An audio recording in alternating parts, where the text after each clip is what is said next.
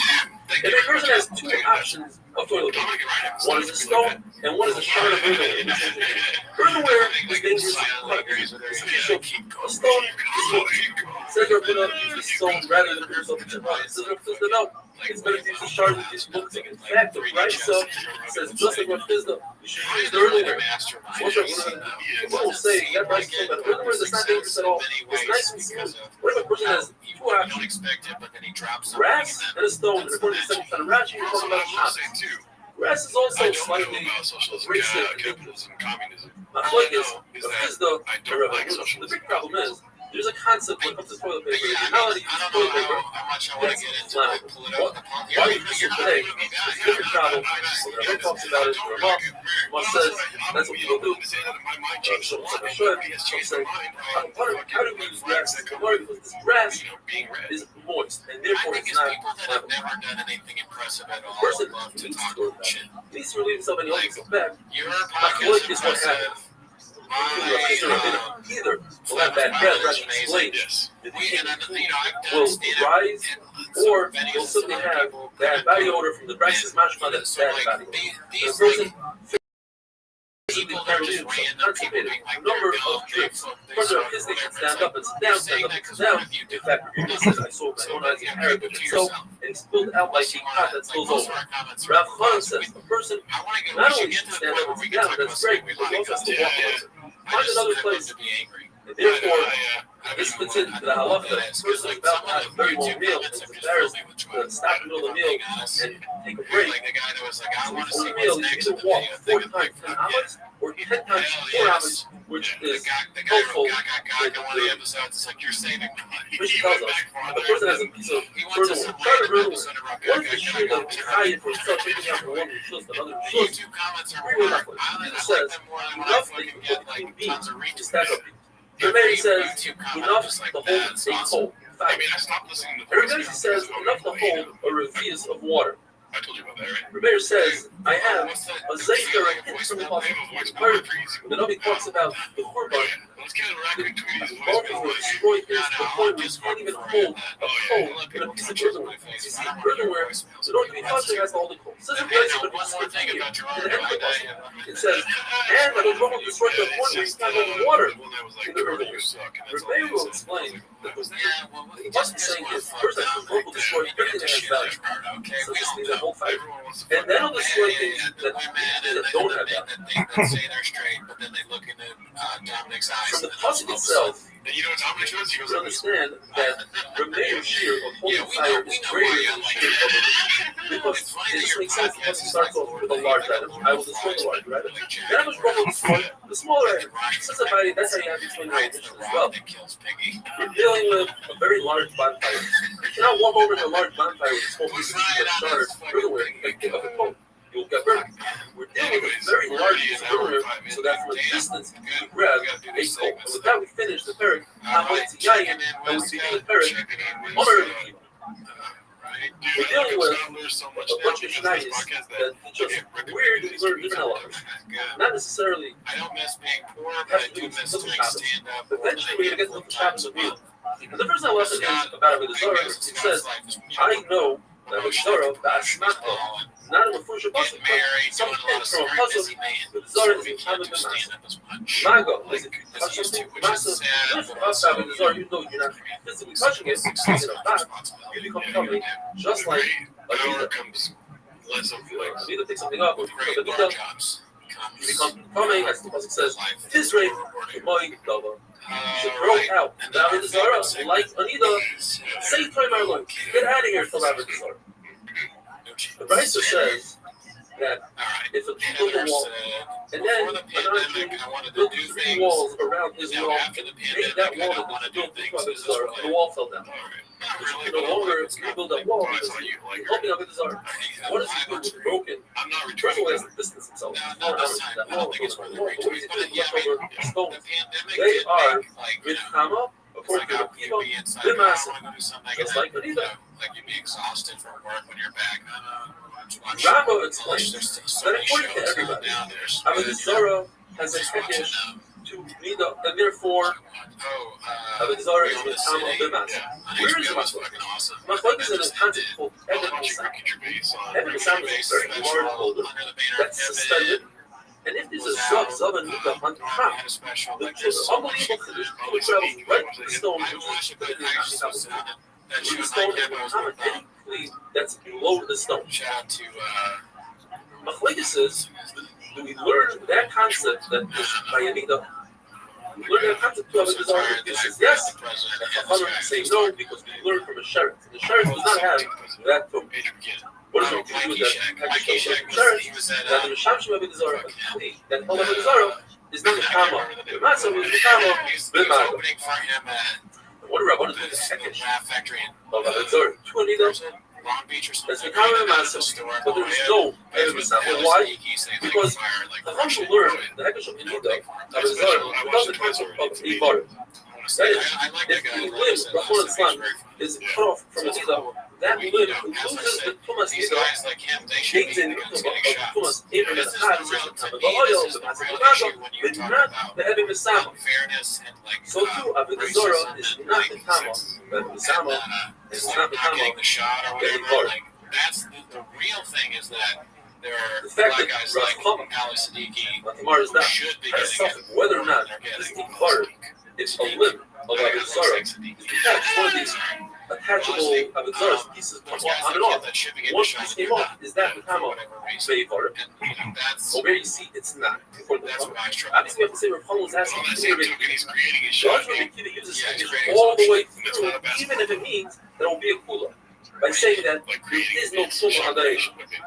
I don't get it. Well, also learn the whole side of it. According to everybody, there's no Eben Masam by Avodah Zarah. Even Rabbi Kiva, there's no concept of Eben Masam by Avodah Zarah. So where's the Machlekes? Whether or not this is Matzah by Avodah Zarah. He says, yes, I learned from Anida that this is Matzah, but when I say no, I learned from Sheretz that this ultimate is Matzah. And Rabbi Kiva learned the hekesh that Sheretz, that the Mishamshim of the Sheretz, the Kli of Avodah Zarah, is not the Kama Matzah. And Rabbanan are going to learn the hekesh Anida that it's no, Ken, where are you, man? I haven't seen you in a while. You're playing poker. I hear you're losing to women. It's like, oh my god. Oh my god. Cancel me now. All right, that's it. Bye. Bye.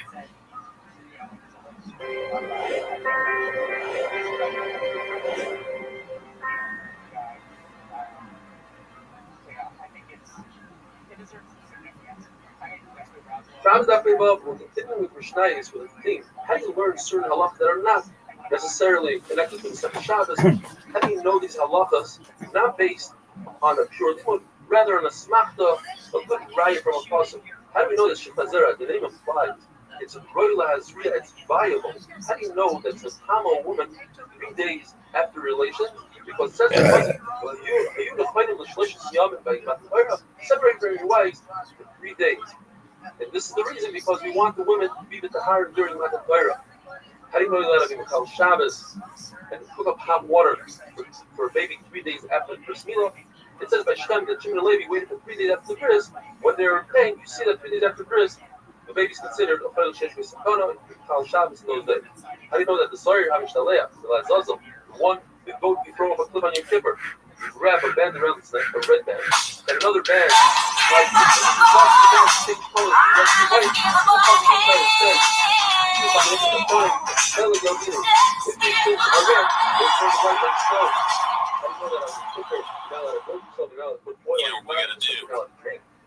Right,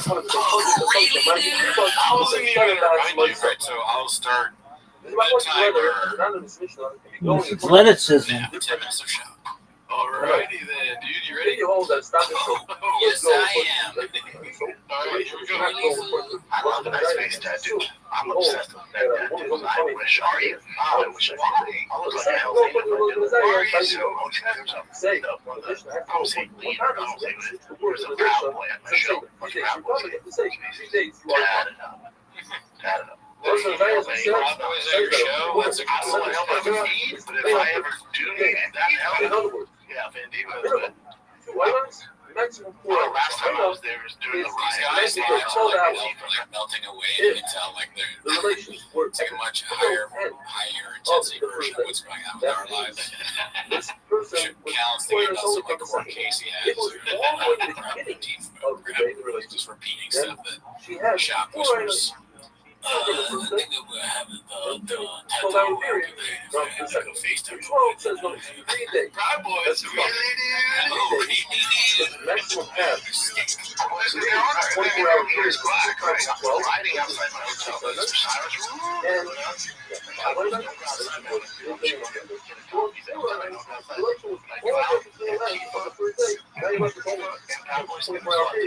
what about got together.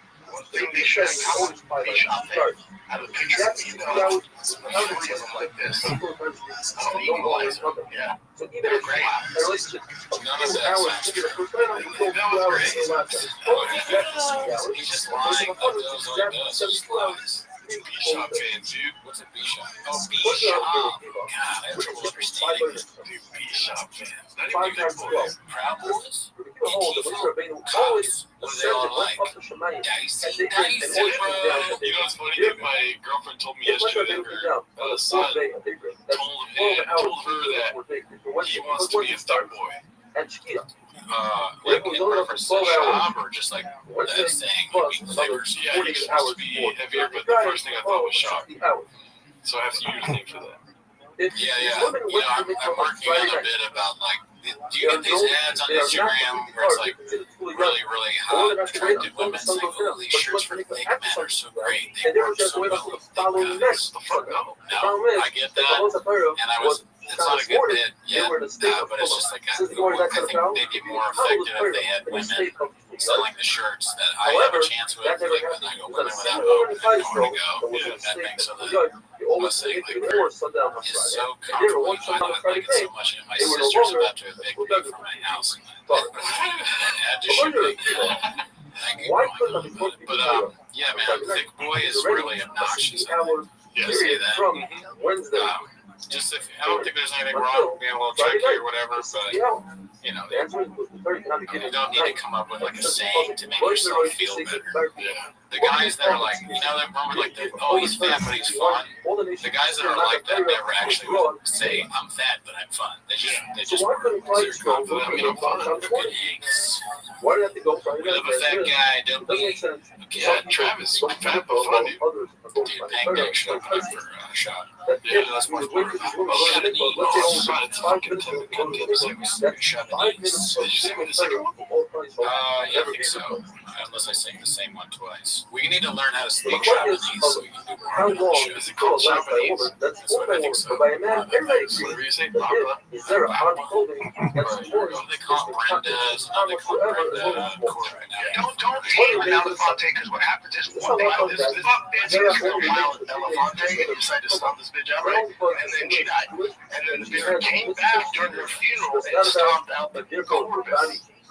Oh, just, oh my God, oh, it's not done. Stop. Oh my God, woman death. Then attacks her corpse at a funeral.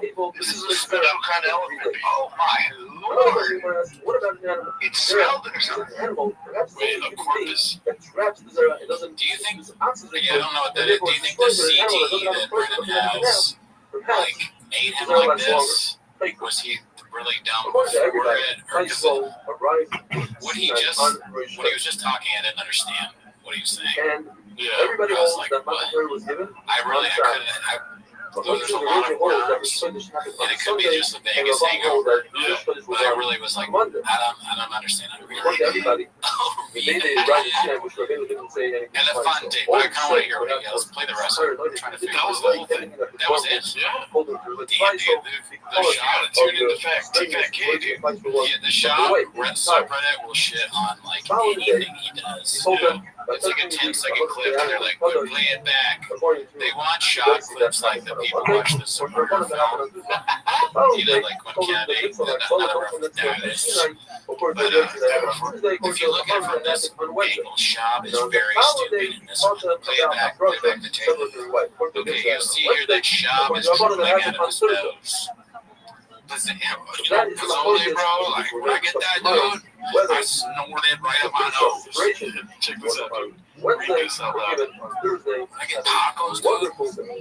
I fucking shove a taco right up my butt, dude. Wait, where did it go? Sorry about that. Read. Okay, so Dick Coughlin says, Brennan Schaub told The Atlantic that I'm his first 3 years doing, that in his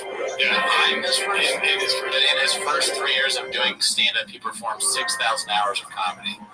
In order for this to be possible, he would have to do an average of 5.5 hours of stand-up every day. What absolute... Yeah, the people are coming up with the math to figure out the Schaub is lying. The math of Schaub. We'll believe you, dog, if you just say he's lying. Yeah, you don't need it. But it is fun. I mean, this is what's entertaining about it is that people, people are watching it, looking at it. Sure, like Sherlock Holmes and Watson. Elementary walks in. Mr. Shaw. Do you want to see this? Now, let me ask you this. It just says, it's just two pictures of dice, and it's this clip. Dicey dice. Here we go. Really, Portland. Now, let me ask you this. They burned it down. That's what I said in my bit about Portland. I said Portland is, I talk about all the things I've done. I like Portland. I'm sure you're downtown. Sure. I take me, I go. Dicey.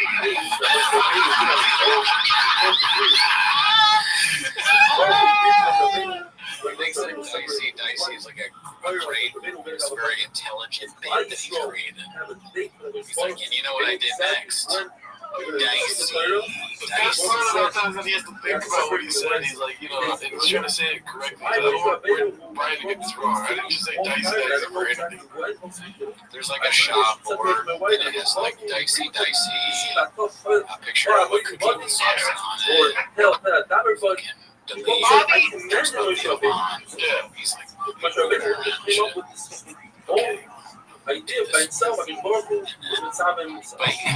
what are people watching this because some of them have to be legitimate fans of it, right? I know. I mean, that video was like shit. There's a lot of people that just hate it. Straight up, we laughed hard at that right now. Yeah, that is true. We did. It was very funny. That's hilarious. You know what? Little Portland. It will work every time. And whenever he says it, it'll be great. This was this restaurant, and they pulled out the guy comes out and he reads the specials. He read out the specials, and at the end of it was like, Dice. Look at that's the green card right there.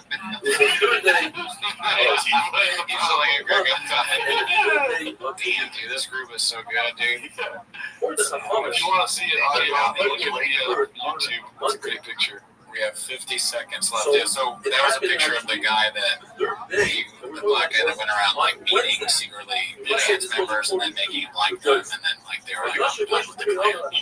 That's essentially what Schaub is doing with the Green Poppy, the Showtime special. Schaub is confronting racism head on by working with Brian Callen. That's a real 16-second clip. And then it came out he was raping like 12-year-olds. He was called me a raping underage girls. Never heard of that before. Oh, really? And it's a quote. This thing is amazing. Dude, that whole really dude is one of the best punchlines in history. Yeah. We're done. The president has a shot on Some say the opposite. First, Moshe Rabbeinu called him about the Sechar, about the award. But Yosef is Loshen of Mashimah. Then afterwards, he talked about the Paynish, not the Mashimah. But Yaakov is Loshen of Edith. So ration of vegetables. Price says on the 6th day. 6th day of what? My point is, according to BIC, it means the 6th day of the month, the 6th day of the week, on Friday. According to Robo, it's the 6th day for one day rest. According to Rabbi Rothschild, the same day that they rest is the day that they rest. So that's what I was I just saw some shots. What is the shots before? There's one thing that's all the explains it. So, well, we wouldn't be able to travel. And therefore, when they travel on Sunday morning, they travel for the rest of the so perhaps hey, welcome back to Raccoon Tweeties. Our last episode, it got taken down by the man. We tried to put up the video of it, and it was live. What does premiere mean again? Premiere just means that the episode is premiering. Premiering. Okay. I thought it was like live. I don't know. It's basically the same kind of component as live, but it knows it's not live. Yeah. Well, anyways, it got taken down, but not a copyright strike. Yeah. Just a regular old. That same day. Rice says that was a Thursday. They left on Thursday. That means Rish was on Thursday.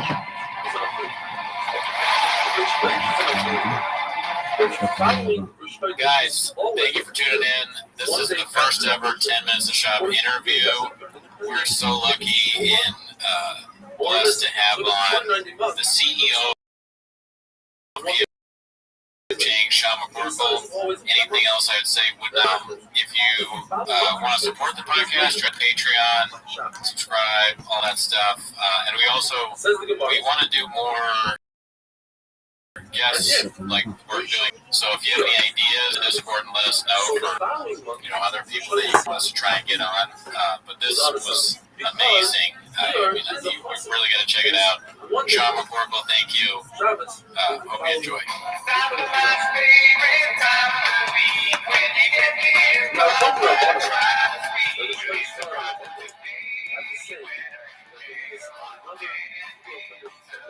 How much do you know about the show? Have you ever watched the 10 Minutes of Shop thing that we do?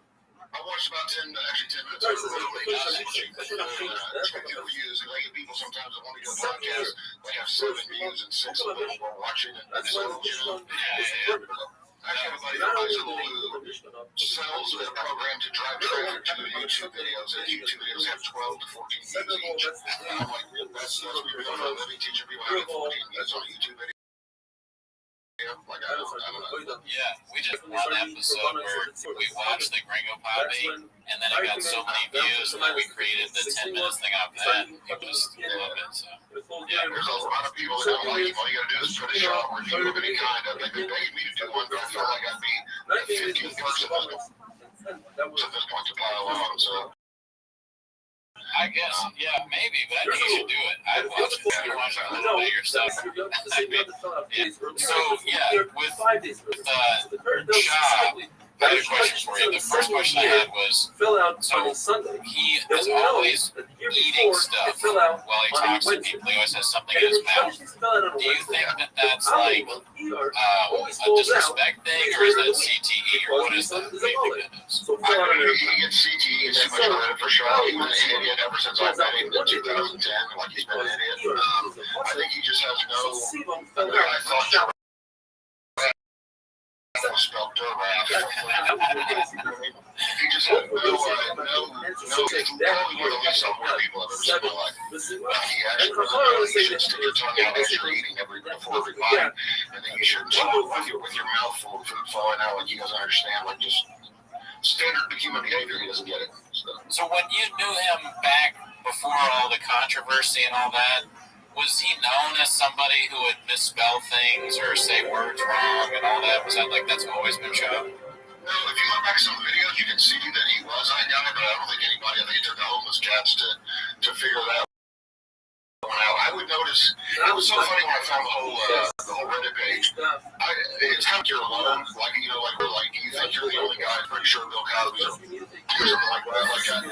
I always thought, man, like, should I say a lot of stuff like wrong? I noticed like he would say like mountains of Rushmore or like things that didn't make any sense. And then the more I see him, I think like, God, man, why did Rogan unleash this curse on the world? Like, platform, you know, and he was always, he's just always annoying. And then when I started reading the stuff on the Reddit page, I was like, I felt like I found my home. Like, it was like, I can't believe people. They're all saying the exact things I always felt. Like, I can't believe these people notice this too, you know. Like, even that many people had noticed it, not just me, you know, and no more famous than he is. So.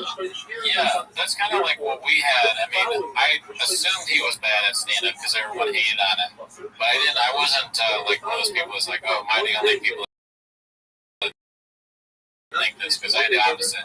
I went on Reddit and I saw like that we do after watching the Greco Poppy. What was your favorite bit from the Greco Poppy? Would you say? God, dude, man, I don't even know. It's hard. I actually, despite I guess my persona, I actually have like a soft heart. I'm empathetic toward people, so I find myself feeling sorry for him when I watch it.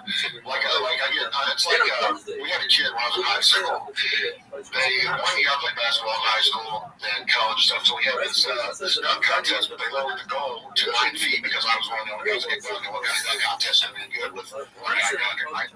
So they lowered to 9 feet, and this kid that is on the basketball team signs up for it, and he can't reach the rim, but he still attempts his dunks like every time. He's not great like we were.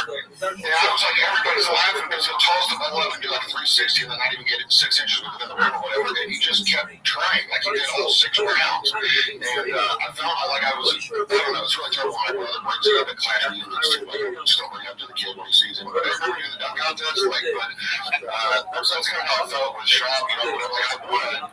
Like, I want to hate him because he's always ran his mouth about me before I ever said a word about him. He always had something to say about me, and I never said anything back. Like even I can tell you guys, we won at some point the first time we ever met each other. He almost got his ass kicked or at least punched in the face.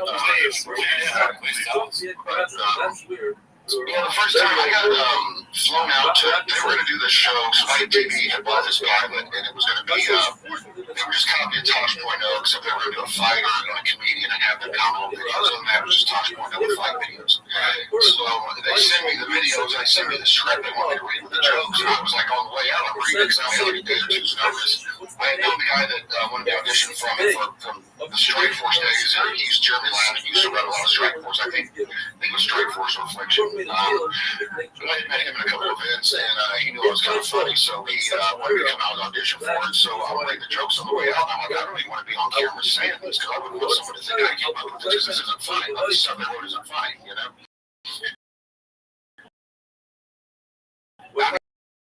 So I'm watching they had like 4 or 5, you know, I want to be on camera saying what I think is funny. And I'm in the middle of doing my jokes, and they're cracking up. So like, wait, that's not the script. I want to my own. If I can do it, I'm really shit at it, you know.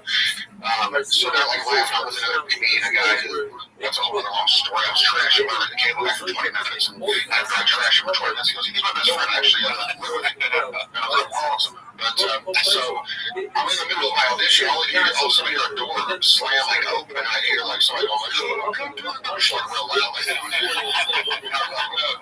it threw me off. And I look up, and it's Shaw and Callan walking in, and dude, you would think that they were Kim Jong-un walking before the citizens of North Korea when they walked in. How many both were walking in the crowd, like everybody was going to applaud for them or something. You know, there's only like 10 people there, and the guy at the door, I was like, guys, keep it quiet, you know. You look like they were like, oh, and Sean's like, oh, like, she's an idiot.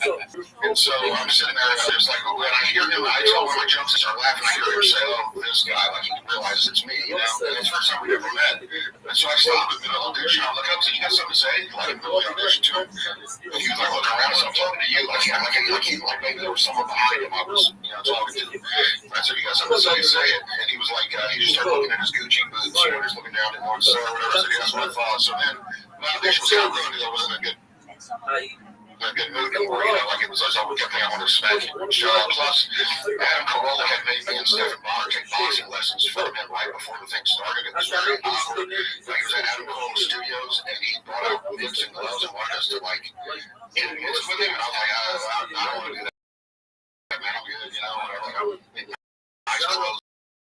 We all sweaty, and stuff. And so Bonner gets talked into it. They tell Bonner, hey, well, find out what he's doing wrong out of all this. So, I don't know where that is. So, but yeah, so Callum comes that he raised with me, and then Callum starts like cracking up, saying they're just starting saying how big I'm at the side of your hands, I'm supposed to be your size, I bully everybody, and I can tell Shop's getting jealous, like his girlfriend's talking to the guy. And some point I said one of my jokes, and Callum was like, man, you're really funny. Like that Shop is just pure hatred all over his face. He can't believe it. And so we finish, and I get the whole time he's doing his thing. It's terrible, like he's nervous or whatever, trying to do things on my people. So they asked me where instead of hosting the show, would I rather just write the jokes? Is there a day that's like 4,000 an episode? I said, absolutely. I don't write all your guys' jokes. I'd rather do that than fly to LA anyway. I would like get out there. And so I guess the whole thing, once they saw they picked Sean and Calvin to do it, I guess the whole thing never got picked up then after they saw their audition or whatever with their joke. So they dropped the whole thing. But things like that happen every year. Like, hey, do you get a show? I was talking shit about you on Rogan's podcast. No. And somebody would send me a clip of Sean on there, like, Rogan was saying how funny I was, and Sean was like, yes, is he still alive? I already died, like, or something like that, like, trying to just, oh my God. The same thing when Rogan said was funny, but you can see it was like Sean, like someone's dad was telling their kid that they love another kid more than them, whatever it is. It was like, I was saying that about you. I misunderstood it. That's what he's saying. Sean's probably seeing, like, every time these people say that, he's seeing Rogan, and he's like, and of course you don't like LA, because LA is North Korea with a beach. It's the phoniest. I can't stand out there. I've been out there 100 times. All the times I had to be there for something. I never really had one to do. But I can't ever go out there so phony, man. The whole setup is crazy out there. Yeah, it's hard to be authentic out here. What was I saying? So you mentioned that you kind of feel bad for Sean watching the Gringo Poppy. Like, the more I find myself watching the Gringo Poppy, I have some, like, reference for it, and it actually is, like, a good special to me, only because of how ridiculous it is. Do you see, like, the cult classic following of it, and do you fall in line with that? A little bit. I like it. It's kind of like one of my favorite movies of all time is Harley Davidson and Marlboro Man, because it's so bad, like it's awesome. It's like I went to Clubhouse too. I went to Clubhouse every single people like that. Just click out. Saturday Night Fever is the most unintentionally funny movie that was ever made. If you guys haven't seen Saturday Night Fever, watch that.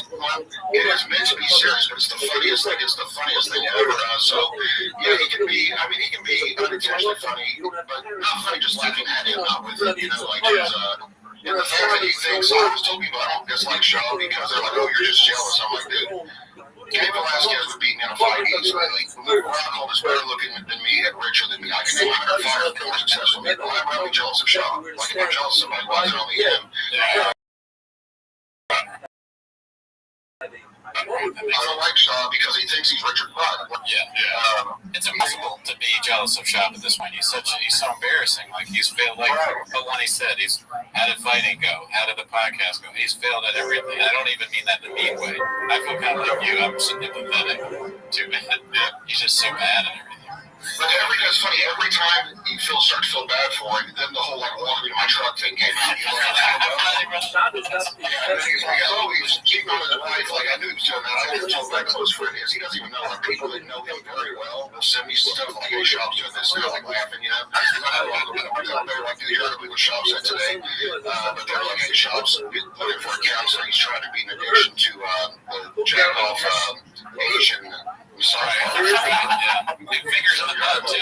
Digits in the butt. That's what he prefers that. He said what he says is true, and then he realized like, he was like, oh, there's some guys out there, what do you say, Rogan, he said he was slinging big, I never see his face, it's like, I should have said that, but yeah, every now and then he tells on himself because he was too stupid not to, so he's like, yeah, I got dropped off at a massage parlor once. I just did it, guys. You're like, yeah, I would.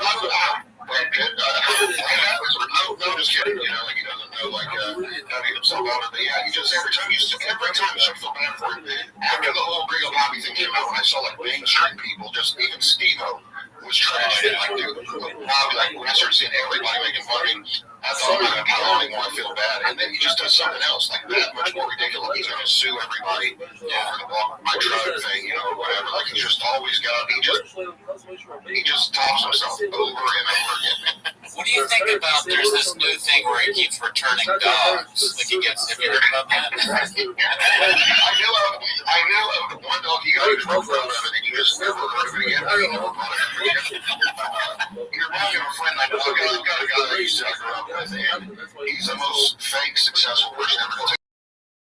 A picture next to someone with a Rolls Royce and put it on Facebook, and I just got it today. Been dreaming of it my whole life, and a bunch of idiots that don't really know him will be like, dude, that's awesome, it's amazing, you know, and they all know his nuts or whatever, and then he'll like a week later, he'll just quietly delete it and never bring it up again, never take another picture of the car, never anything, and then he'll see a picture from the house and be like, just closed today, you know, and like, but I always call him out on Facebook. I'm like, dude, how did you buy another car with your Rolls Royce? And I post, like, I'll screenshot stuff and post that, did you do this? And he'll delete the whole post real quick, you know, and I'll respond to it, but, yeah, that's, God, that's all what it reminds me of, you know, like he just, I don't know, he's too good to be true, man. Yeah, I gotta shout out Rolls Royce there, because you said Rolls Royce, and shouts out Rolls Royce there.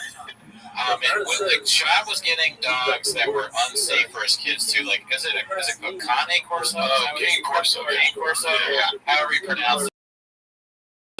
I mean, would you have kids, right?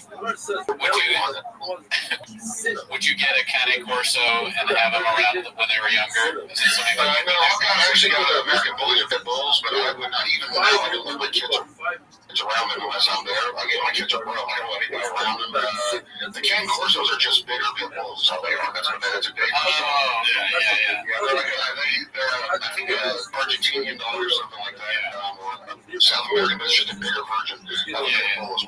So those are dangerous dogs. But yeah, he doesn't shop me. He's the kind of guy like I have American Bullies because I've always had Pit Bulls growing up, but I don't. I'm not into dog fighting. I never was. I don't care about that. I don't need a fancy car.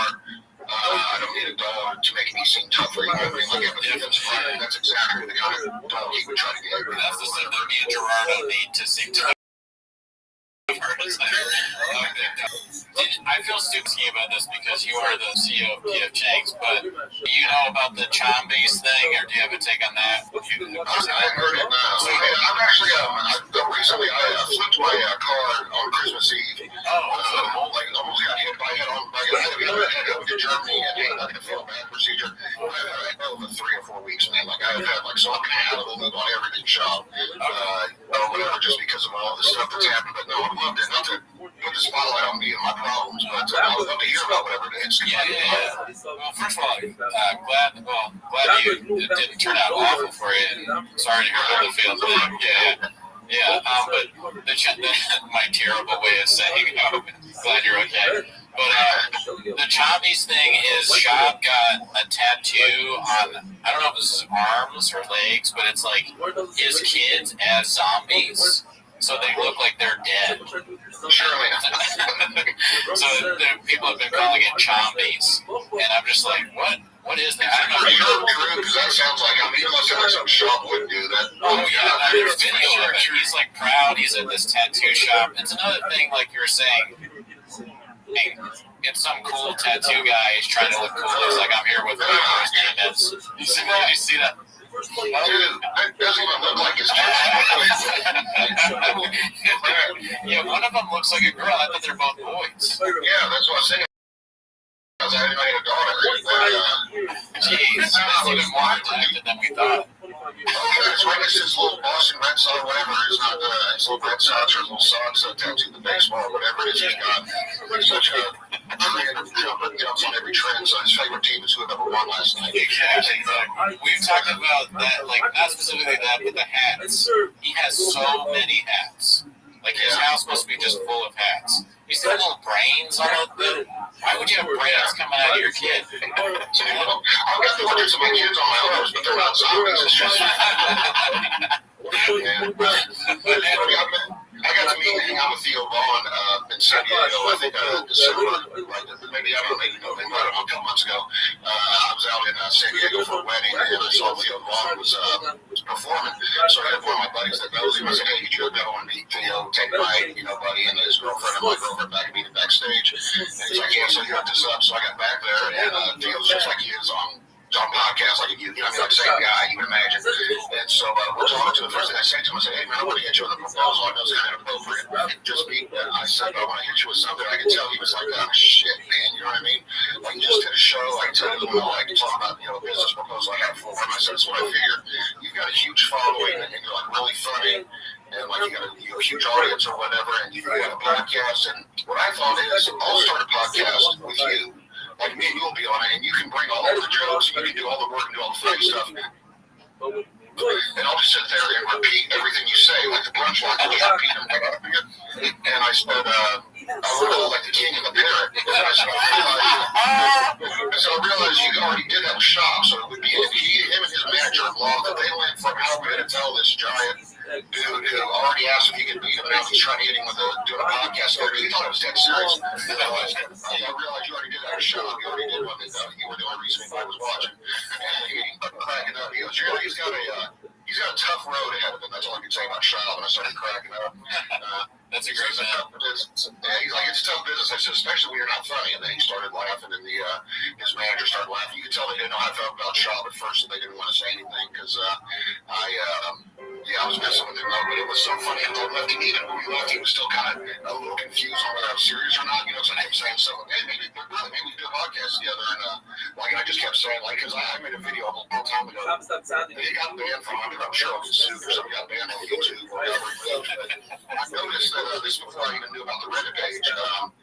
I noticed that, what do they officially call the Reddit page, by the way? Is it just Chang's or the Reddit page or what? I don't know what the name is. I'm always asking people, do you know about the Reddit page? Like about the subreddit's called The Fighter and the Kid. That's what they say, the Fighter Kid subreddit. I'm behind the times. I didn't know what Reddit was until I found that subreddit. That's like me. I really didn't get it either. Gerardo knows more than I do. Yeah. What is the one that you're on? Oh, I'm on a subreddit called Too Busty to Hide, where it's girls that are covered with clothing, but they have really large breasts. So he can give you advice on that. So the kids, I don't know, because I went through your AMA, but I don't. Did you ever talk about the roommate story where Shop throws him out the window? You know about that? I know about that story, yeah, for sure. He was bullying the kid and eating his food, and things that's funny that he told the kids. We had to keep in mind Shop too. Almost every story's a lie, so even when he tries to tell a good bully story, he sounds like an a-hole. You know what I mean? Like he can't help but go on. Like he didn't stick cigarettes up his butt. Well, he's probably stuck cigarettes up his butt before, but not so his boss would smoke them. He's probably just did it. But he always tells stories that you can tell are just stories that he heard someone tell. Joey Diaz is the same way. That comedian Joey Rogan's friend. Dude, he tells stories about his life that I heard when I was 5 years old from my aunt. No, that didn't happen. You didn't know Joe, a gay guy, and the gay guy said there's two things I'm good at: sucking dick and fighting and beat you up. I heard that joke when I was 8 years old. Like that didn't. And I'll confirm that with Joe Diaz's friends are like, dude, nothing he says is true. Like his whole life story is a lie. Like everything's a lie. It's just a collage of things he's put together, stories he heard. But that's how Sean is. Like, I used to work with this kid who got Down syndrome, and I made people think he was the one running the magazines, like laughs. And I'm like, dude, that's not funny, even if it were true. That's terrible. I mean, it's not. He just doesn't know who he is. I swear, he looks in the mirror and wonders who he actually is. As his zombie tattooed children look back at him in the mirror, like he's got I don't even think he knows who he is. I think he wants to be anyone he's around. He wanted to be Chris D'Elia for a little while. He wants to be Rogan more than anything in the whole world. Yeah. It's probably a good thing. It's probably a good thing that he's making these things up in Diaz, because if they were true, it'd be so much worse. Right, yeah, that's so bad. It's like, I don't know if you guys remember Matt Hughes' autobiography. I hate to shit on Hughes, but back in the day, before I was even, I was fighting at the time. I think I was like 1 or 2 and 0.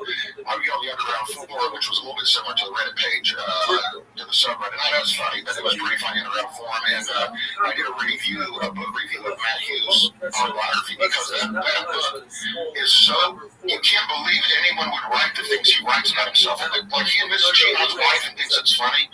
He admits to peeing at bars while he's waiting on a drink, just pulling his dick and pissing like at the bar, like while he's reaching over to get a drink. He admits to telling his wife to watch her mouth after years of them not going to church because he got saved at some Christian camp one night.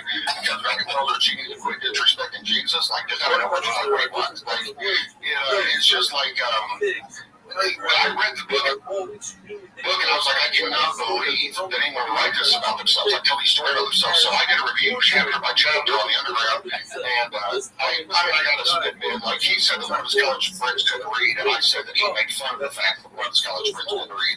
And then he said that he was cutting off the testicles of baby pigs on the farm to, I guess, sterilize them, you know what I mean? Like, taking off their buttons to their babies or whatever so they don't reproduce. And so I was saying that he was doing it for fun, you know, and things like that. So actually, this story's on I came down to this morning, and like I said, this is before I didn't even know who I was. I came down this morning, been read 750,000 times, and was linked to like Yahoo's MMA page and linked to every shirt on everything. It's like crazy book review, and I was on like 5 chapters in, and I was like, dude, holy shit. And at that point, I didn't know. I knew Matt Hughes was an asshole, but I didn't know if I wanted to continue with it because I was like, I didn't know how to get in trouble for this because it, like, there were some embellishments here and there, twists of the stories, you know. I mean, it was pretty bad. Still, to this day, people still say Matt Hughes book review to me when they see me. Sometimes I got in public, if I almost never get recognized, but if I do, people say, dude, you're Matt Hughes book review, and that was like 2005, I want to say, or something, you know, like it was that long ago. But so that's the kind of thing like Shaw reminds me of, like this dude. When he tells on himself, you're just like, dude, I would admit that is that word treatment is that was made up. But then again, that's a guy that, like I said, he taught giraffes start with a D, so almost anything you're capable of believing, almost anything he said, because you can see, I can see Shaw actually doing that. So, with Aaron Helwani shitting on him all the time and dropping these bombs on it, do you ever watch those or think those are? Yeah, I loved it. I actually hit him in Helwani when I saw he was on there and did his video. I hit him up, just to talk to him from time to time. Ariel was one of the first ones I had to talk him into interviewing me. My first UFC interview ever was at my debut when I fought Mark Hunt, and he wouldn't interview me. He said, I'm here for the main event, guys. And I was like, dude, I'm the main event. If the camera's on, I kept trying to beg him to interview me. So he interviews me, and then that video gets like 40 or 50,000 views the first night. And Dana White's one got like 2,500. This one, no one knew who Ariel was. You know what I mean? Like, none of his other videos got like the main event guys. Frank there got maybe 5,000. And mine was just because I was making fun of my ex-wife and just saying ridiculous stuff. You know, like I smoke crack, I had to make weight for the fight. You know. And so it's still out there. It's a pretty funny interview. It's my first one ever. But that was what we talked about. Completely lost my train of thought. Helwani, you're talking about. Helwani. So yeah, I've known him forever. We kept in touch. So when I hit him up, I told him I'm really sad. I'm happy for you. You're the new CEO of Change, but I'm a little sad to see you took my place without, you know, like inviting me to the inauguration or anything. You know what I mean? Like, I went to, he took my place and he was talking about it. He said, man, I've been holding my tongue for 5 years on shop, and so I just, you know, I said I'm not doing it anymore. And I can't believe it took you this long, you know, because shop's been he's not bad with anybody behind the back, and then immediately, I've never seen anybody. I don't know how he had the balls to fight because he's such a pussy. Like, when any kind of confrontation comes, he immediately backs down. You know, he tried to tell Matt Trump he wanted to make peace with me. I was like, they're not making peace. He hasn't said anything, and he won't say anything else. You know what I mean? Like, he asked me, he was like, dude, he really goes hard at me. And Trump told me, dude, I wouldn't say anything back. He said, because if you actually try to get my whole thing, I started traction. I wanted to get into a battle with him. Not like people call out Jake Paul so they can. Right, that'd be awesome. I would go back and forth with me, then I'll start a podcast just off that and still. If you, I mean, I've said stuff about his kid pooping his pants still. He's 4 years old. I've said anything and everything you say, and I said, Trump's going to do. Dude, I would send him back. I would just leave it alone. He's like, Matt Hughes never said anything back. You know, he just let it go. He was a UFC champ, but I was nobody. He said it just isn't worth it because I'm too witty, and that's what Shabs loves saying about with Dana White. Like, oh, you don't want to play that game with me? I'll light you up. Right. And I hit him on Twitter, so I'll play it with you. You know, like I'm always trying to get him to say something, but he won't do it. He would probably hang himself if we actually ever got into any kind of thing. Because unfortunately, sadly, one of the things I'm best at is making fun of people. It's not anything to be proud of, I guess, but I came from a life of would trash me verbally 24 hours a day, so yeah, pretty good at figuring what people's insecurities are and attacking them and stuff. So, speaking of him fighting, I'm just curious, have you ever found yourself in the same gym as Brendan Schaub? No, he was at our home gym one night, and didn't invite me, and I was actually proud about it because Tim Tebow was there. I didn't hear about Tim Tebow. One way or another, my son would have liked to have met him. Like when Tim Tebow was, I think, working in the NFL. He was there for some reason, and Matt tells me Matt's like the worst best friend ever. He really would have he'll pay you to come out and trade with him in Vegas, and you'll go out to Las Vegas, and not only does he not pay you, he never shows up to pick you up and won't return your calls. And you're just in Las Vegas for 5 days. And he's done that to me before, and I'm like, dude, I thought we were trading, he won't return my calls. I know I'm running out there with Florida for the weekend. I'm like, well, you told me to come out here, so that's how it Matt. I was like, you came to the gym last night. I had Tim Tebow up there, but whatever your appointment, I looked at the meeting met him. I was like, well, I would have liked to have an invitation. I know you guys were doing that. But then he said, Shaw was there. I said, well, probably wouldn't have turned out well. Tribute UFC on the fight shop forever, and we were fighting. I told him, I just wanted to tell my agent. He was like, I don't know if that's the best matchup for you. And I was like, I just want to punch you with the face. Like, I'm losing Gary Jason these ones. I don't blame you, man, because that thing you said about where he's like, is he still alive? That would really piss me off. That's like a real shot at you. Sure. He's always, he told Mitrione and Josh Barnett were on that. I don't know if you guys saw that, but Mitrione and Barnett were on his little funny comedian. Yeah. There's a whole clip of Barnett says before he was the funniest guy ever. Never read it, and I know him. I'm friends with Barnett. So Charles Macy goes, well, why does he do something with it? Why does he do stand-up? And Mitrione's like, I just don't think he wants to do it. And I said, I don't think he likes it, wants to travel and do all that. He's like, so what do you like the funniest driver in Indiana? Like, he's always got to fight and say, or something that's just funny to say, but then he won't engage. He just like he does with the money, he just throws a little jab in there and it goes. No one laughs. Like, smiling. He says the Uber driver thing, and they're like, they just like wanted to be on the show, to be on the show. I told Matt too to make sure he told him. I said, make sure he knows I'm still punching him in the face when I see him too. I told him a long time ago when he runs him out, I was going to punch him when I see him. And whether he would be in a fight right now, I don't know. I've got that bad. But I don't think he'll fight me. Like, I think he's not afraid of me. Like, he was terrified of me for whatever reason. You know, one of the guys, Brock Lesnar was always great. He was the bully when people were afraid of him in a fight. Like, Frank McGill was afraid of him in their second fight or whatever. But when a guy's not afraid of him, he can't do anything. You can't do anything with him when you're not afraid of him, And that's how Shaw gets a lot of confidence. If he thinks he's the alpha, he can bully somebody. But if you even have wants to him, he kisses up. This is all about White's ass now. He's always trying to. He's afraid to wear Hawaii now. Like it's. Yeah, he's afraid he'll get caduced again by Hawaii. I'm sure you'd crush Schaub in a fight, but we have a very strict no violence. We don't want to provoke violence on Mr. Schaub at all. Also, like your thing where you make fun of him is so funny. I think it would be great. You could just do that and so you could caduce him that way. Like if you did a food truck diary show where you just eat like a normal human being does. I would watch the shit out of it. They could build an empire, at least for me and Drawer and the rest of Chang's, just off like mimicking. I hope he stays popular enough where I can steal some headlines by making fun of him, but also I don't have to get too famous for anything because they don't get canceled me because of stuff he's done or said, and then he'll kill himself, because he couldn't take that many people on average. You can't take the Chinese guy. I swear to God, if I had 100,000 people who hated me and trashed me 24 hours a day, I would join the group and trash myself too. That would be so funny to me. I mean, you can't deny it. Some of the stuff, I had people online when I was in the UFC, every now and then they would roast me and they would beat me, like someone on Twitter, like they would get me look better than me, and I would start cracking up. I'd be like, yeah, you got me, okay, they're done like say about that, but it's, I can't respond to that, you win, whatever, but it's, he should have leaned into this thing to begin with the whole time, whatever, and if he got on there posted and be like, yeah, I suck, or even that, or no pro wrestling style heel, and just antagonize him even more. To sit and be like, it hurts my feelings. It's not nice. Like, whatever. After he talks about throwing his roommate through a glass window, and they're like, making fun of a kid with Down syndrome, saying he blamed everything on him, but then it's like, you definitely get canceled for that. And then also, like, the recent bits we've been going over. What I was saying is that Shab is so stupid that these bits that would cancel a normal person, people just laugh at them because they're dumb. Like the I don't know if you saw the Magic Johnson thing, where he's like talking about Magic Johnson having AIDS is the punchline. It's like a normal comic, they might be like, wow, I can't believe they said this, but Shab, people are just retweeting it like that. He's the stupidest guy I've ever seen do something.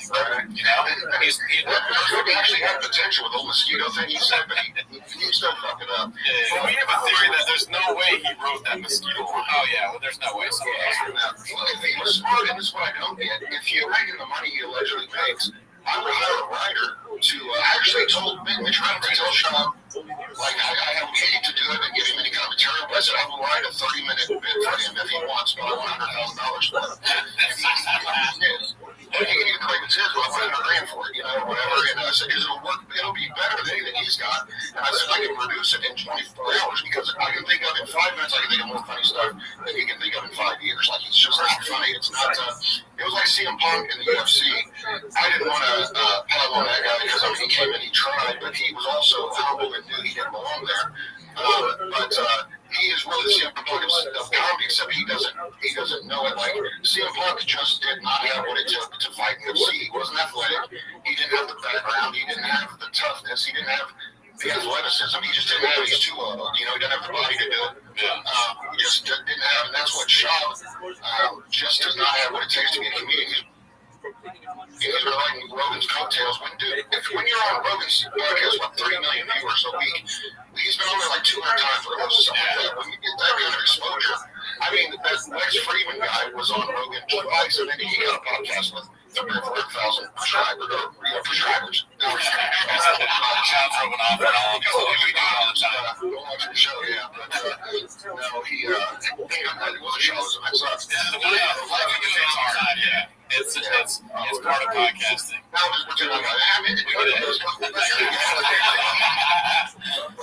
why Sean was always like, he says it doesn't even sound like him. So I was like, me and Rogan, we did dinner the other night. I got say something to her, but we actually bonded over the whole, when I first showed her the subject, she was like, yeah, I don't get it. I was like, you gotta like actually give it some time. It was like a TV show Lost. Like, I hated it episodes 1 through 5. And then by episode 7, I was like, why the DVD set? It was a great show, but it was a weird, big show. Like, Sean used to say, I mean, this thing is a full TV studio production. This is a TV show, not a podcast. I don't know if you guys ever saw him say that, but it was he would say that all the time. At one point, Theo Long was like, dude, would you quit saying that? He has to say it to remember it, he has to remind himself that it's that important. What do you think? I love how he chooses to do his own outreach too. You can have anyone in the world on that show do it. You know what I mean? Like Shin can do it. Anybody can do the outreach, but he chooses the most ignorant person to do it. So stupid. Who do you think should be? Because you mentioned Rogan. Rogan said that Shab needs a handler. Do you have any idea who the handler should be? If you could pick a handler. Yeah, at this point, man, I think like even like a War Machine would make better life decisions.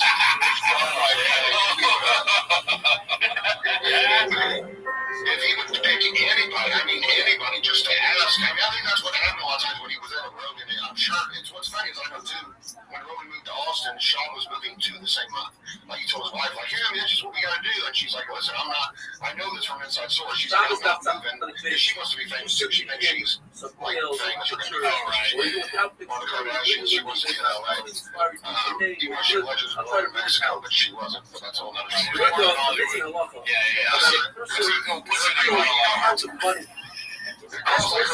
She dated some, I think, a professional baseball or something like she just weird. She just kept falling in love with people that were kind of famous. It's weird how those girls that totally date NBA players. It's like, wow, you just keep meeting NBA players. That's crazy. Like, it's just, you keep falling in love. Yeah, what are we doing here? He told you went to Austin, and I had heard through the very good source that Rogan told me that his girl down the floor in LA, like, we need I need somebody out here to fly away because it's like, dude, I'm not me and Austin had a child staying living in my house 24 hours a day. You know what I mean? Like, when his son was born, I don't know if you guys know, his son was born 6 hours later. He's doing a flight companion with Roman. Like, didn't you just have a kid? And he was like, oh yeah, but she's in the hospital, so she's fine. My wife is there. So they're like, he went to do a flight companion right after his kid was born within a few hours, you know, which I'm sure that's my girlfriend. Like, what would possess a woman to put up with that kind of behavior? You know what I mean? Like, things like that she said, she probably knew what she was getting when she got into it. Like, knew that that's just him. And, you know, like, some women do that. They know that's just part of the thing, you know. Like, it's a hard to do. That would mean execution and the He's a well-documented good husband. I mean, there's that clip of him saying that he put his wife in front of the bullets. And there's a new clip that's like, if someone's going to kill your kid, he's like, oh, I put my wife in front of the bullets. I saw that, yeah. He's serious. That's what's so funny. The funny thing was, his whole story about being a hero and getting, he had that second kid was fat, like, breaking out of the thing, the rescuing thing. And then it just so happened some lady confirmed the story. Somebody that no one knows, no one can confirm. Oh, look, she's fans, or she's like friends with other MMA people. Online, the guy had several friends with her, mutual friends. I looked her up on Facebook because I didn't buy the story. That she confirmed the shot was there and this all happened. So I was like, look, she's got like 10 friends in the MMA community. Isn't it crazy that she happened to be driving by the same accident shot got out? It just so happens she knows other people in the MMA community who shot. And I guarantee you that story did not go anywhere near like it was told. And just because one lady confirmed it doesn't mean it's true. Somebody who knows people in MMA probably shot. It's such a lie. And then if you're in an accident and you're a kid and you're being pulled out by a shop, they say, hey, you like Moana, right? Are you redacted? Let's see you right now. Put me back in the car. I guarantee the kid was probably dangerous as hell. Like,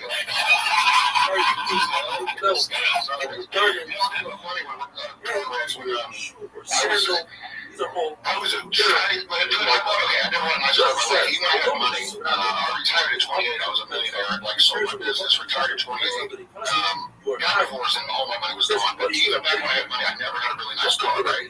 So I finally, first time in my life, a few years back, I'm like, I want to buy a nice car. I'm tired of paying for repairs, fix it every 2 months, you know, like doing this. Transmission one. I was just like, I'm just sick of this family unexpected calls all the time. You know, they got to rent a car while I was gone, you know. So my mind Escalade is a couple years old. Paid too much for it, but long story short, they put over $10,000 into 2 years after the transmission on it. And the brakes on it, we started, things just keep going wrong with it. Somebody had hit it and left it in from bumper, and then just like getting wrong, like, we'll get that fixed up, but, you know, more than 10 grand in this car. I can take it, that guy fixed it, I pick it up, a few weeks ago, I pick it up, and he was like, you know, we got to pay for that, if you want to bring it back, that's all that's left on this car, you can put down everything there is, it's perfect right now, you know, but it's a little faded. He said, y'all only painted, I have paint left over from doing that front bumper. So, when my girlfriend got that red, a guy was hitting his head on this country road going like 50 in the slow down, you know, I mean, and so I swerved to dodge and come around this bend, you know, and I just sent the car flying, and so it flipped, like my car flipped, and I actually went into some woods in a ravine, and like we're down in these woods with my car tipped over, almost, we're about midway between on its side and on the roof, you know, and I'm sitting there, all the airbags are deployed, and we're sitting there, and she's crying, like, freaked out, like, when we finally stop, and everything's there, and the car smoking stuff, and so the first thing I said to her was, well, I guess I won't be getting anything paid. As I'm sitting there, upside down, like, hey, that's something I didn't think to say, you know? Yeah. She probably did way better than chopped up rescuing those people saying that. She probably laughed a little bit. She goes, I was like, what? And I was like, I was trying to calm down. I was like, shit, I got climbing out there, which was a disaster, trying to climb out the window of the car when you're my size, but, yeah, then we had to jump down into these woods. It was this ravine, like, because down further, so you just jump into some bushes, the car going to catch fire. But it's funny the stuff you think or say, because I actually was, as the car started to flip, I actually remember thinking, I guess I'm going to be paid to fix that, to make this flip. I actually thought that as we're going to arrive, you know, whatever Perez shop fix things like this kid's awfully fat. And therefore, man, his wife said he's a hero too because he pulled a kid out, gave to some woman, is like, I'm getting out of here. I don't want to a reservation for a restaurant. Otherwise, what a hero. That probably never happened. But so you and your girl are okay. You and your girl are okay now? Like, no. Yeah, she's got a couple broken fingers from she tried to open the door and it slammed it down on her, like, fingers. I hurt my neck in it, but it's like my insurance company.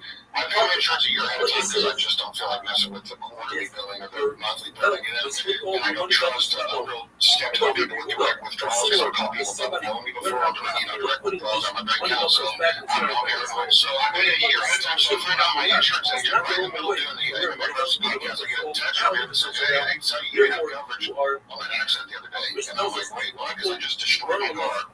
I still owe like $15,000 or something like that, let alone I'll lose what it's worth, the life it's worth, and like injured stuff. And I was like, what are you talking about? Have coverage? He said, last year you didn't pay your bill. I said, you didn't send me a bill. So I told Adam, I know a podcast, dude, sorry, I gotta go.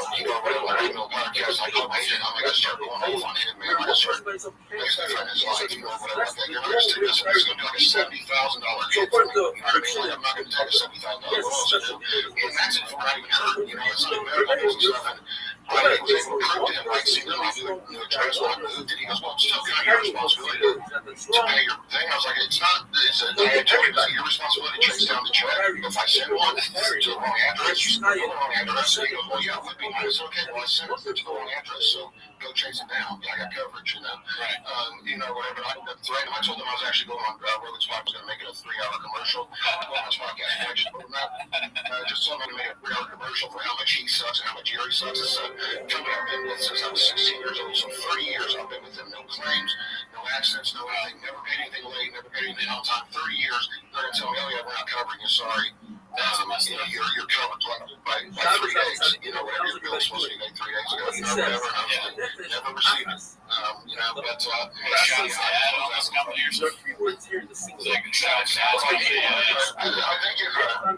think his dad, I always wondered if his dad didn't go to opening the street.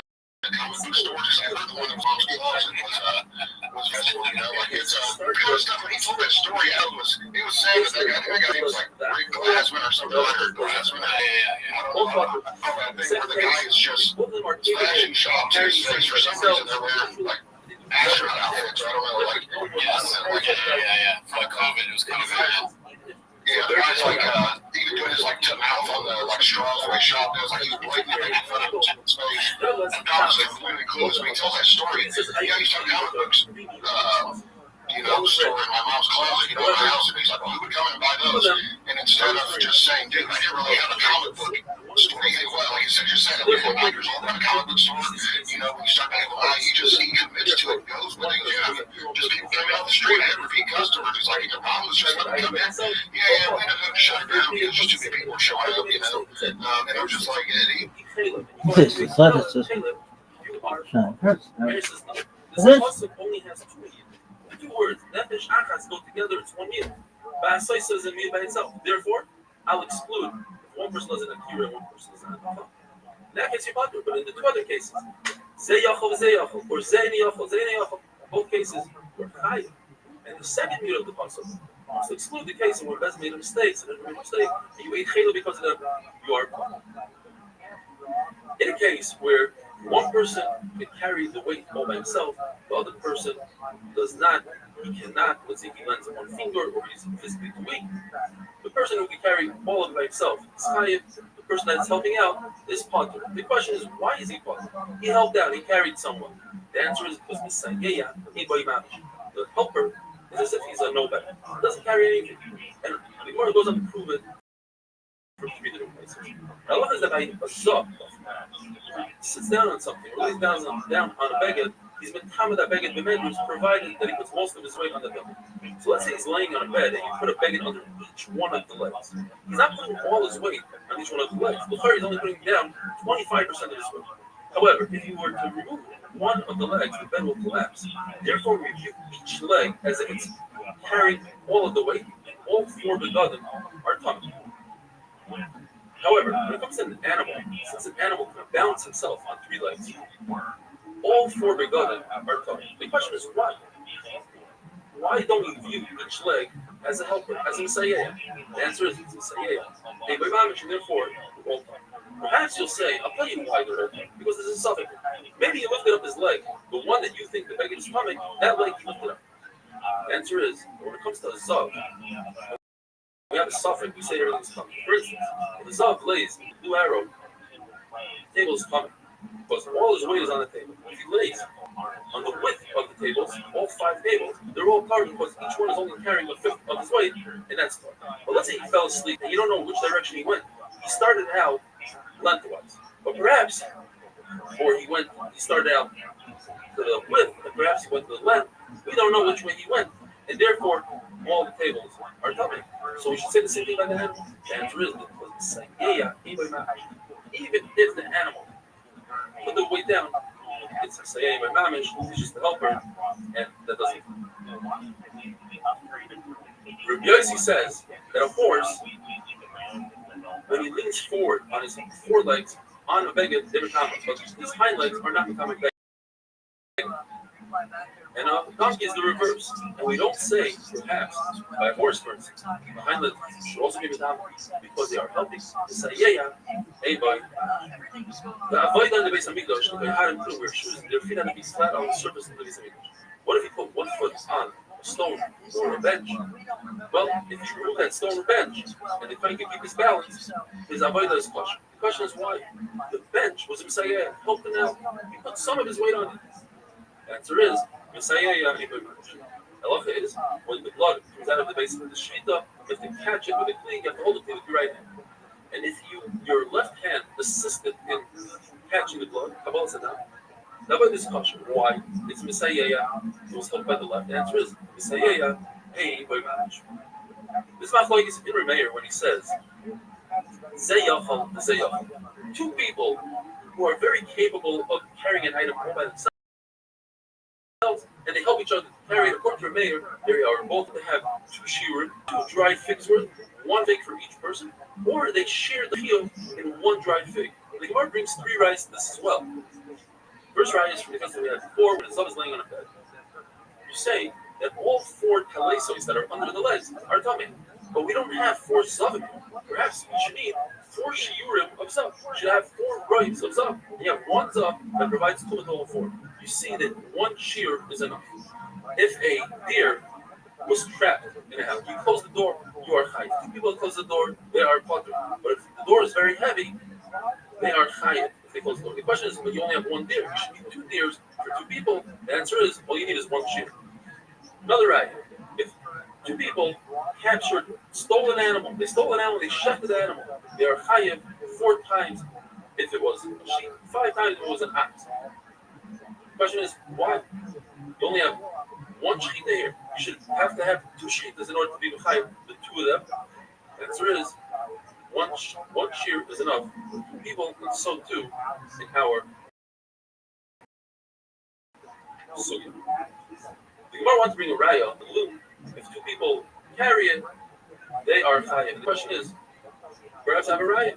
There's not enough material for both of them. And the answer is perhaps we are talking about a case that there's enough material, so that's not a good raya for them.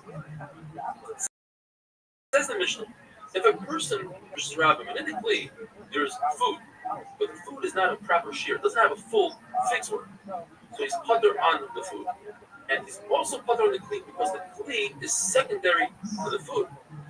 If a person takes out a live human being on a bed, he's putter for taking out the human being and putter taking out the bed. The bed is secondary to the human being, that's why he's putter on the bed. But the human being is a new concept called Hai Noisesansi. The live person assists in lifting himself up. You're not carrying dead weight, you're carrying a live person, which is lighter than a dead person because he assists the gravity or whatever you want to explain, and therefore you're putter on him, and therefore you're also putter on the bed. However, if you carry a dead person, you are chayiv on the dead person. If you take out a kazais of that person, or kazais of nevela, or a kadash of a sheretz, you're also chayiv on Shabbos. Having a wonderful day.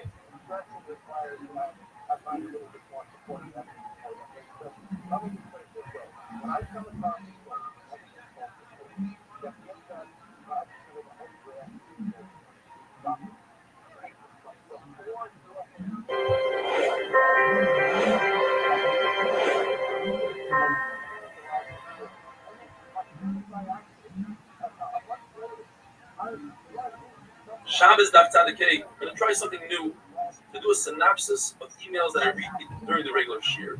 It's my privilege, as the first email, we'll read an email from a boy named Moshe Mosbach from Yerushalayim, a 13-year-old boy, sent me 2 days ago. And he writes that he's had 24 surgeries to correct a rare syndrome that he has, yet he learns the daf, he learns the full shir, and then he does the 8-minute as a chazara, and he writes, learning by myself. So we wish Aaron Mosbacher tremendous batzlacha. Hope to see you live at the shir. And here's a picture of Aaron that he sent me, a before and after. Such a zisa guy. So let's jump into the Gemara. We have 2 lashonos here. Rabbi Oven, in the name of Rabbi Yosef Chanina, says that when a woman braids her hair, she's over on the isser of oireg, weaving. If she paints her eyes blue, that's kaisab writing. And she does bekesa, she parts her hair, that's spinning. The artist, but that's not how people spin and weave and write. Rather, Rabbi Oven, in the name of Rabbi Yosef Chanina, says braiding and bekesa parting here is binyan. As a Baruch Hu braided Chavos here, and the Torah calls Piyasa, which the translation is Piyasa, to build. And Kucheles, painting one's eye, is not Tsiva, rather it's Tzviya, dying. As the Gemara says, one should not put blush on their face because that is dying. Reb Shimon Lazar says that when a woman does these 3 things, Midelos, Mekeses, and Kucheles, what she does to herself, since it's not a perfect job, she's sponsored. For a friend, that's what she's hiding. Milking an animal, or making cheese by putting milk on top and having the way the water come down, and megavin, which means to take the rolling of the milk and putting it together. The shear is a greget. To sweep a floor, to sprinkle water on a dirt floor, and to break apart a honeycomb and eat it. According to Lezer, that's a issa d'oraisa. You have the chatos, as the verse says, yaris bash, the fires of honey. In other words, it's like picking off a fruit from the fires. Yontif, you get malchus because it's issa d'oraisa. According to Rabbanon, it's only shvus, it's only issa d'Rabbanon. One of those amazing story. Nachman bar Kuria came to a certain city, and they asked him, "What is the issa of chayla, of looking? What's the issa of megav?" He didn't know. So he said, "What's going on here? Was your Rebbe a hakutanya? Was he a reed chopper? He didn't teach you." So he went around and he asked, and he found out. Milking a cow is mafarid. It's the malacha of Dutch of extracting one thing from the other. The malacha of mechabetz is boirer. You're taking the milk, pouring it, and out comes the whey, and the cheese remains on top. And megavin is taking the big pieces, rolled pieces. That is boina. Amir says this is sort of sprinkling water on the dirt floor. The floor that's mashvik kumais. That is boina according to Rashi. But sprinkling water on a tiled floor, 100% mutter. Rabbi Sva told Rabbeinu, I see you suffering from the dust. Why don't you do a trick? Pretend that you're washing your hands. The water will fall on the ground, and then you're washing your face over there. At the end of the day, you'll have water all over. Or it tells us that the wife of them, daughter of them, they know this trick. You wash dishes in this corner, they go to the next corner, and at the end of the day, your floor is watered and the dust goes down. Or it tells us, since Mahalacha, we pass like Rav Shimon, the Davar She'enim Skabet is mutter. If you don't intend to do that Malacha, it's over here. You intended to get rid of the dust. It happens to be that the water fell on the ground and straighten out your floor, but it's not necessary that's going to happen. Sometimes it happens and it doesn't. It's mutter. It says the Mishnah. There are 2 types of flour pots. One has a hole in it, one does not have a hole. The one with the preparation could have that hole on the side, the bottom. Sometimes it's considered as if it's part of the ground, it nourishes from the ground. Therefore, if you remove a fruit from that pot on Shabbos, it's like removing a fruit from a regular tree. However, if it doesn't have a hole in the bottom and it's separated from the ground, there's no Isser Kalisha on Shabbos with the Reisa, with the Rabbanon only. Shimon says there's no difference. All pots are not considered attached to the ground, and if you remove a fruit from a pot, even if it has a hole, you are potter. The only time Shimon makes a distinction is when it comes to the machshir food, that is, in order for fruit to be mekabel tumah, you have to introduce them to one of the 7 liquids. If they are attached to the ground, it doesn't matter how much liquid you pour in it, it's not mekabel tumah. However, if it's in a pot that doesn't have a hole in it, then it's not attached to the ground. So it's not attached to the ground, you can introduce water to it. It says Reb Shimon. In this case, I agree that if it has a hole in it, it nourishes someone from the ground, it won't be mekabel tumah even if you pour water on it. The Gemara brings a story from Abu Sab, sometimes it means Eliyahu Hanavi, As from Zera, what if the hole has a root coming out of it? It's poking it, that it's directly by the hole. Does that nourish from the ground? And therefore, Reb Shimon would agree. That's considered attached to the ground. Reb Zera didn't have an answer. Later on,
however, if the hole is larger, this is level 2, that water could go in, which is a much larger hole than water coming out, then it can no longer receive mei chatos. However, it's considered that the kli is not attached to the ground, and as we said before, you cannot be mashur fruit. If you pour water on them, then they are mikabel tumah because they are not attached to the ground. The third shear is if a root pokes out, a small root. Now, it is considered attached to the ground. It can no longer be mashur mikabel tumah because it's attached to the ground, but it's still considered a kli. It's mikabel tumah because it can hold olives. Fourth shear is that if it has a hole the size that olives come out, then it's no longer for anything, unless you specifically designate that kli to hold pomegranates. Fifth shear is if it has a hole that large, if even pomegranates fall out of it, there's no way out of it. It's completely not mikabel tumah. And finally, the halacha is that it has something in it, and it's in a room with a dead body. Typically, the oil hametz will go into the kli and be metamel with it. What if it's sealed? It can protect that tumah. What if it has a hole on the side? A hole on the side doesn't make a difference. It has to have a hole on top edge. What if the hole is so large that it's as large as 51% of the whole kli? Then tumah will come in if it's a very large kli. And if it's a small kli, if that hole is as large as a pomegranate, then the tumah will come in even from the side. Have a wonderful day.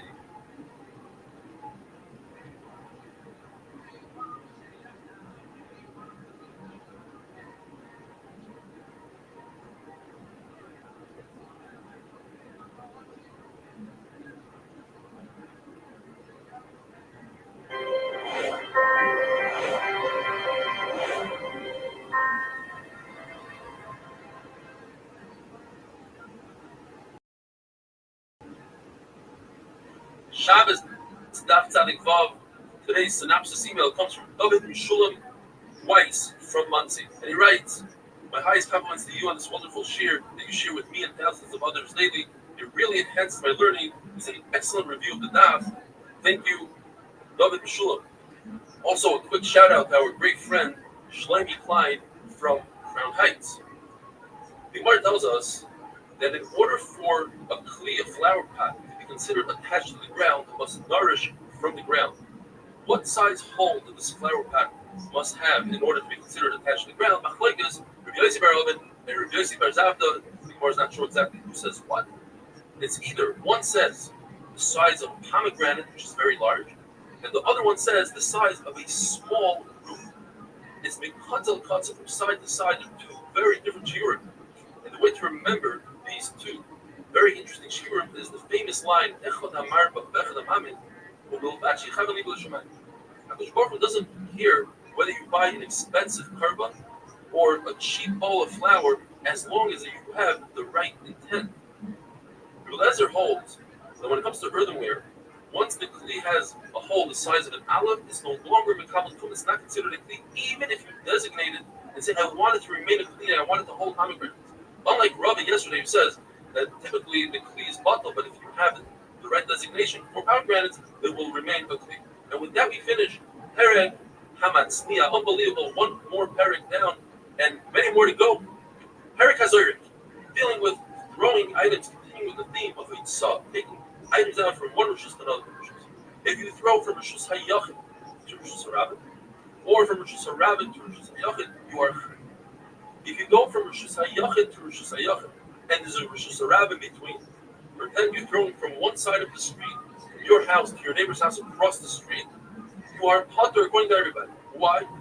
Because in the Mishnah they never threw or passed from one side of Rishus HaYachid to the other. The way it worked is they would pull up with 4 wagons. 2 wagons were attached to each other, and the other 2 attached to each other, and they would pull up to the Mishnah. Let's call set number 1 northbound and set number 2 on another lane going southbound. They would pass the beams onto the first wagon and to the back of the wagon. You go from the front to the back, but never from the wagon on the northbound to the wagon to the southbound. Therefore, if you're going to pass from a porch to another porch on the same side of the street, you are chayav, because that's how they did it in the Mishnah. But if you're going to pass from one side of the street across the other side of the street, you are potter. According to Chachamim, they never threw in the Mishnah. It would be very difficult to throw these beams, which might have weighed anywhere between 1 ton to 4 tons according to Rabbi Rothschild. Extremely heavy. And it wasn't coveted, according to another Pshat Rashi. And on Dafdalim and Beis Rashi says they didn't throw because they were concerned to ruin these beams that were covered in gold. So there's no throwing going on. According to Rabbi Kiva, it's also to throw on Shabbos. Moshe Rabbeinu commanded Israel to stop bringing items from their Rishus HaYachid, from their where they lived was Rishus HaYachid, to his camp, which was considered Rishus HaRabban. And his Exer Shava from what Moshe Rabbeinu said to Yom Kippur, just like Yom Kippur, the actual day is also to do Malacha, so to that day Shabbos was also to bring the items, not because he had too much, but it was also to bring. And logically, we say, since it's also to go in this direction, from Rishus HaYachid to Rishus HaRabban, it's also to go from Rishus HaRabban back to Rishus HaYachid. However, that's called a Kol. The Av, the main halacha, the main Isser, is going from Rishus HaYachid to Rishus HaRabban. So, if a person committed, he did, but saw went from Rishus HaYachid to Rishus HaRabban, he did Achnasa from Rishus HaRabban to Rishus HaYachid, he only chayav 1 carbon, because they're both in the same category. One is the Av, the category, and one is the Tolda, the subcategory. If you do an Av and a Tolda, you only do 1 carbon. If you were to do 2 separate malachas, like Beitzah, bringing wood in to Rishus HaRabban, and then Boirer, you would be chayav 2 karbanos, even if it was in 1 word. However, according to what Eliezer says, if you do an Av and a Tolda, you chayav 2 karbanos. So if you do Beitzah and Achnasa, you chayav 2 karbanos. The difference between an Av and a Tolda is that the Av was what they did in the Mishkan, and it was an important malacha, versus the Tolda, which wasn't done in the Mishkan. That's why it's called. If somebody throws an item in Rishus HaRabban and it sticks to the wall, like wet toilet paper or a juicy fig, if the wall where it stuck to is above 10 tefachim, it's no longer Rishus HaRabban. And it's not Rishus HaYachid, because Rishus HaYachid has to have a place, it has to have square tefachim. And this is on the vertical. If it landed on top of the wall, that would be a different story. So therefore, it's as if it landed in mid-ear and he's potter. However, if he threw it and it landed below 10 tefachim is considered part of Rishus HaRabban. Therefore, he is chayav. Where do we see the concept of throwing in the Mishnah? There wasn't any throwing in the Mishnah. Therefore, we must say that the throwing from Rishus HaYachid to Rishus HaRabban is halacha the Moshe Messiah. You might say, well, they did throw in the Mishnah. They threw the bukhir. That's the device, the barber's, the weaver's bob, or the shuttle that goes. It has the Erev thread, and it goes through the chassis back and forth. They would throw it, but you would hold on to the thread. But perhaps it was the end of the thread, so he threw it 4 hours. Well, the actual loom is considered a makom tur, not Rishus HaRabban. Therefore, there's no right for it. Perhaps we'll say that as they were using the loom, one would borrow from the other and say, "Hey, pass me the bukhir, or pass me a needle," and they would toss each other things. So you see, there was tossing. That can't be either, because everyone in the Mishkan had their own bukhir and needle. Everybody had their own kalim, as the pasuk says. There's machlokes. This week's parsha we're going to be complaining about the Mekoshish Eitzim. What exactly did the Mekoshish do? Three-way machlokes. One Madamar says, Shmuel says, he was over an Eitzah. He walked the Rosh Hashanah for Amos with the wood. The Brisa says he cut the wood, Tailish. And Ravana says he piled up the wood, his mammer. What is the difference? What he did? The difference is, if we know what he did, then we know. If you kill us, Starim, it says there's 139 blocks, you don't get a punishment. Now we know, according to whatever the Madamar, whatever you hold, let's say you hold the Mekoshish did Mahammer, you know for sure it's not Mahammer. Mahammer, there is Einish. Tailish is for sure, but not Einish. Who was the Mekoshish? Rabbi Akiva says the Mekoshish was Tzlachah. Rabbi Yehuda ben Tzera did not like that. He said, if HaKadosh Baruch Hu didn't put it in the Torah, you wanted it hidden, why are you telling people about it? And if you are wrong, then you're going to get Einish for being Moitzi Laz on something. Similarly, we see by Aaron and Miriam, it says in the Pasuk, Bob, it says Rabbi Akiva, they both got Tzaras. It says Rabbi Sarah, you have no right telling Yisrael that Aaron and Miriam got Tzaras. And HaKadosh Baruch Hu wanted it hidden. And if you were wrong, you're Moitzi Laz. So what does he do with the word Bob? HaKadosh Baruch Hu gave him an Ezekiel, gave Aaron Musar. He never got Tzaras. Wonderful day.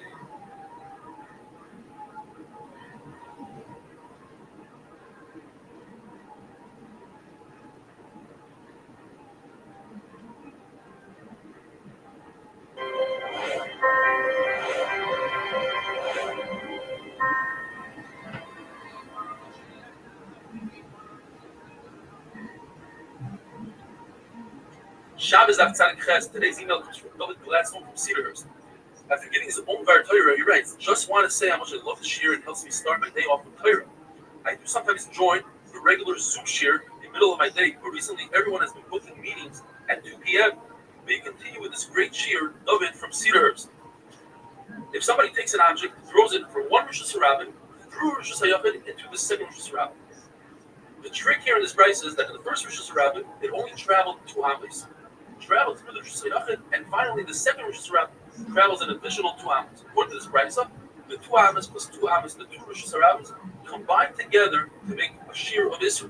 But we don't say that since they went from Rosh Hashanah to Rosh Hashanah, it's chai right away on Achnasa, because this price does not hold of the concept called Pruta. We don't say that halachically it rested in the Rosh Hashanah.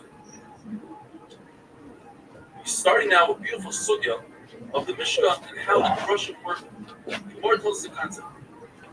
There is no Isser to carry the Rosh Hashanah that has a rooftop, because in the Mishkan there is no rooftop. And the Gemara analyzes to see whether or not there's a rooftop in the Mishkan. We're talking about the beams, the crushing that built the Mishkan. When they transported these beams, they transported them on 4 wagons. The wagons were 2.5 amos wide, 5 amos long. And they would transport the length of the beams on the width of these wagons.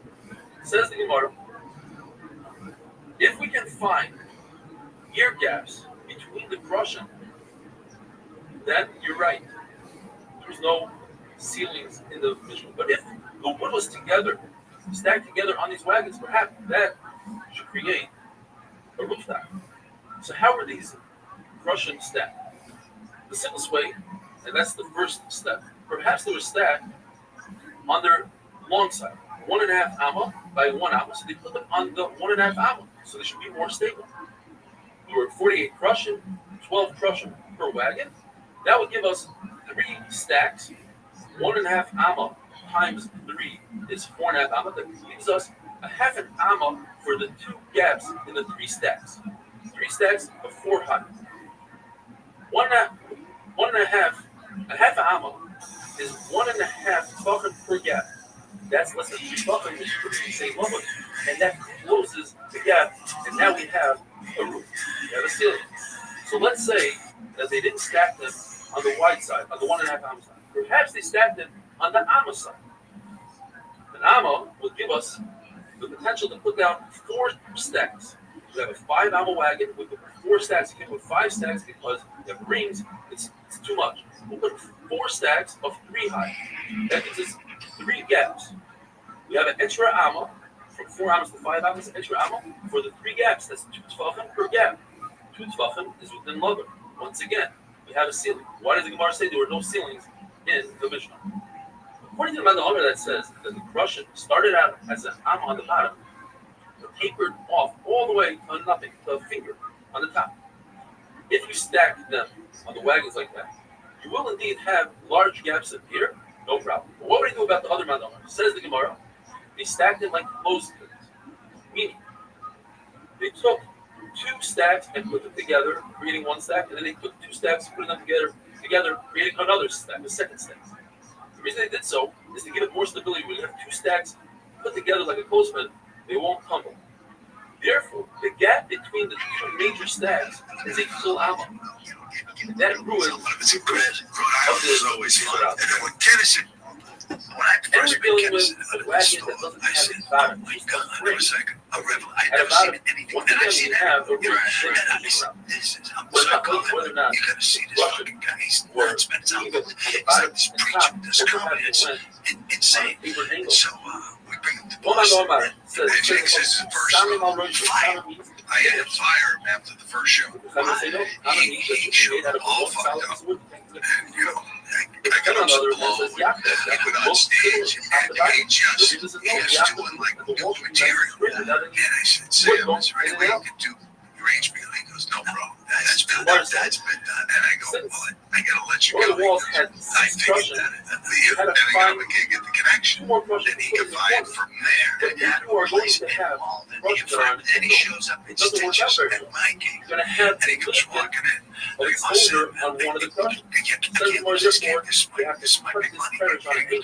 Do you trust me? Do you trust the beast? Do you trust the beast? Bring me on. So, ladies and gentlemen, you saw HBO live. Metal One of the best I've ever seen. around Sam outside Jackson, and he comes stumbling out. What happened? Walking away. Shuts it down. Groups and says, someone's fucking me tonight. And from then on, he just followed the room down. And by the end of the night, they'd hide him to the back to do the back room, the paradise. And he was off and running. But oh my God, this is like 86. So we're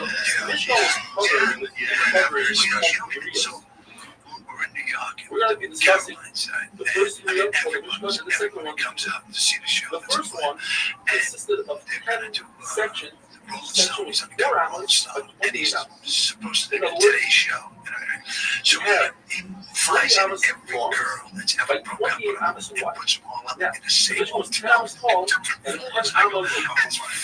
genius. So to start off with the and I told the story. We have a 10-hour seal and 10-hour wall. It's exactly 30 hours. The fabric came all the way down and exposed to the abdomen with the socket on the bottom. The actual wall takes up the full armor. Now we're basically additional 2 hours. So the fabric came down and was hanging 2 hours above the ground, exposing the abdomen.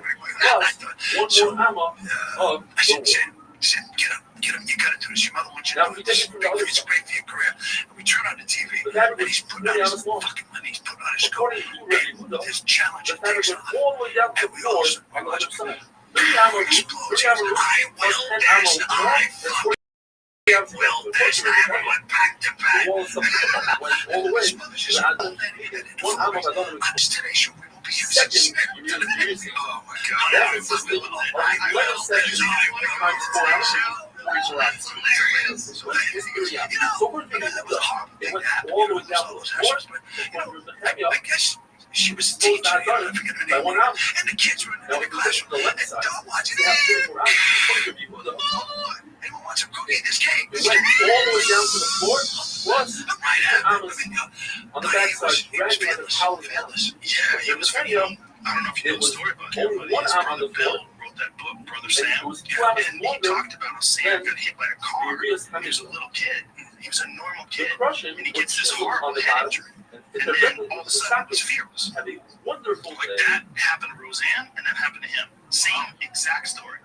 Hit by a car, one personality changes 100%, becomes a totally different personality, and becomes this wild, reckless person. Happened to both of them. Listen, you know, all these documentaries about him and stuff I see. Shabbos Naftali Test, but his email proof from Manchester. Then he came from Manchester. He says he works in a bakery. He's 19 years old. He hasn't been in for years because he doesn't think learning all day is for him. He wasn't seeing shots, he had inspiration, his boss, Belver, he just think that was out. He tells him it's too hot and it's fun. Give it a try. It's never missed a day since. My days feel different when learning documents. I really enjoy it. I make me learn every day. Sometimes he watches the bakery with his boss, and then goes home and watches it again with his tomorrow. I can't believe I still do the dog every day, he says. I can't wait to finish shots coming from a boy who says learning for him all day is not for him. All the way from Manchester, many people said, because I've been we learned the other day that the mission was covered with three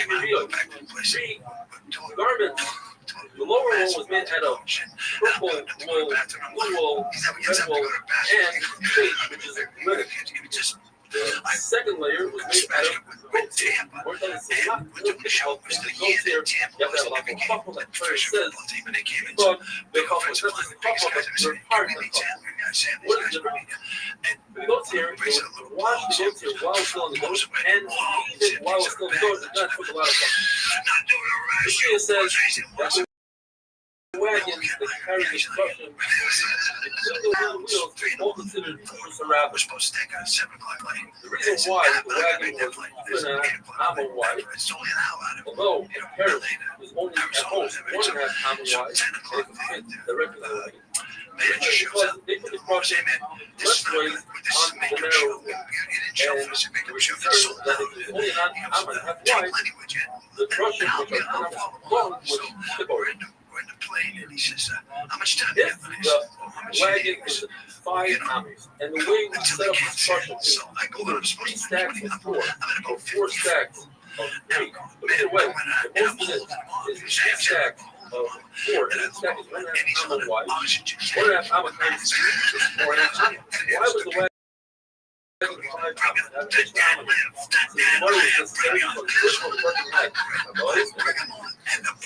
Chemical hence that height. The wagon was only 4.5 amps. Should be impossible. Something that's 4.5 amps is 4.5 amps. Even if you had to be if you take on that belt, the belt is 2.5 amps, plus the wheel is 5 amps. You got those side by side, it's 10 amps. But if you got Gola and Gola, it was 5 amp space. Together we have 15 amps. Why is it that we say Rosh Rabbin has to be 16 amps? Again, that is very interesting. When that goes for moving through the midburst, when that goes, I'm the question. You notice that if everything else toppled over, bent over in a half an hour area on the side of that goes. And then you would rearrange the truck. That half an ammo on each side, because the ammo, and that's why you have 16 ammos for people to left. This tells us that you have a pitch of a and he has a big like 4 cover, like 4 cover, that means we have inverted, we have a small arm, so that is 4x4. Right? That's what it is. Take something to put it so take something to put it into the picture. Awesome. Or it says, why does it tell us a pit of a pit with a pit? You say a pit.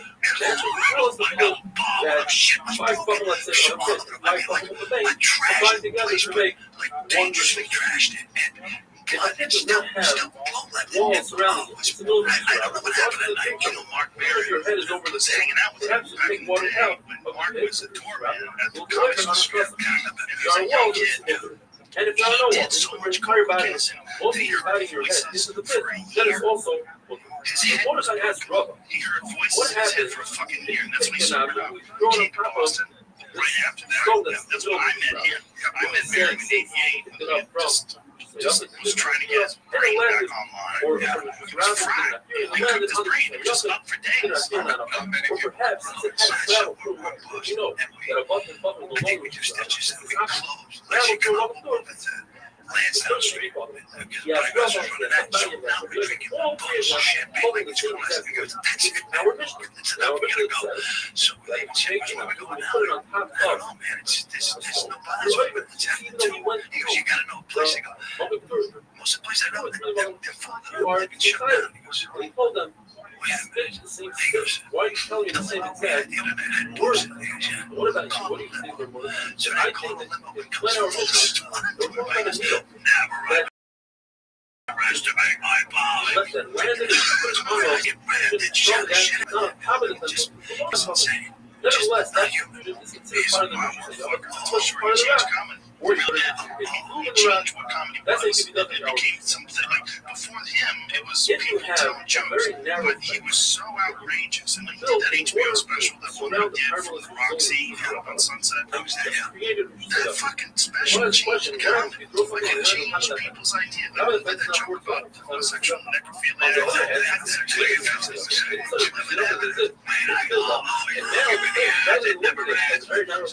It's a very wide fence. Entire side, it says a third shot.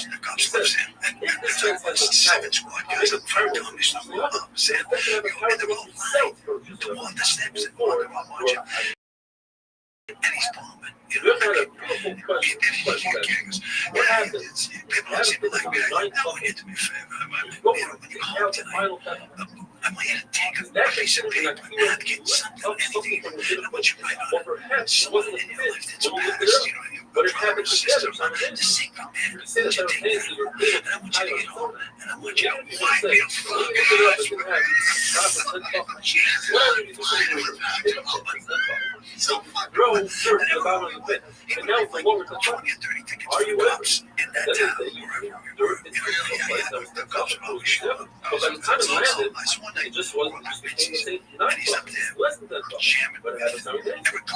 Five or I forget who the other guy was. was. That group, they were good for themselves. He said if you throw a very fish onto the wall, 4 ounces around you, watch it hide. The cops come. They He was letting Dick in. Sorry, well, in the case where 3 guys are like, what's on? He said, hey, it's true. You gotta cut it down. He's less than 4, not much because then you have to think. Phil Collins and Jim, Sam, can we be You don't want to see the back of that fish. It's okay, but you gotta But go dirt, take a picture. you want the dirt to stay about it. I should say, you know, so he goes up in there, that's when they This was with like a very narrow piece of they just created a on top of the plane, let's say you have another item. And as it landed, we both landed together. You would say that other item landed under the plane, but it happened together with the plane. And that's the same thing as you referenced this. It happened together, perhaps it shouldn't be. To stop riding, too much partying. But maybe as it landed, whatever item it was, jumped up to the hard landing. It came down. That second landing to make it another enough. And then he became very, very famous. Probably too famous. Have a wonderful day. We were doing the Outlaws of Comedy at the Dunes. That's how long we were in the Dunes. And he had driven out to my Masuki. And I got a call early in the morning. Lenny, come quick, Sam. So I go over to Caesar's Palace. And I can't wait to take the champagne thing, take it home, pour water on me, and smile. And said, welcome to Japan, Mr. Bond.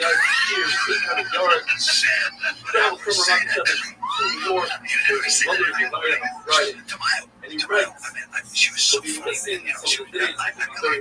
She was sweet. Looking at the clock and saying, when is the job?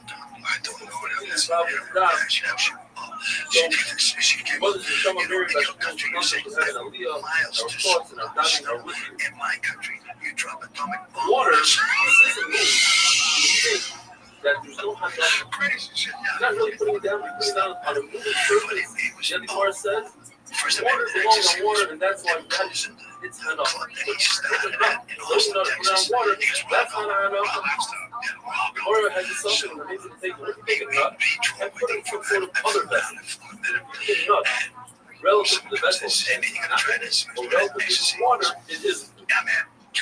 Oil that floats on top of wine, stuff like this, whether or not it's too long and it's too young, somebody went to the big country was waiting for hair to something goes down the part, don't touch it, hot oil, don't touch plumbing, according to the gold are coming, and the Shabbos, when you see with the halacha of water on top of water, according to Rabbanan, just the oil is possible, and on Shabbos it's like the nut floating on top of water.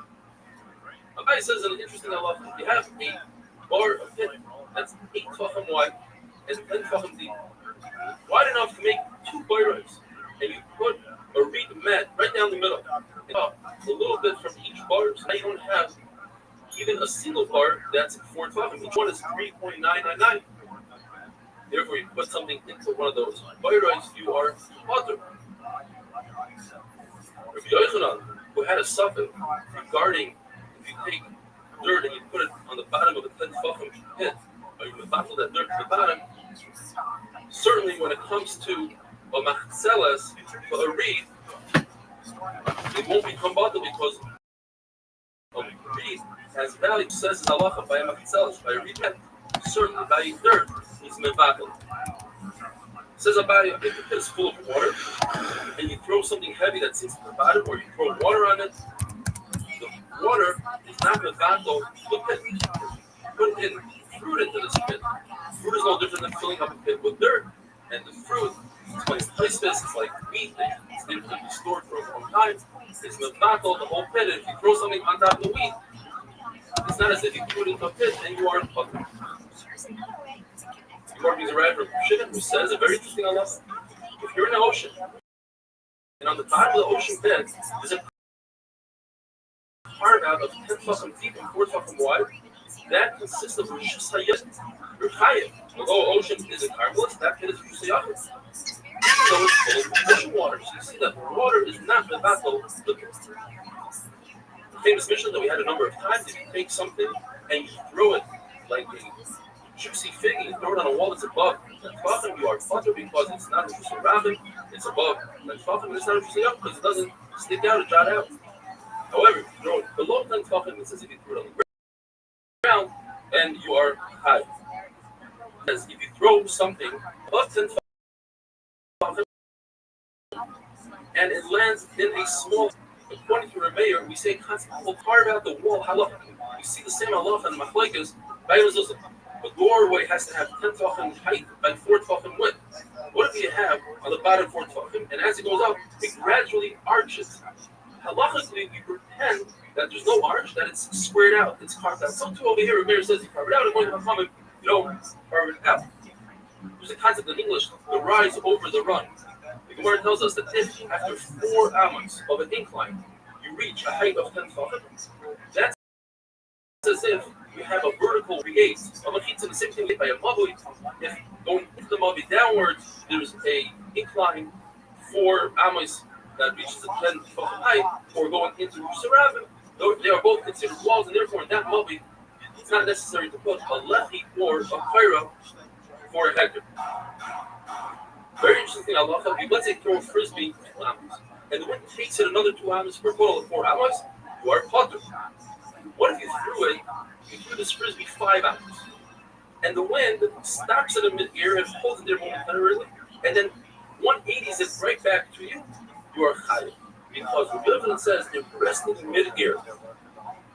Rabbi says that although an object came within 3 tefachim to the ground, we don't invoke the concept of fluga.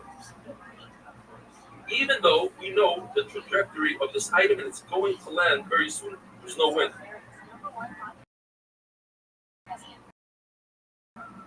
It's not similar, says the Gemara, to what Rabbi Yochanan about this frisbee. They had to come out of shot that it rested in midair. Why did they just say that it's within 3 tefachim? And the answer is because we're talking about a wild wind. But Rabbi is talking about no wind at all. It says the Mishnah, if somebody throws in an ocean, which the ocean is a carmelist, and throws it down Amos, he's potter. There's something called a rekat mayim, like a giant tunnel in the middle of Rishus Harabim that people walk through it. It still has the halacha of a Rishus Harabim as long as it doesn't have 10 tefachim. If it's 10 tefachim deep, then it turns into a carmelist, says Rashi. And the Mishnah repeats the same words twice, and the Gemara tells us to tell us the halacha that when people are inconvenienced by walking there, it's still considered Rishus Harabim, but if you're inconvenienced using a pit, let's say 9 tefachim, it's not considered Rishus Harabim. The reason why it says the word rekat twice is according to Rabbah. One is the summer that typically people would do off, but in the winter people won't go through the water. For Mashmalan they do, and if it just says the winter, I'd say well people have dirty shoes anyway, so that's why they go through, but not in the summer. For Mashmalan, Abaye says that this rekat is a Daled Amos, and I would think that people, if it's Daled Amos, they would walk around it, and if they walk around it, it should be part of Rishus Harabim. For Mashmalan, it is part of Rishus Harabim. Rashi says it's only 4 tefachim, and I would think because people could jump right over it, but if it's larger, people won't jump over it. Well, yes, and similarly, Rav Ashi says, when you have a bridge, when you have one step in the bridge that people don't like to use, it looks a little bit weak, and it's by itself. Nevertheless, if you throw something onto that piece, onto that board on the bridge, it's considered throwing it and disrupting your ideas. If you throw something and you are in the water, which is environmental, so you throw it to the land, which is Rosh Hashanah, or from the boat, which is Rosh Hashanah, into the water, which is a caramelist, or the opposite. Or when you go from one boat to the other, Rosh Hashanah, all button. The way to allow you to go from one boat to the other is to tie them together. If they're not owned by one person, you make the Eruv Chatzeros. In order to draw water from the ocean, you have to either make, according to Rav Huna, a little pipe, and you say, this is where I'm drawing water for as a heger, but typically you're not allowed to. Or, according to Rav Chizda or Rav Huna, you make a frame 4x4, and then you go the concept of achis, and that frame goes all the way down to the water. The difference is Rav Huna says that the carmel starts in the bottom of the ocean bed. By the time you get to the top of the water, it's already a much cooler, therefore it's completely mother. Rabba and Rav Chizda hold that the carmel begins on the top of the water, therefore we have to make a much larger hecker or a good achis of chitzah. A wonderful day. And enjoy the chocolate. Please swirl it in your mouth. Do not bite it and act like it's just something you just picked up in the convenience store and you get up for, a buck or whatever. No, enjoy and swirl this. But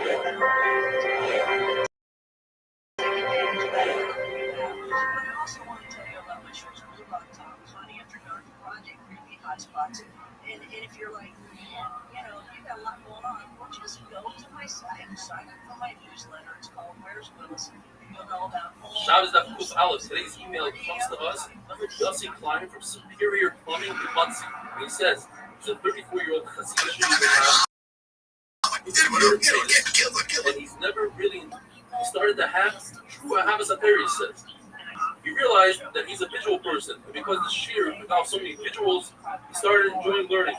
And finally, after a whole long email here, he writes, believe it or not, Shabbos afternoon, instead of taking books out to read, what he's used to doing, he takes out a Gemara, the Chazer, all of that. It's crazy. I never knew on that kind of level to enjoy learning and to do Chazara on all that. People can work.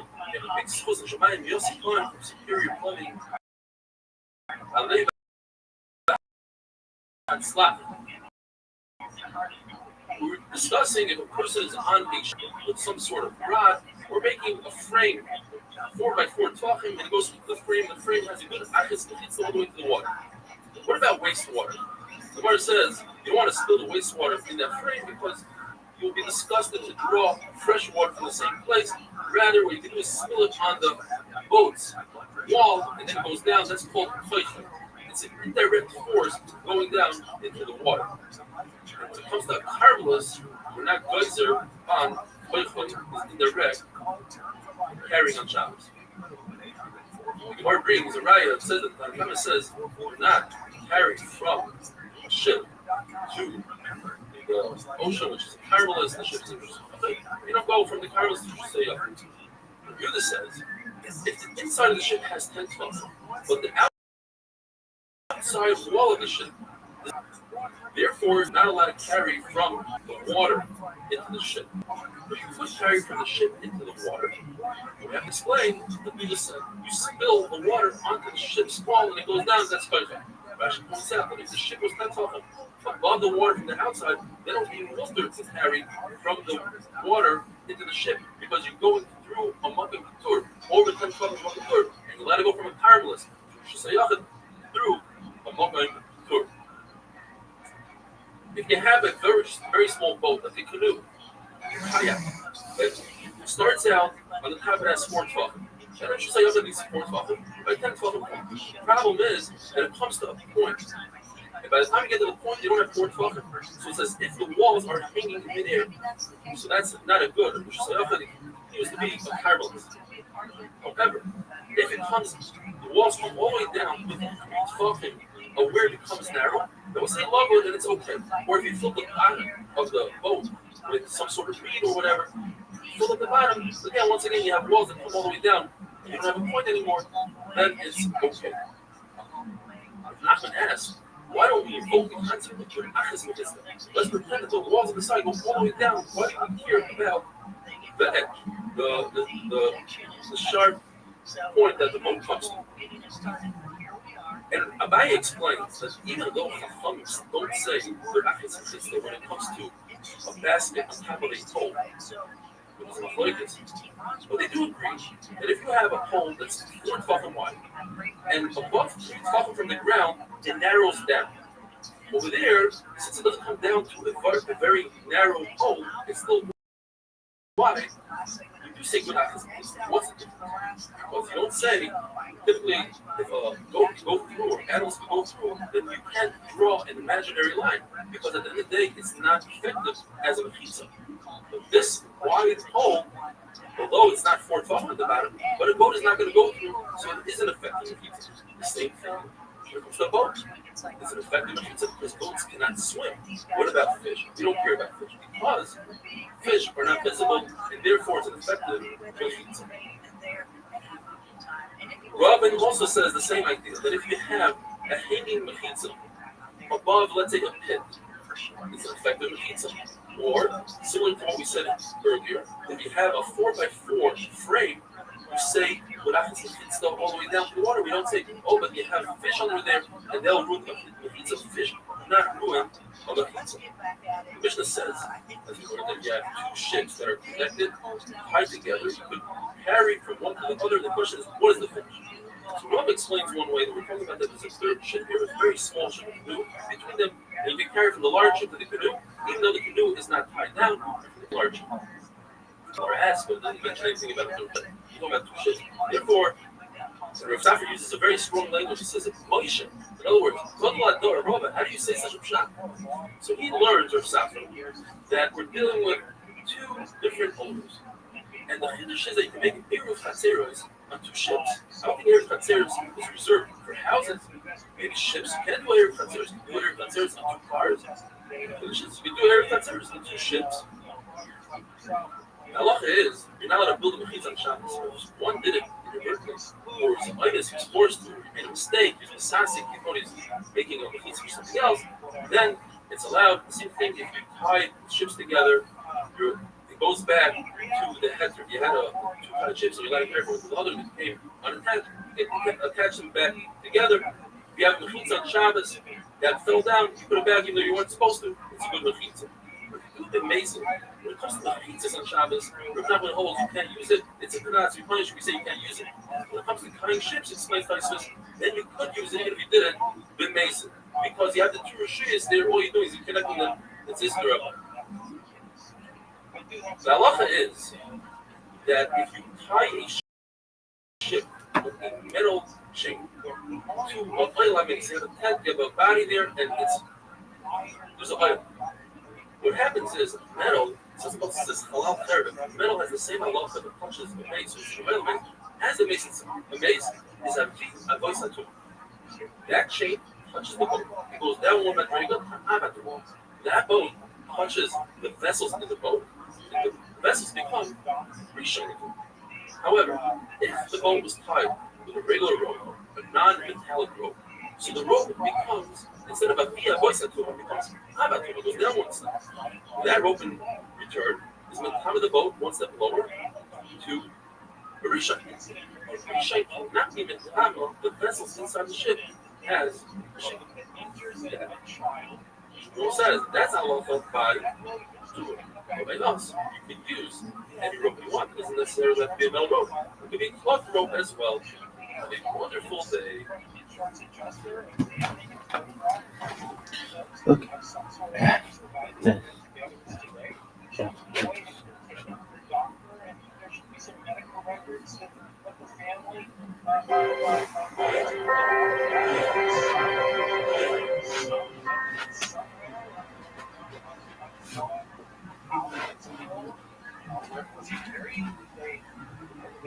Shabbos Daf Base. Today's email comes to us from Calvin Milberg of Woodmere. He says he watches the Shir every day on Zoom. If he can, he watches it on YouTube.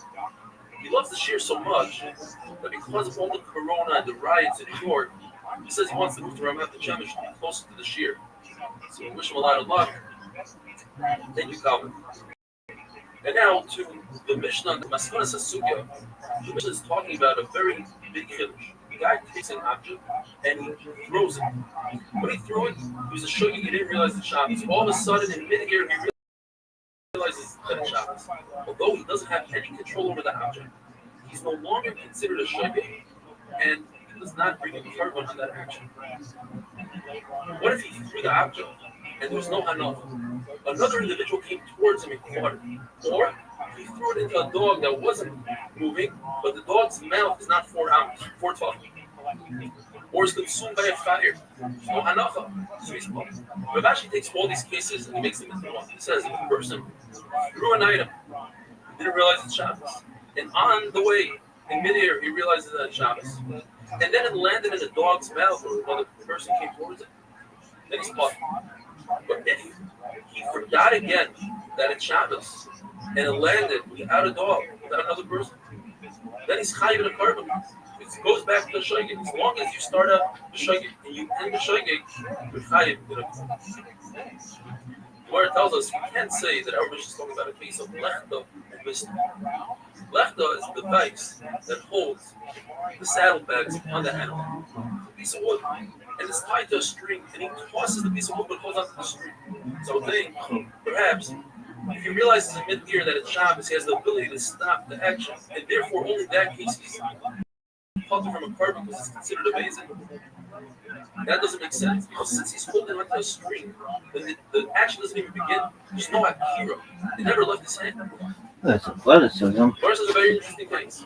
Perhaps the person did it so 2 amas b'shogeg, 2 amas b'mezid, and 2 amas b'shogeg. Can we combine the 2 amas at the beginning and 2 amas at the end and make it one shogeg that is hybrid?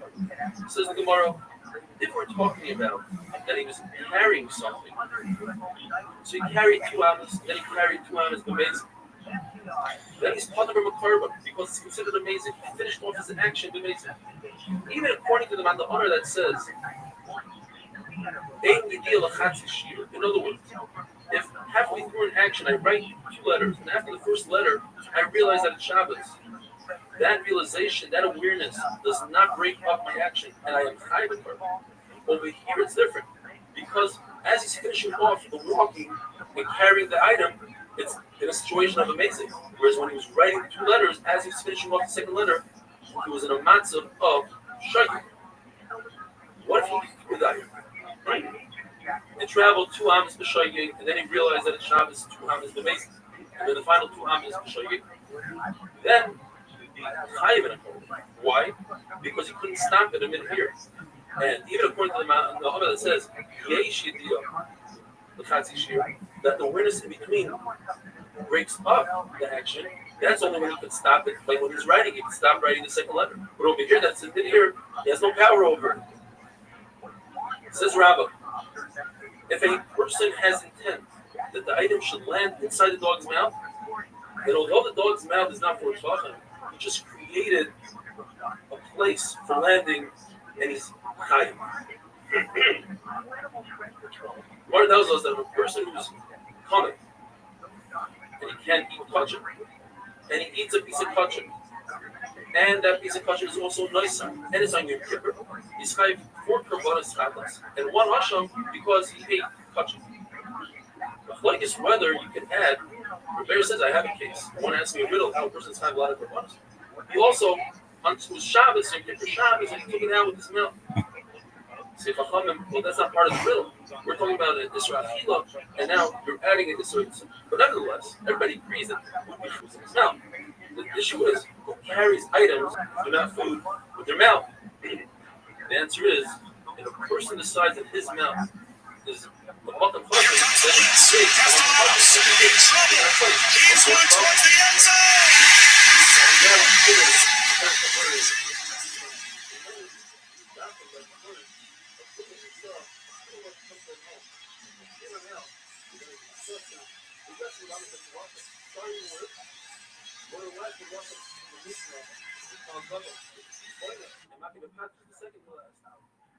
Building, says the Mishnah, is B'chol Shur, meaning, according to Rabbi Yirmiyah, since a poor person will create a hole in his house, and creating holes in the ground outdoors is clear, but indoors is minor, he would hide his few pennies that he has in those holes, so that's minor. And in the Mishnah, they would hide their needles. Says Abai, in the Mishnah, they didn't hide needles on the ground to rust. Therefore, says Abai, they would build a small tripod to hold their small stovetop. That's the shear. And the Beis Hamikdash, they would build a small tripod to cook up the few spices that they needed that they didn't have for the dyes. Ravach argues, he says there's no aniyos, there's no people. There was such a wealth in the Beis Hamikdash, it doesn't make sense that they didn't make enough of this dye. They would overdo it, not underdo it. Therefore, he says, even wealthy people, they would plug up holes in their mansions, just like in the Mikdash, they would plug up a hole in a piece of wood caused by a worm. The Gemara tells us, when you build a stone wall, there's three parts of the wall. The first row, you take the stones and you wedge them into the ground, into the dirt. Everything else is with cement. And the final top layer, you just put a stone on top of a stone without any cement. And that's the malacha.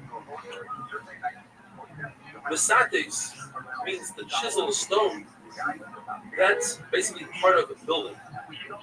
When you make a hole in a chicken coop, that's not really building, because building is make a window and a door, but it's similar to making something that you do in a house to get the heat out. So there's a big chiddush in that.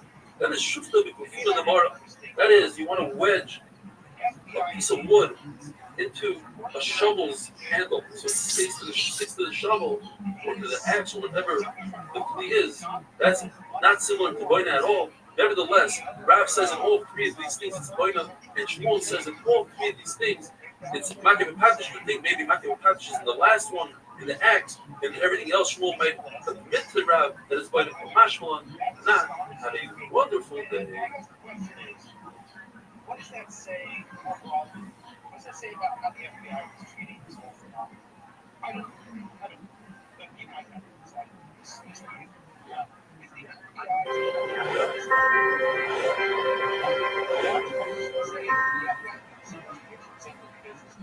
Transform trillions of.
Look at this athleticism.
Oh.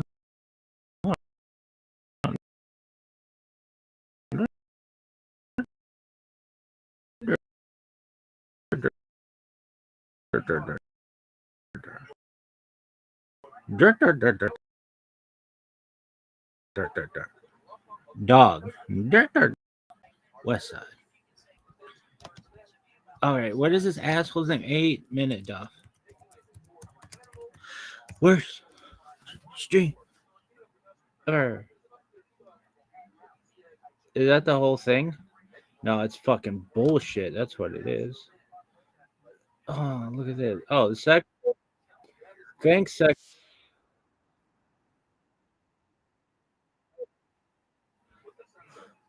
Hey, why don't you make a playlist of them all? Huh? Huh? I'm so fucking smart. I know the whole fucking Kabbalah and the fucking Zohar and the fucking Talmud and the Tanakh and fucking loser. Now I have to look up all this shit. Worst stream ever.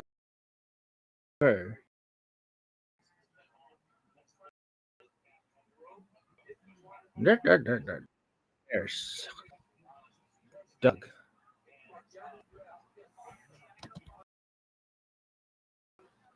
Add multi-playlist to a playlist. YouTube. Is that possible?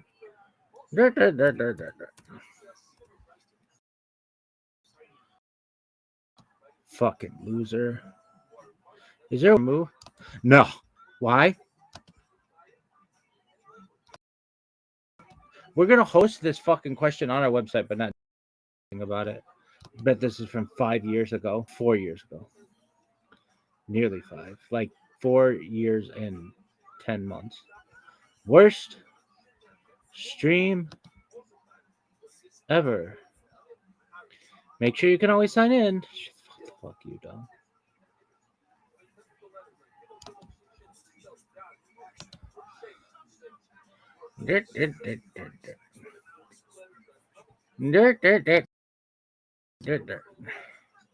Dog, quit taking so fucking long.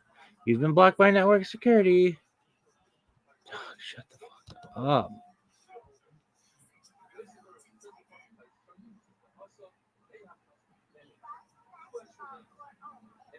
Oh, tight. Maybe you can do it. All right. Save? No, dog. Just like new playlist. Playlist.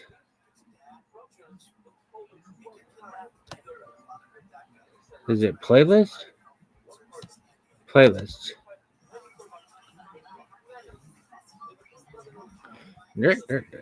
Okay, here we go. Why isn't there like a new playlist? Are you fucking serious? They don't have a thing? I mean, these guys are just... No wonder they lose there so much money. Seriously. They're terrible. Save playlist to library. No.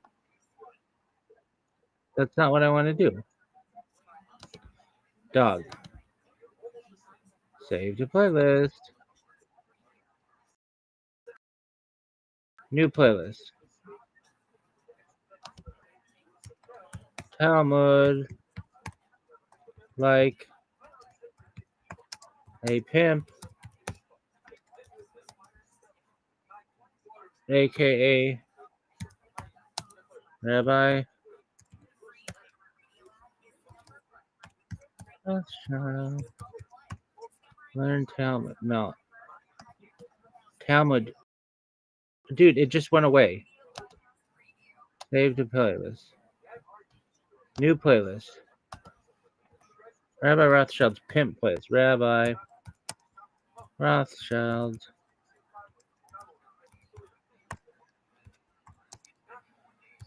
Pimp. Talmud. Playlist.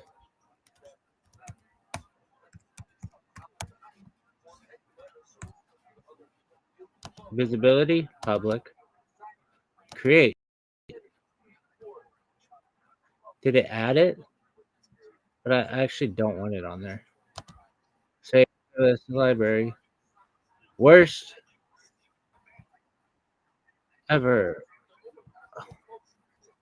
What is this bullshit?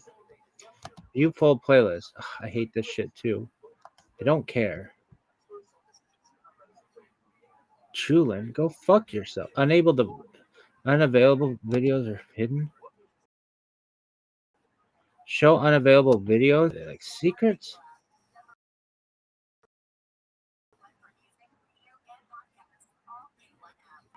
Stream. Share. No, dog, not that shit. Dog. Add to queue? No. How do you do it? You can add a playlist to another playlist. Find the playlist you want to merge with another. Tap it and add to playlist and select the one you want to add it to. First,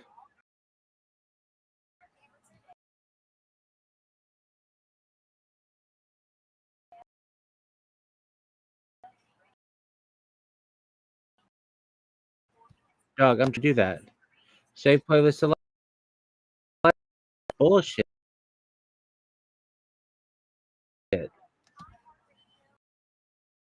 Save. Is that it?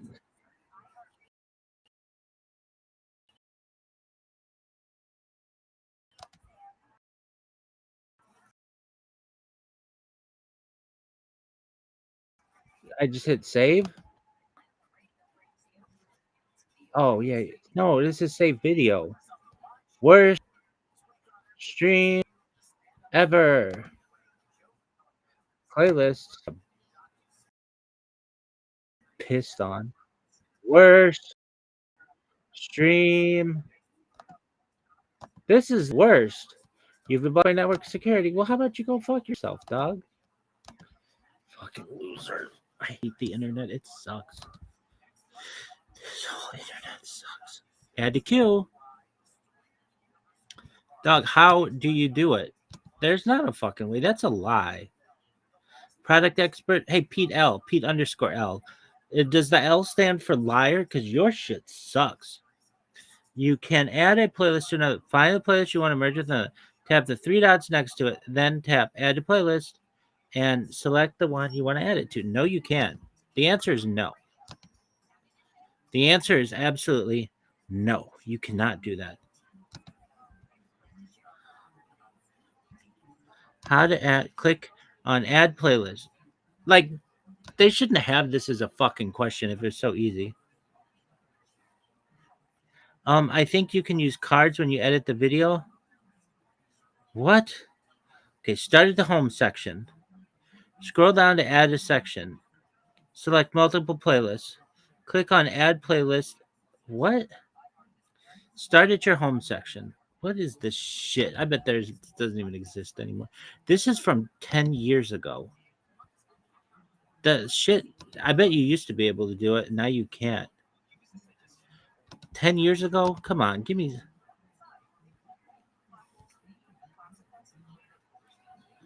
This is the worst. Is it possible to grow? No, no one gives a shit. How to create a YouTube playlist? Where's your AI shit? This better fucking work. Thinking. Okay. On YouTube, the best way to combine is to add all the videos from one playlist into another. This is best on a computer and will merge the videos into a new or existing playlist rather than nesting the playlist. What? Navigate to your playlist. What if it's somebody else's playlist? Choose the playlist from. No, dog. Add multiple videos from a search. No.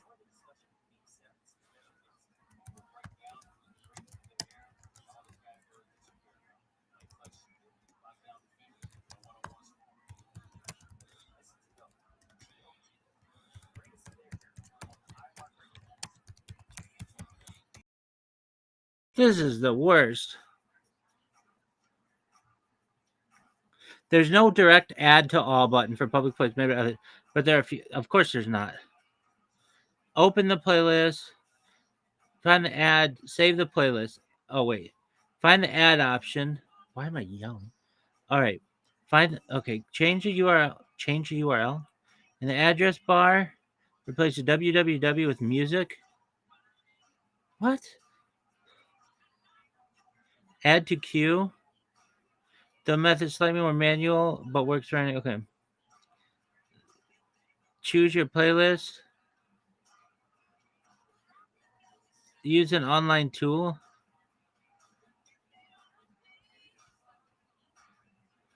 Copy the playlist URL. This is fucking ridiculous that this is so fucking ass backwards. These fuckers at Google, we should bring back the fucking that gallery. Fucking stupid. This is the worst. Copy and oh yeah, well you could use this fucking Puerto Rican website to do it, but you can't fucking do it this way. Shout out to Puerto Rico. YouTube, please sign in. Copy YouTube playlist. What is YouTube? The YouTube lets you create a copy of any YouTube playlist into your own YouTube account. You can duplicate your own playlist or clone the videos of someone else's. Okay, what? Just fucking work. Why doesn't it just work? Why isn't this a fucking option of YouTube itself? It's like they were just like, you know what? Let's start charging for something that's free. And then they were just like, okay, manage your YouTube account. Dude, I don't fucking give a shit. Do your shit. Do you trust digital inspiration? No, I don't trust anybody. Worst stream ever. All right. This better fucking work, or I'm going to be so pissed I won't be able to see straight. Remove from playlist. If it gets rid of my fucking playlist, I'm throwing fists. 255 views 5 years ago. 240 of those views are from this motherfucker 2 weeks ago. All right, are you fucking done though? This is the fucking worst. Oy. All right. Shabbos sucks. Oh, I wanted to actually brachos first. Sucks. Worst. That's not it. That's not it. What is this bullshit? Worst. Share. Oh. Copy. Do I paste it in here? This better fucking work. Fetch YouTube playlist. Sorry, this is not a valid YouTube playlist. What the absolute fuck? Why does it give me these short fucking links? Thinking like, oh, well, let's just give them the short link. No, give me the fucking link that everybody's gonna know. This is the worst. No, I don't want YouTube Premium. Assholes use that. Are you fucking serious? Dog, this is the worst. They make fucking studying so diffy. Link address. This shit doesn't work. I'm throwing fists.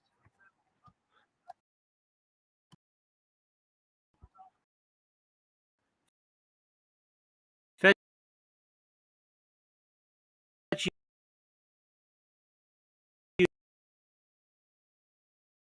YouTube playlist. Fetching videos. Harlem Globetrotters would be sorry. There are no videos in the selected playlist. What the fuck? Dude, the Harlem Globetrotters would think this is such a shit system. Worst 8-minute Dov Brachas. Okay, play all. But that's not really what I want. I want the fucking link.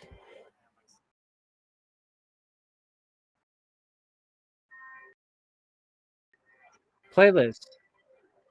No, are you fucking serious? This is assholes. Assholes designed this. Okay, maybe this is it. Finally, I got this asshole who's not fucking whispering to me. Worst stream ever.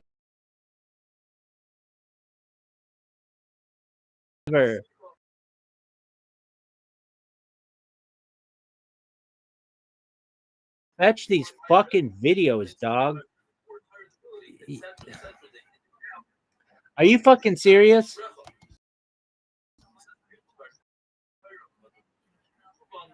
Sorry, there are no videos in the selected playlist. Are you fucking serious?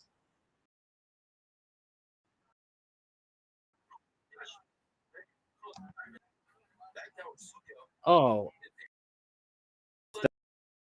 the worst. Are you fucking videos?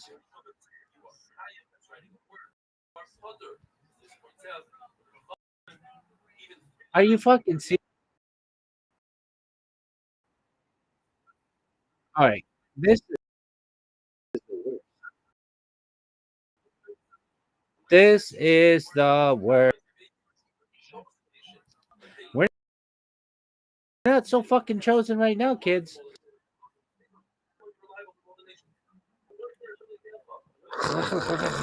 Dog. All I fucking want is for this shit to work. 8-minute DOF. Oh, you wanted an 8-minute DOF. Oh, okay. Here you go. Here are the playlists. Oh, you wanted that playlist? Well, go fuck yourself. Dude, where's the link for this?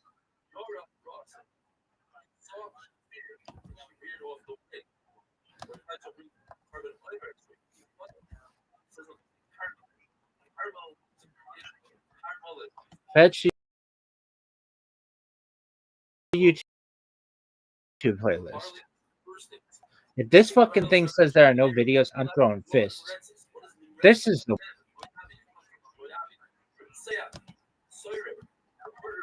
please sample.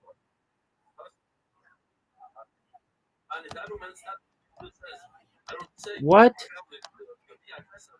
the absolute fuck? This is the worst. Dog, I'm already tired. I got this fucking stupid ass shit.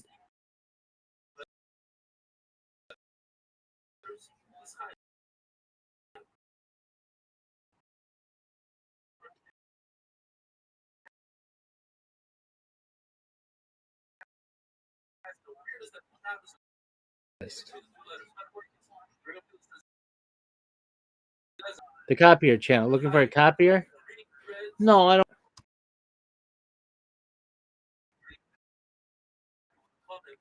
I've used them though. They're okay. Come on, you ass.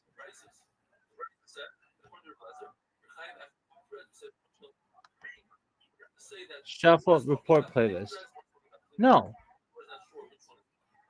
Embed. Okay, copy.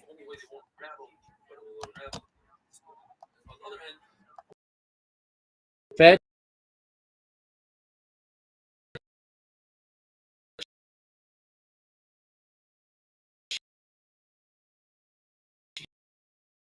YouTube playlist. Fetching video.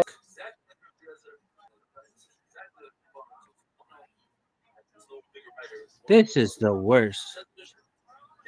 This is the worst. What in the fuck is this shit? Just the worst. Dog. Dog.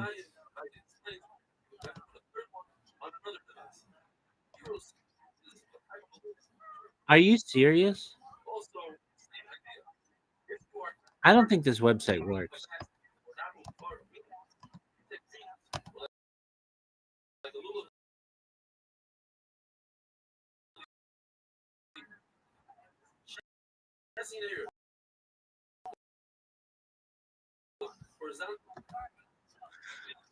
Try.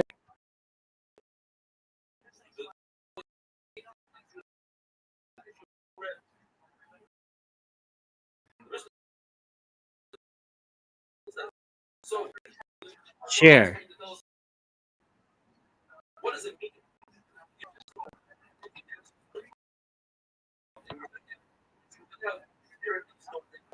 Create post? No.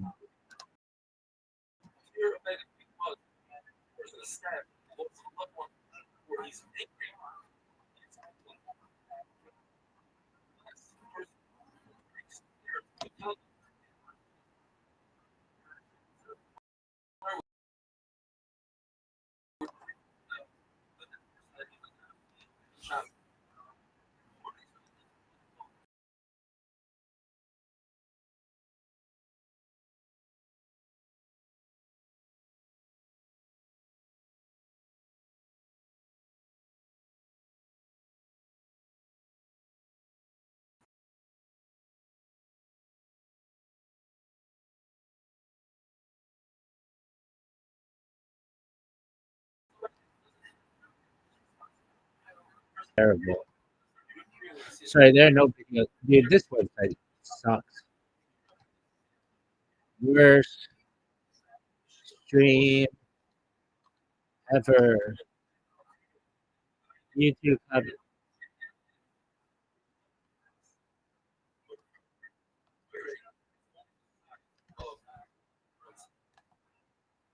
oh fuck. This shit doesn't work. Where does the YouTube copy let you copy any other YouTube like in two steps? You can duplicate your own the videos and turn off how to copy video plays. So design with the YouTube account. I did that. You can use privacy like huh? Huh? Playlist that you wish to clone. So design with you and enter the URL of any playlist you wish to clone. You can set the privacy of the clone playlist. Oh wait, hold on. Save playlist? Save to library? Where's my fucking library?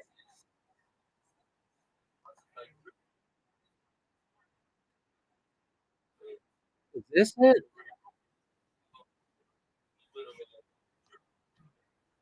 Copy link address. Fish sauce sucks. Probably tastes like fish. Go! Like videos. I don't want that. Are you fucking serious? This is the worst.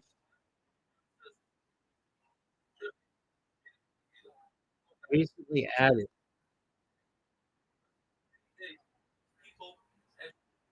This is the worst.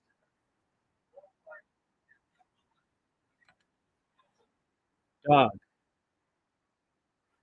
What asshole developed this site? It's the worst.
This is the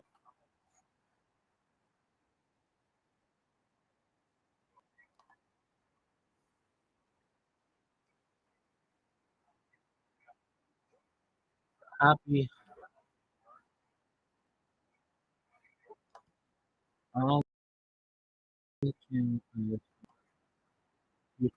No.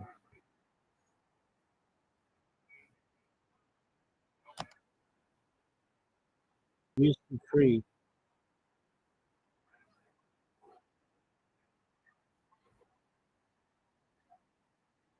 Habit eliminate.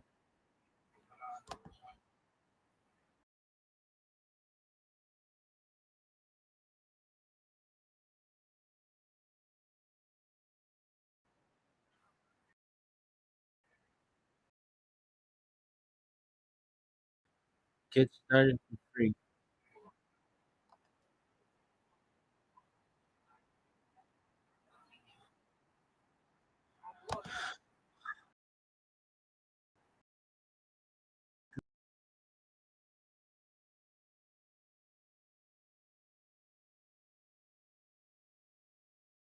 No, register.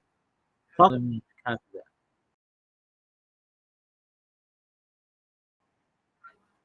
Not the right copy. No. Google take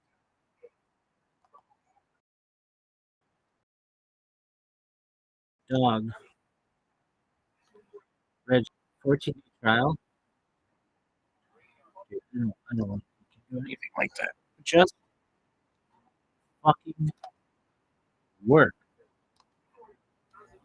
What is so hard about that?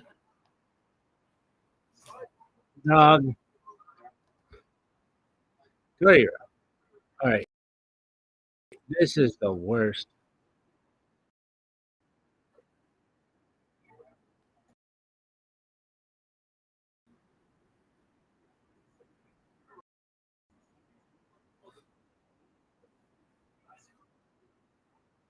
Dog.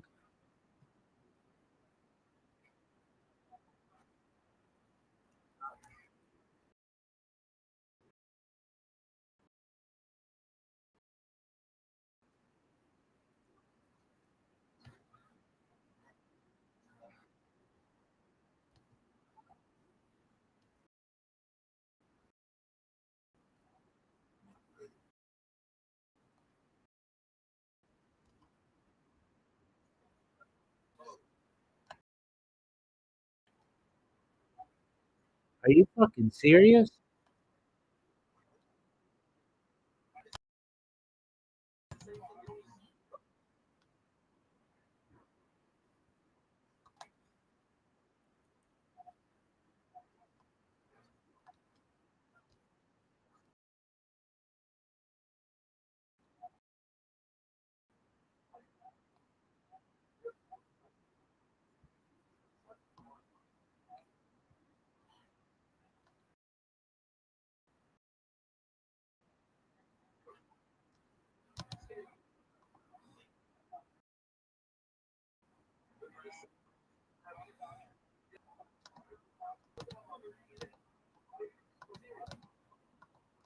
Are you fucking serious?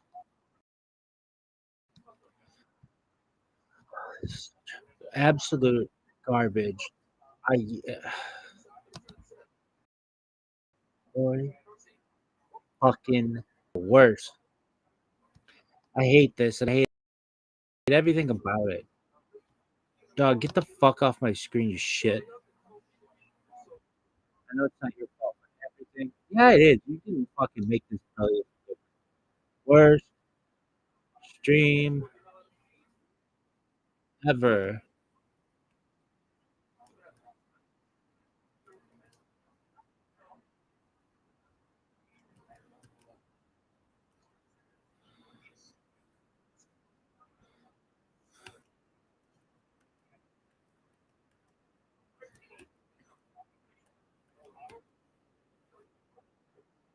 This is the worst.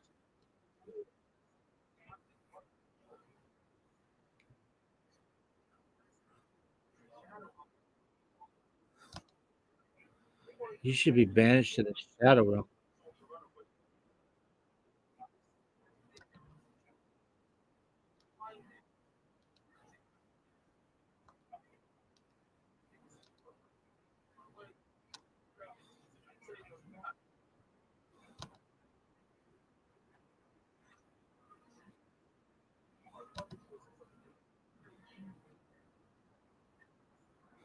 This is the worst.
You fucking serious? What is this bullshit?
What in the fuck?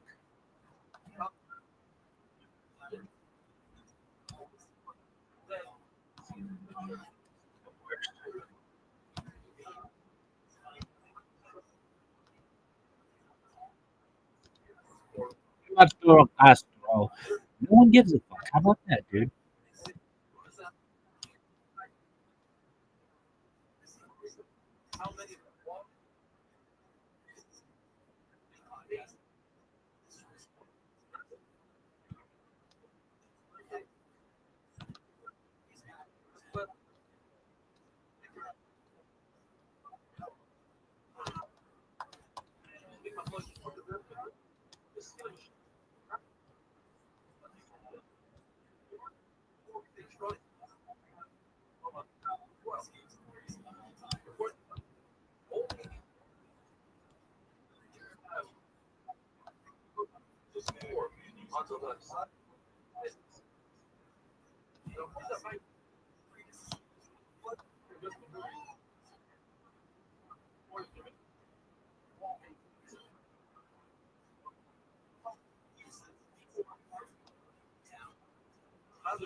What is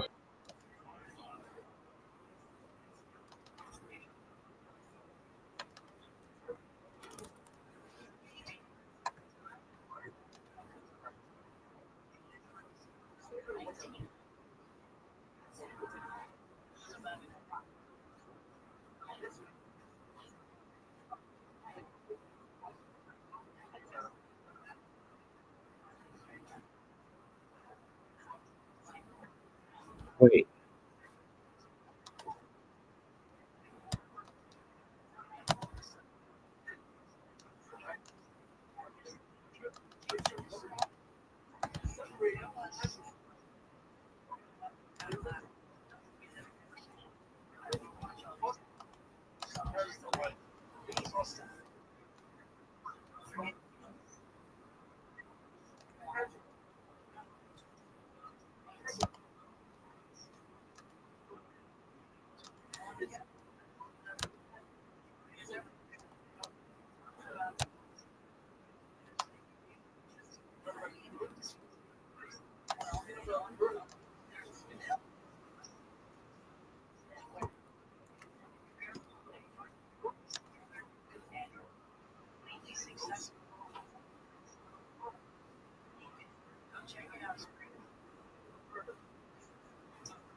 Dude, how you living, pimp? What'd you just read, big man? And certain cultural beliefs that if you have like a twitch or you sneeze, it means that someone's talking or thinking about you.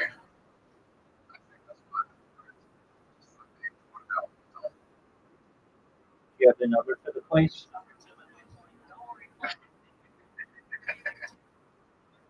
It's 10. No, I know. I didn't ask you to call. Yes, do you have the number for the place? Yeah.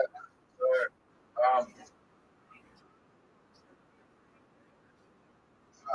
I did bring this up to my psychologist, right? I did bring it up, and they said, well, I'll get you in contact with someone to talk, like, with methods that help instead of taking medication. So you haven't even been diagnosed yet. You haven't even been diagnosed yet. And I think Dude. I think you're lying to me. I think you're flat out lying to me. And the reason why I say that is because you've been inconsistent. You've been providing. When I asked you, did you call? You're like, yeah, I have an appointment on Wednesday at 2:30. Then I said, okay, did they give you a number? You said, yeah. I called and nobody picked up, which isn't normal for a doctor or business. And then I asked you again, and then you're like, yeah. And then you just literally looked up a number to you told me what you were typing into Google, which was Adelaide Tourette syndrome, and then like so I just don't believe you. That's fine, but this My psychologist said that I was just like, yeah, like I want to get cold, but I don't want to do medication. when did you see your psychologist? Yeah. Well, 3 weeks ago, I spoke to the phone on Thursday. Okay, so you didn't lie. You didn't see anybody on Wednesday.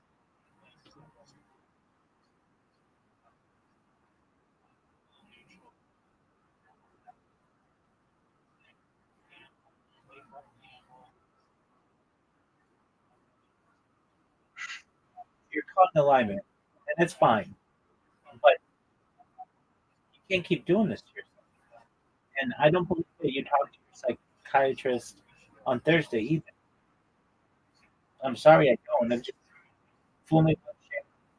You twice, shame on me, and I'm not gonna get fooled again. What you need to do is tomorrow. You need to do what you did earlier, which is Google a number for Tourette's. You need to get diagnosed with it. And then at that point, if you're seeing a Tourette's specialist, they say, well, we don't think you need medication. Okay, that's fine. But you're not doing that. You're avoiding the problem. All you do is come in and talk about every other. What if I don't know? You do, though. You're the one who admitted What if Zoo. It's clear in your behavior. You say mean things, things that I don't like, and you just okay. Then you don't have it. Have it. Have okay. Then, what if that happens? That's cool. But you're the one who said that you had it. That it's been something that has bothered you since you were 5 when you barked and you blamed it on a little girl, and then again when you were 13 and that your cousin has it, and like we've had this discussion, man. I don't know why you're afraid to just get help from the problem that you have.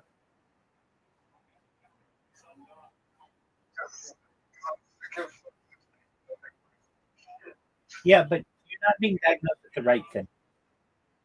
And you want to get diagnosed with all kinds of stuff except the thing that you really have. It's not that big of a deal. You go there, I mean, literally, it's so not big of a deal. You call the place, you say, I need to make an appointment. They say, okay, your appointment is at Monday at noon. Okay, go there. You say, look, I need to be diagnosed with Tourette's. And they're like, okay, well, there are multiple ways to deal with this. You can either go through these programs or whatever. Oh, let me finish. Let me finish. Or you can take these medications. Well, keep, you know, a record of what you're doing, and hopefully this thing help you. Go ahead.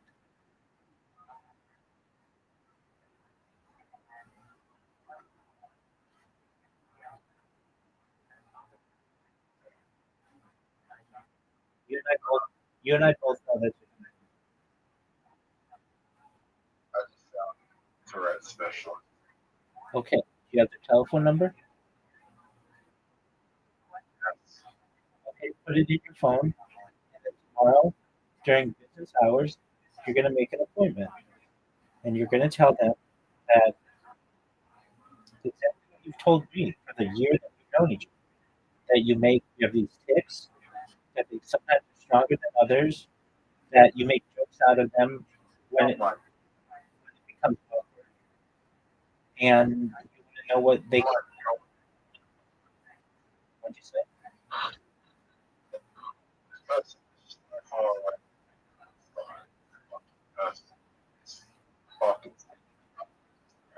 That's incorrect. Any psychiatrist can diagnose them.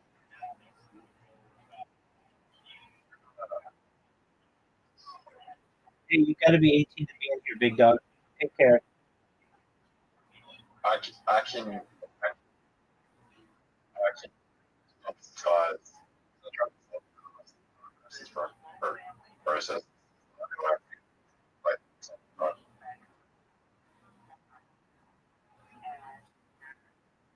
Look, I understand. There are ways to go about this in Australia for free, where you don't have to pay money.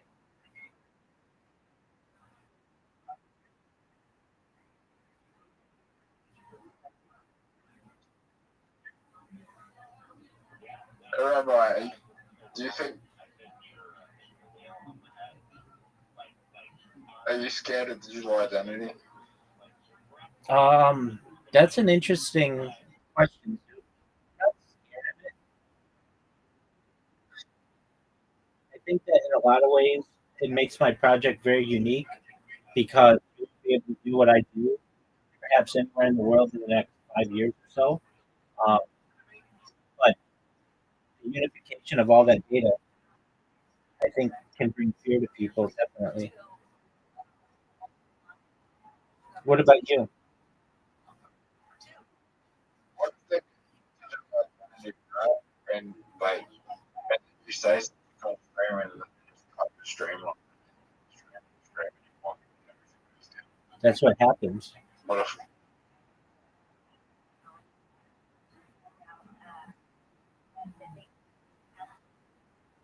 Welcome. Yeah. I mean, I always know that that's something that could happen, but it's in the company's best interest to keep content that they I are. think it would happen in Go ahead. I don't think it's It will. It will. The UK has already said that they're going to do it.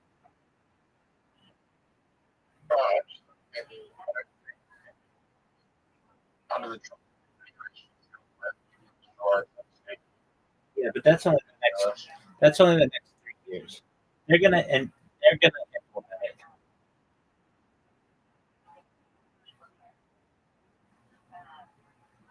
And that makes my project really unique because you won't be able to do what I do, which is basically just create as many accounts as you want and just stream all over the internet.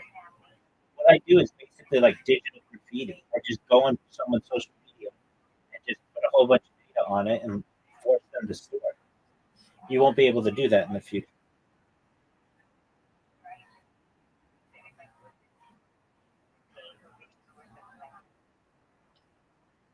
Rabbi. What up, baby? I think way to hold it from that. You know, hold on, Zoot. I think about this a lot, and I agree with you. I don't know if I would say illegal, but the practice of holding a child back, I feel, should be. Um,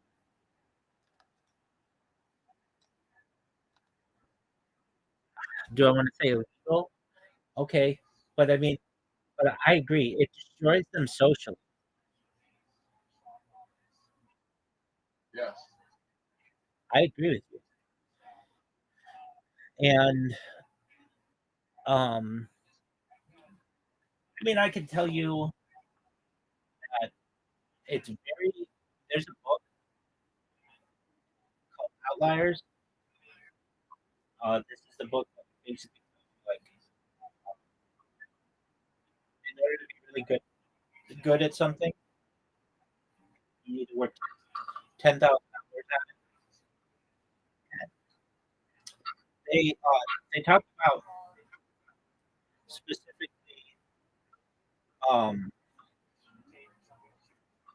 Canadian hockey, and they talk about basically like if you are a Canadian youth hockey player, if you were born during a certain time of the year, you have a much higher chance of playing the NHL than you do if you're born in another part of the year because you're like older than the other kids.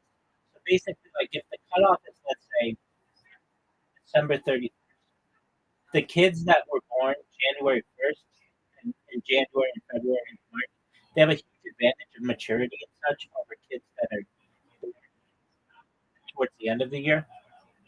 And they also talk about the advantage of like being older in your class, but then there's a significant social taboo on kids that are held. I mean, I can tell you, I knew of the practice that happened, and with very few exceptions, the kids that got held back were always outcast, and that's really sad because they didn't do anything. Go ahead, back. What'd you say?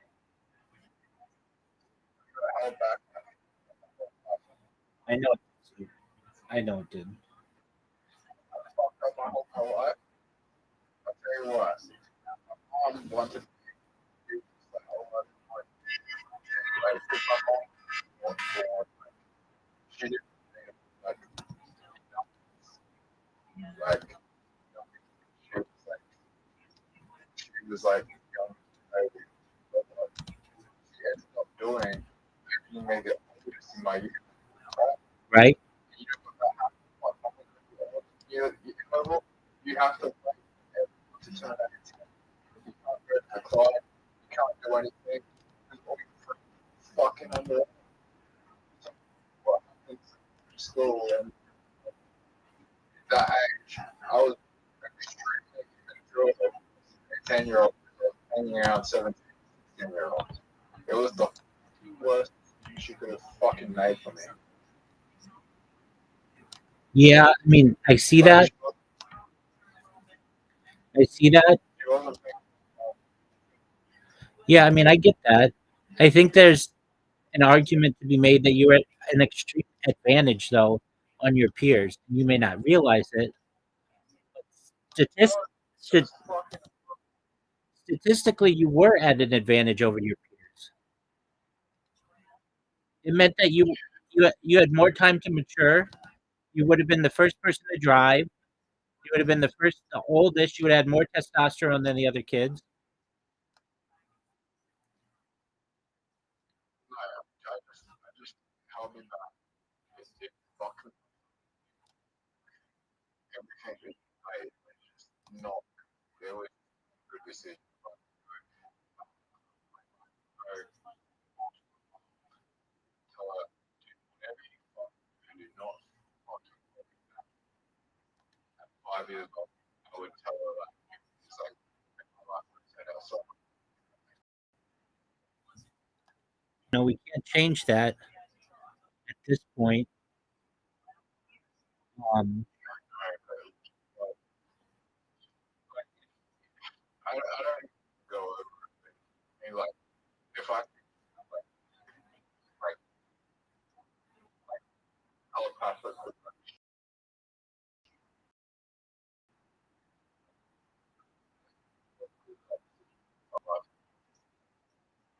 okay, so would you?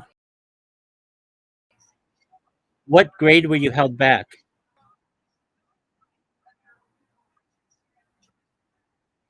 it's perception, which is the free one. Oh, so hold on. So like kindergarten, How old are you? usually like 5 or 6. Okay.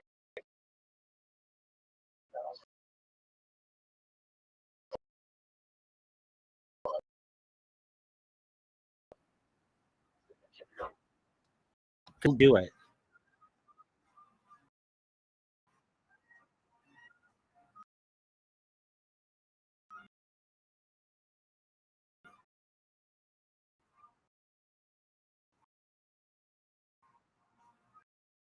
Statistically, you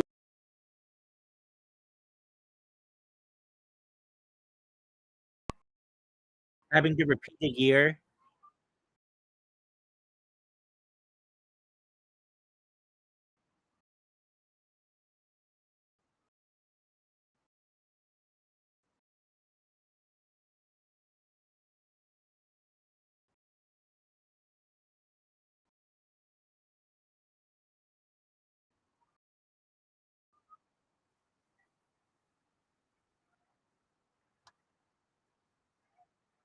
So you never got held back during this, like, All my friends that I met, they were right. my mom was just like, well, I don't want to the even though I said like Okay, so I get that. So and all that other stuff, and then that got taken away from you. Okay, and do you feel as if you've spoken to a professional at this?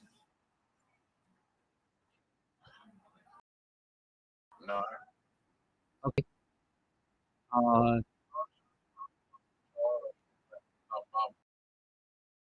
fuck you, fuck you for wanting me back. I want to go up here. I have a confession.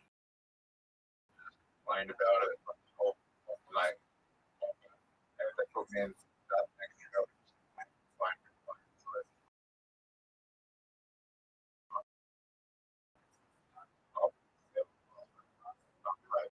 Yeah, there's nothing you could have done about that. Okay, so could you have?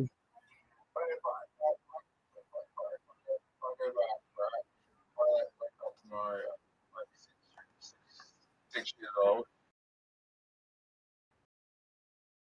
Start again. I'll be like, I'll be here. I don't care.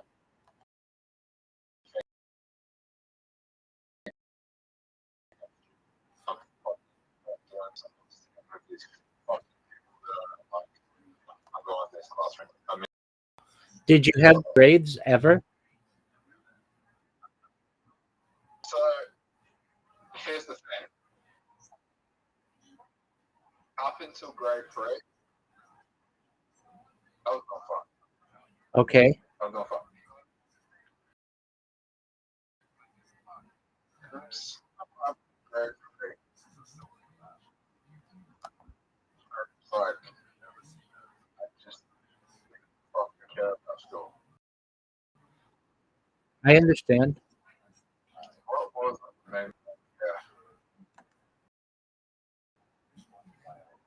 What do you think it was?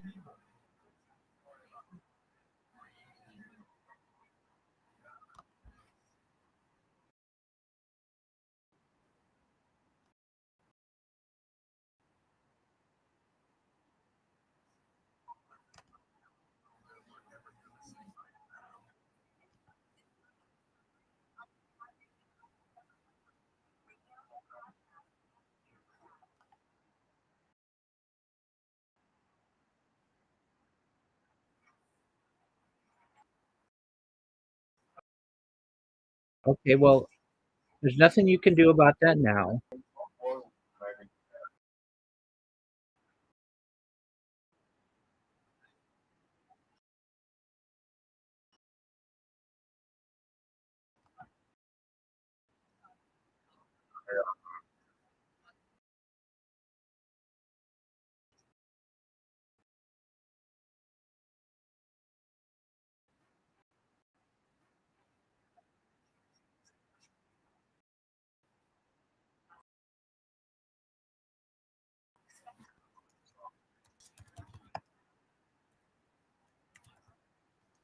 Look, I had it.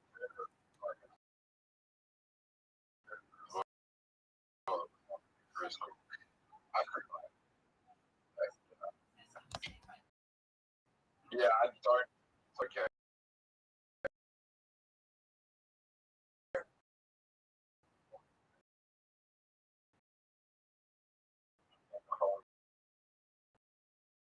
Child, like, So, do you feel, I don't know, like you'll be able to get over that or no? no. I wouldn't have gotten into riots or being bullied. I probably wouldn't have, but I wouldn't have been bullied as much. I would have had, you know, friends circle that would have, like, I would have had my original friends the whole way from school. My mom had made a fucking decision. Did you ever, were you able to continue any of those friendships or they all went away? No, they kind of went away. My mom didn't put me, like, they kind of went away because, like, they didn't want around me because we were in the grade. Right. I get that. Is it, I get what you're saying. Is it some, Imagine like saying to a friend circle, and I had that friend circle all the way, going to the same high school with them, the same friend circle. High school.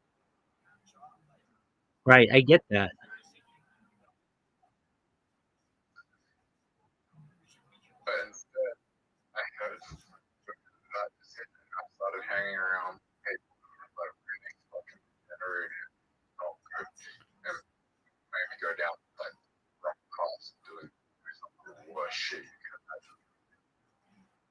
Okay. Like, what do you mean specifically? Fuck. I don't know, like these people that people like were hanging around, like fucking had murder convictions later on in life and shit. I mean, I went down that path. Okay, well, you didn't go down that path. You were able to escape that. So,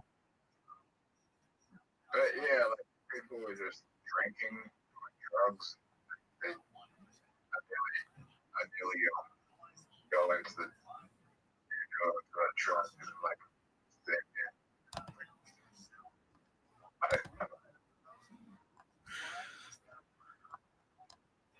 and I know that's tough. Definitely not ideal, but that was 20 years ago. And I mean, did you graduate from high school? no, You didn't graduate from high school? yep, Okay. Did you get a GED or whatever the equivalency is?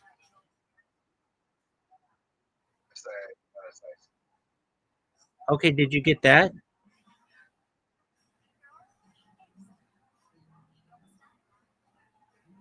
certificate in higher education later on. Okay. Is that like the equivalent?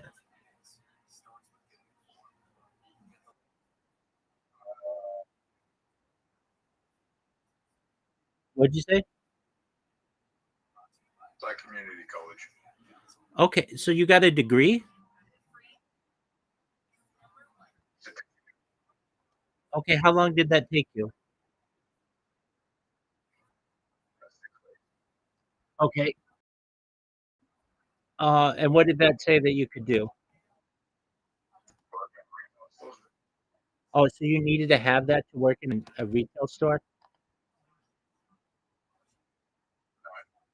It just helped?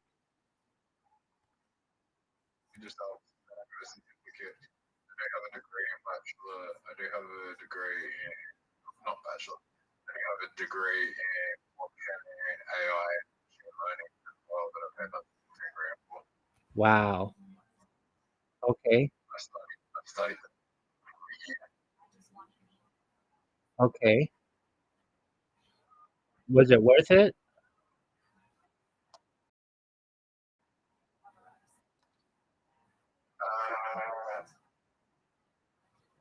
I mean,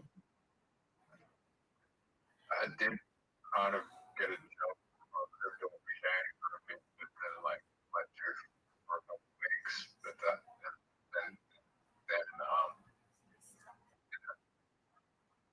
very boss, but like there was a lot of regulatory things and like it's starting to like they're still around. Like, they're still making money. But like,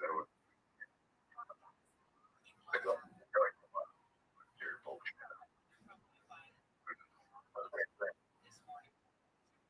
You don't make back the money. Of course. Okay. That's all right. All right. So for your specific issue, I mean, Zoot, you're afraid, and I understand that, to get this diagnosis. And I, I get it. The other things that you have or that they diagnosed you as. I think there's this one, and if you were able to get that addressed, it would change everything in your life for the better. Yeah, I'm going for a bit. It's really late. No, it's not. It's 10 o'clock, dude. I'm up with you all night. Zoot, I know you're I know you're afraid to have this discussion, and I get it. It's not easy, but Not that hard either. You know, you just got to get the telephone number. You call them. You make an appointment. You get a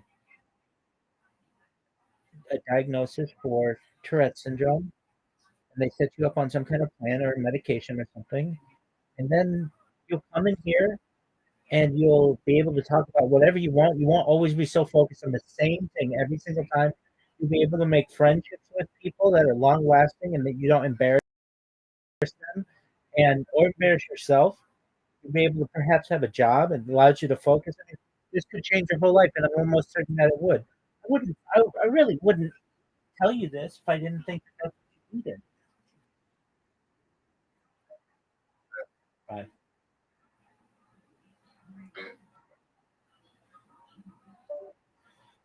So if I could just make one and help you out.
Yo,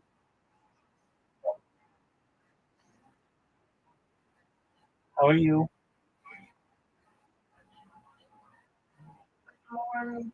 You got to be 18 to be in here, big dog. What? You have to be 18 to be in here. Okay. Take care.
Yo, how are you?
Totally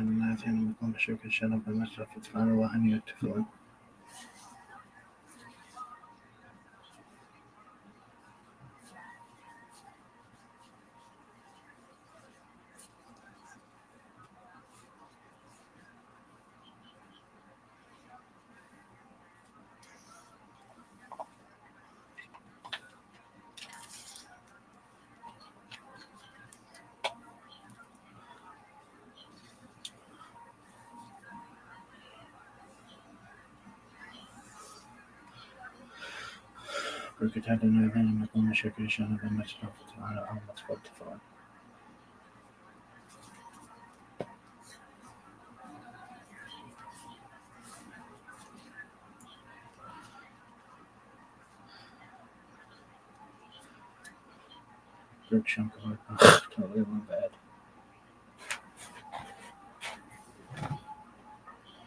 Shema Yisrael Adonai Eloheinu Adonai Echad. Baruch Shem Kavod Malchut Ha'olam V'ed.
What is this? You know this one? Miller had to be on the high level culture athlete. But not only culture athlete, be on a culture animal that dropped dead, died from having causes great. Whatever. Non-culture animals also right to do it. The question is, why? Because that's to be what the because something is good. But a dead animal is not what to be. It died on its own as opposed to shepherd. Well, it says in Marshall, you have an executioner, you both put one person before pressure, before. Here, we work to kill this animal. It's the right one. So why can't you do it? Because that person should not let it eat. None of it. The Allah is in Sinai, it says that precious of corn be wrapped with fear from a kosher animal, and fill boxes and be sold with sewage from a kosher animal. Says the Mishnah. You'll have to make a small amount of salt water in order for that spoon of bread to put in your different food. You know, make large amounts because that you don't say, how did like candy eat for one day?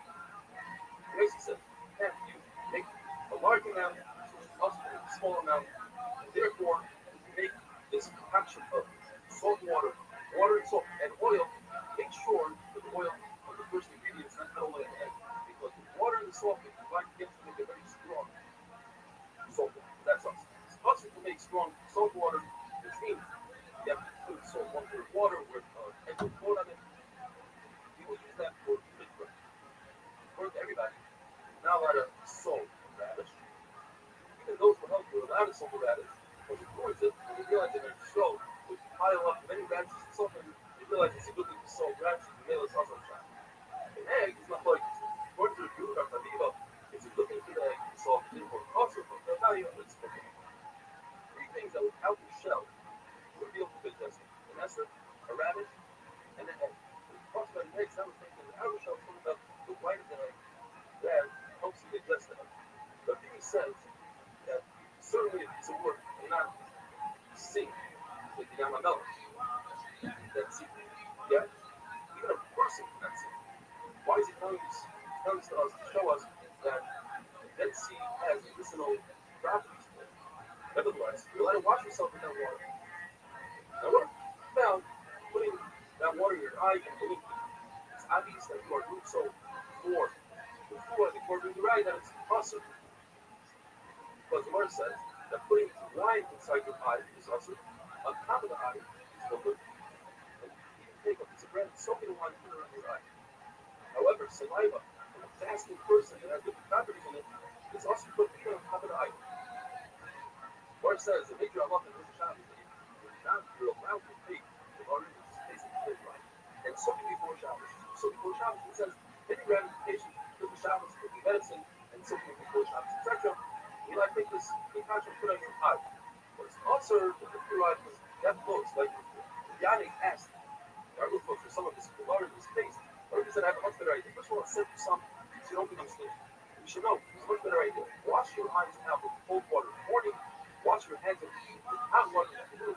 And that works a lot better than Lord. One more thing that they do.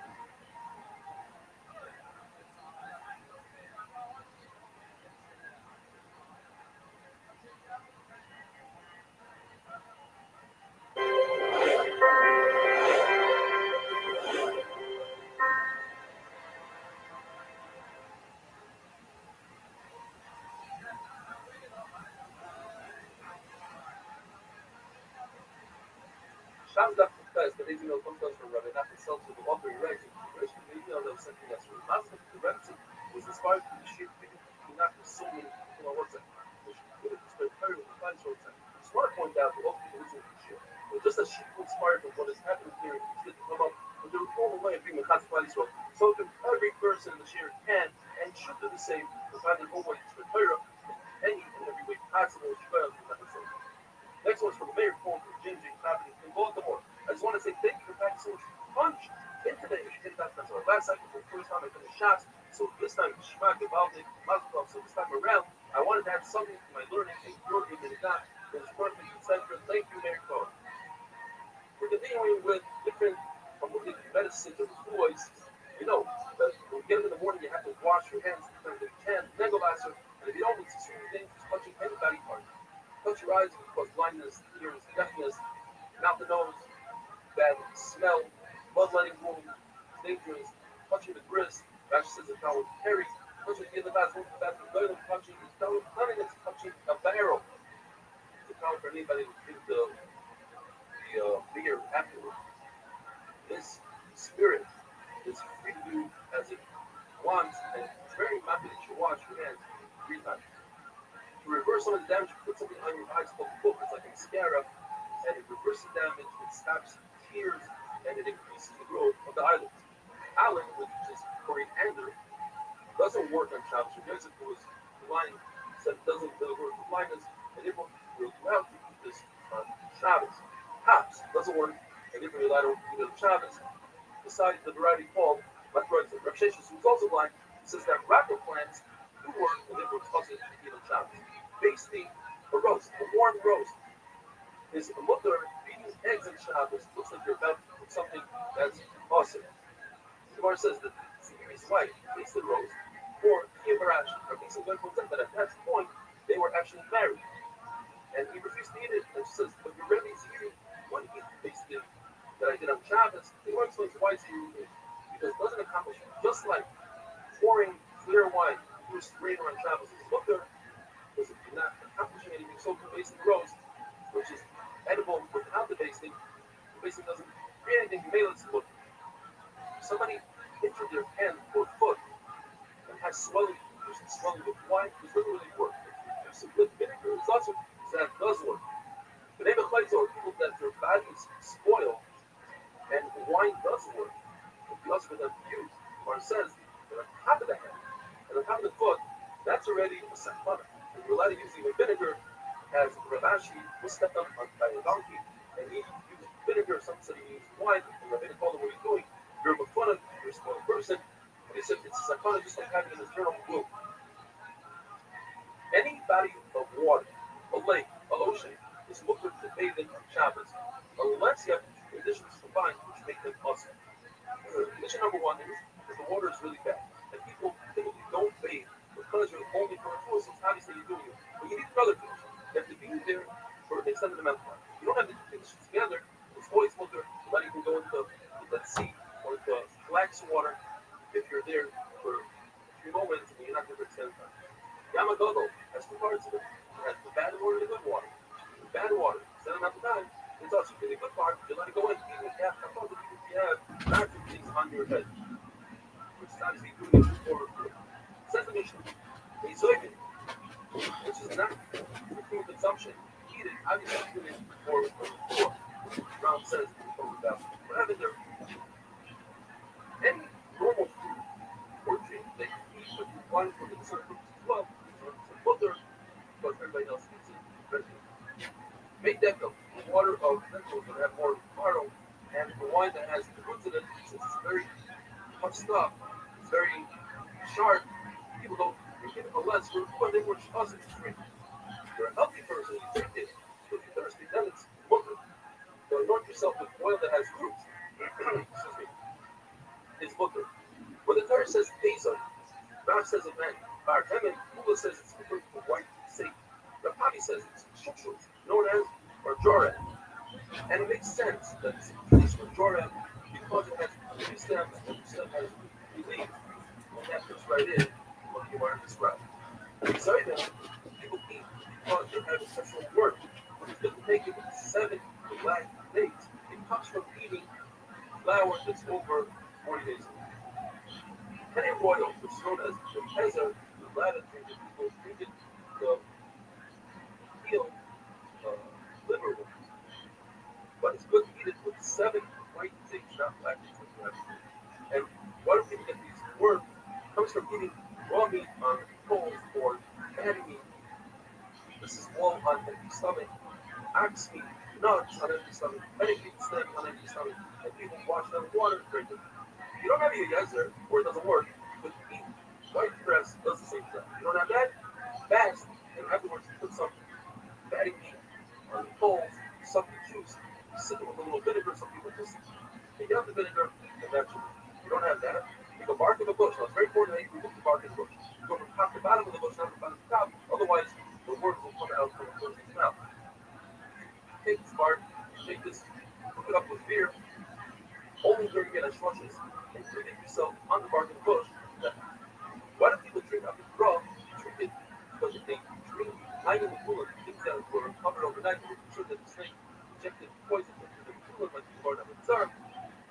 The medicine is up the raw. If you don't have a raw, make a concoction of 5 roses, 5 cups of beer, cook it up the other. However, the concept around it, one rose, one beer, gives a person hold on the other while the other was still so hot.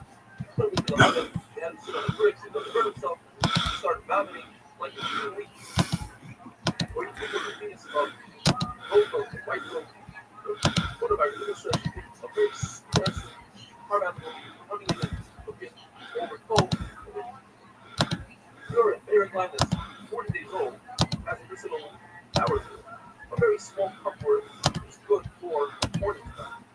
Or a beast load is good for a scorpion bite. Half a load is good for a load. An entire load is good for witchcraft. Berlin says Anitra, which is beet juice with water, Anakira, Anakya, are great for people who drink. If a person swallows this, the best way to relieve that and get the snake out is to eat ox and to run through milk. Or the story of the eating. You saw somebody swallow a snake, so you pretend that the horseman ran after this. Listen, you must run through milk. The horseman got to run through milk, maybe pop it, and the guy indeed broke the snake in pieces. Some people say when you kill yourself, you make the snake, and the God know you pretended it was a horseman. This one just looks at the body and the spear, get in the hops, kills the snake, the snake comes up.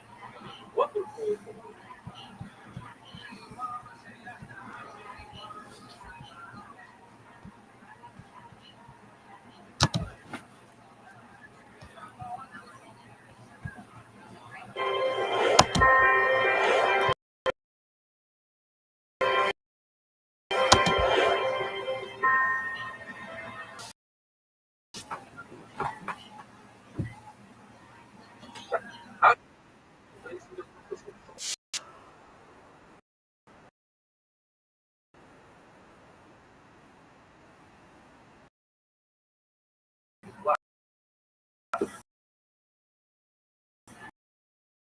say that the question is, besides looking into the goes on, they go for find the kids of white zombie. Here's the fact that the most not good for Tesla. That's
all I know. So here's the question I had. If you went to a liquor place, 99 of them, you would say next door to the club. This is the only place you go if you take a trip to go. The problem is that if I stay in New York City, I won't come over and see my friends. That place, that's not the place. So what I do is I compromise. I go back on Wednesdays, Thursdays, like New York City. I go to Open Anthony. After Open Anthony, I run the round. But I do to Open Anthony, where's this going to go to?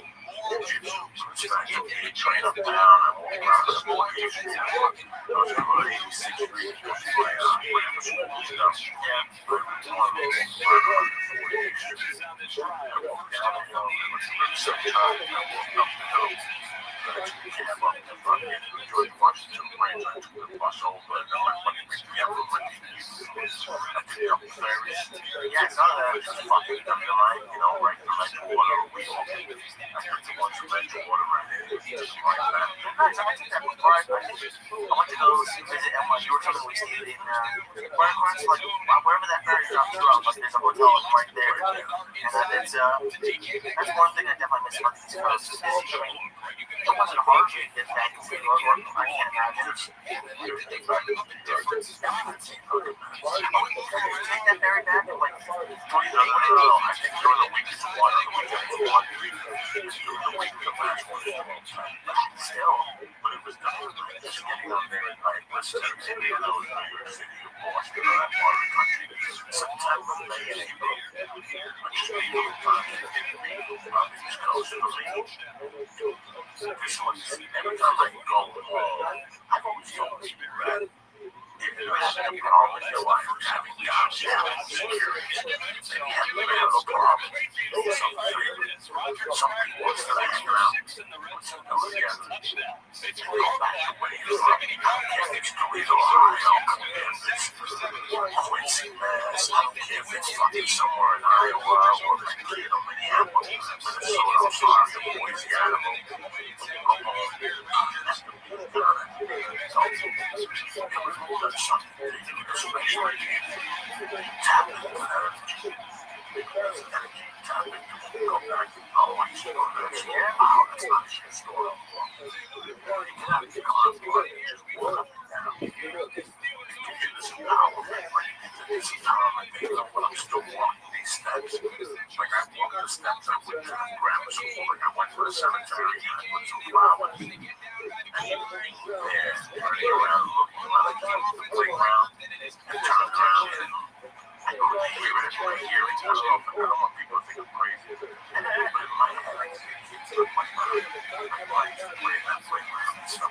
So you realize how fucking lucky you are with us. You're saying there's something wrong with you, you're jobless, then you stop walking the streets and it's just so real. It always is. Did it upset you that there were changes? Because I went back to my hometown for like the real first time. Probably 6 or 7 years, if not more. And it was weird for me, but they changed it so much of it I barely recognized it. And I had that feeling like, yeah, it was cool to see, but then part of it was like, oh, they changed everything. Like they painted the house I grew up in a different color. It was weird. But somebody made you change evolution. You gotta go back and things gonna change. You're gonna get old, you're gonna die, you're gonna take over a pizza place. It's not as good as it was. Whatever the fuck it is, but there's always those things. There's always those constants for us. It's like personally, we lost the Ashways Deli, which is my constants. That's the second thing I did. Go to Ashways, those on the town, the guys that they think to the top. It was awesome. It was really cool. My first movie director does like sports up in Sacramento. I was speaking to him, and he was telling me how he was watching quarterback without Ashways being there, because that was his favorite. Nick died, we pizza place, that's it. But then again, I'm 50. This is I think the best to me, my goal, I gotta tell you, it seems a certain handful of times. Right, and this time I fucked up and it's online and it's Mr. Bro. Oh, no. Yeah, I'm partying without my online, so tomorrow we're gonna be alone. He's usually, he's so funny when that's shit, so it's like, I see Timmy Holloway who gave me statues of Jimmy Page. Jimmy had some problems and he cleaned up. And he looks fucking like a worm. People that were at the club last night drove me in and out of the city. I saw Creole up in the area where the breweries and saw James. I saw my girlies from St. I saw James and Jordan. I saw the hand group of people. I saw Grandma. Good damn. I saw his daughter. She's 103. Because I'm 103. So I just argued with Grandma, you can't be 103 or whatever. But just seeing all that, Grandma, when Grandma was 60, I was there when she was 60. And now she's fucking 90. She's still going back to you guys. It's great. That's so funny. Open hand is great. Just jam. Fucking crazy. David's a bunch of fucking places. I love him. He's fucking nuts. Did Canary ask you his driver? No, I asked him. I said, what for all that? They talk about that how political it is. They're robbing. But you know what the time is going to they got to hit that fucking Friday night to the park and I saw these cops. My friends explained this task force on Fridays and Saturdays to, get the curfews and stuff like that. 11 o'clock. I mean, I go through my curfew for kids. If I had a curfew, I go to the bar to get the little curfew. Who the fuck knows? But it was just great.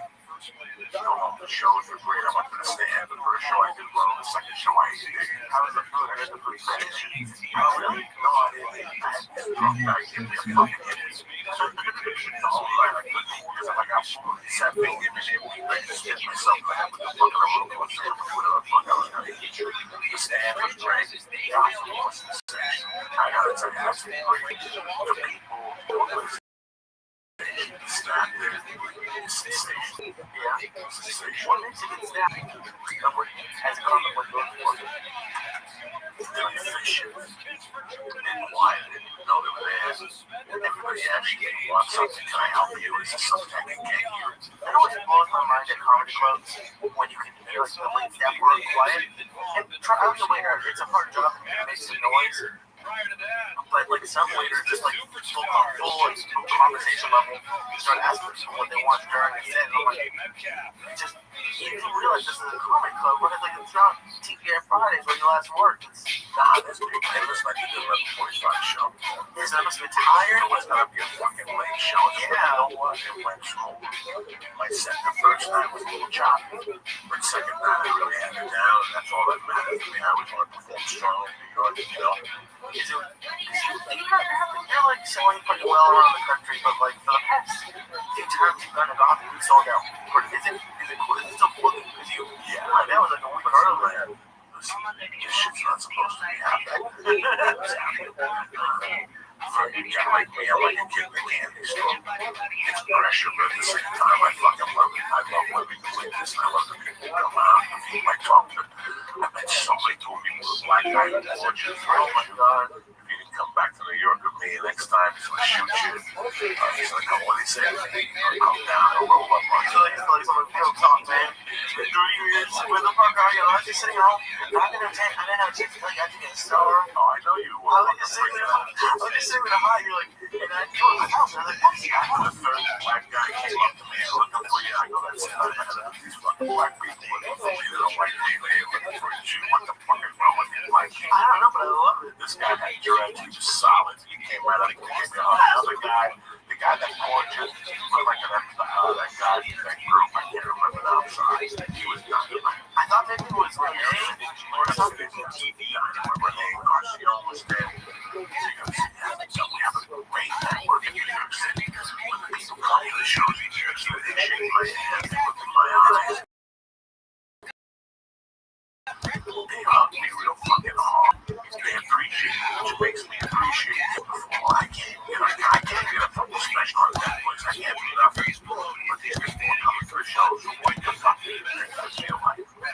What the fuck do you think? I gotta work harder now than I've ever worked. What do you think I'm here? Because I want to thank them.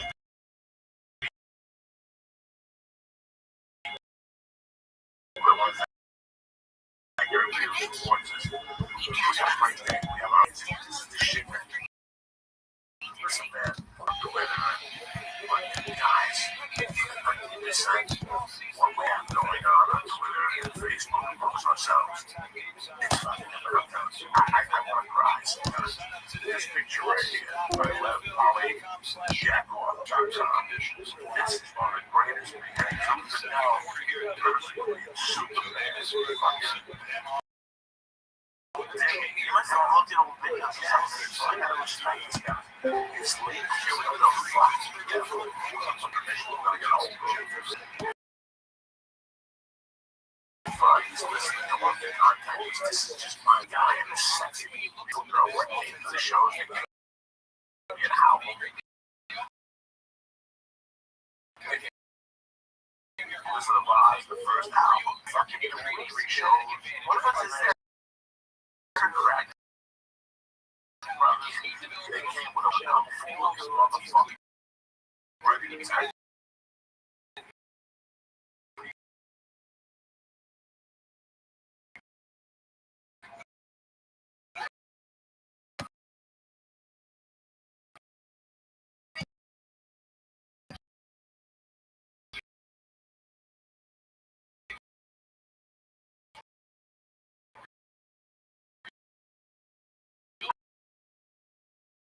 Like I said, man, don't get tonight because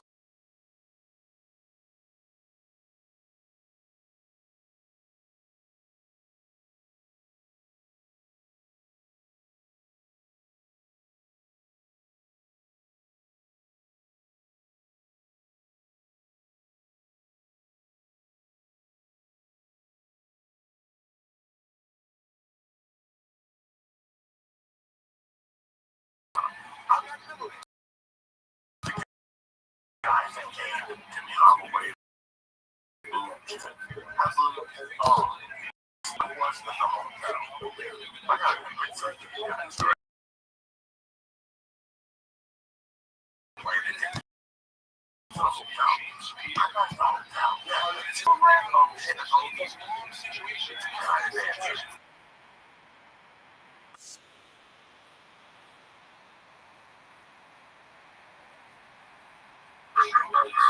Downstairs. You park the car. Get your way down.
Stolen some coke. Some coke comes downstairs in my basement. My mother told me not to call people.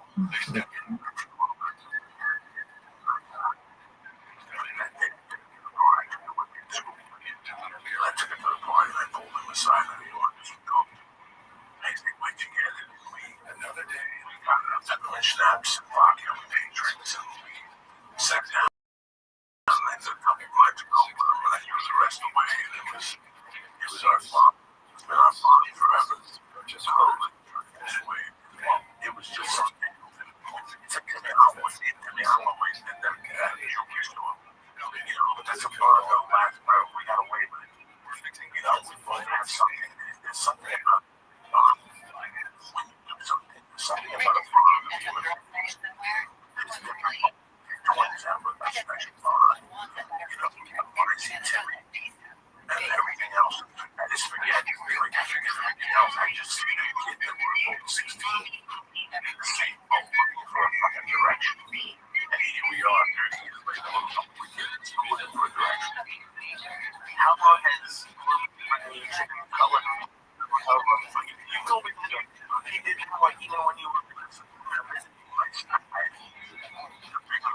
bigger the mistake, the bigger the story, whatever the fuck you want to talk to. I can look you in the eye and tell you what you man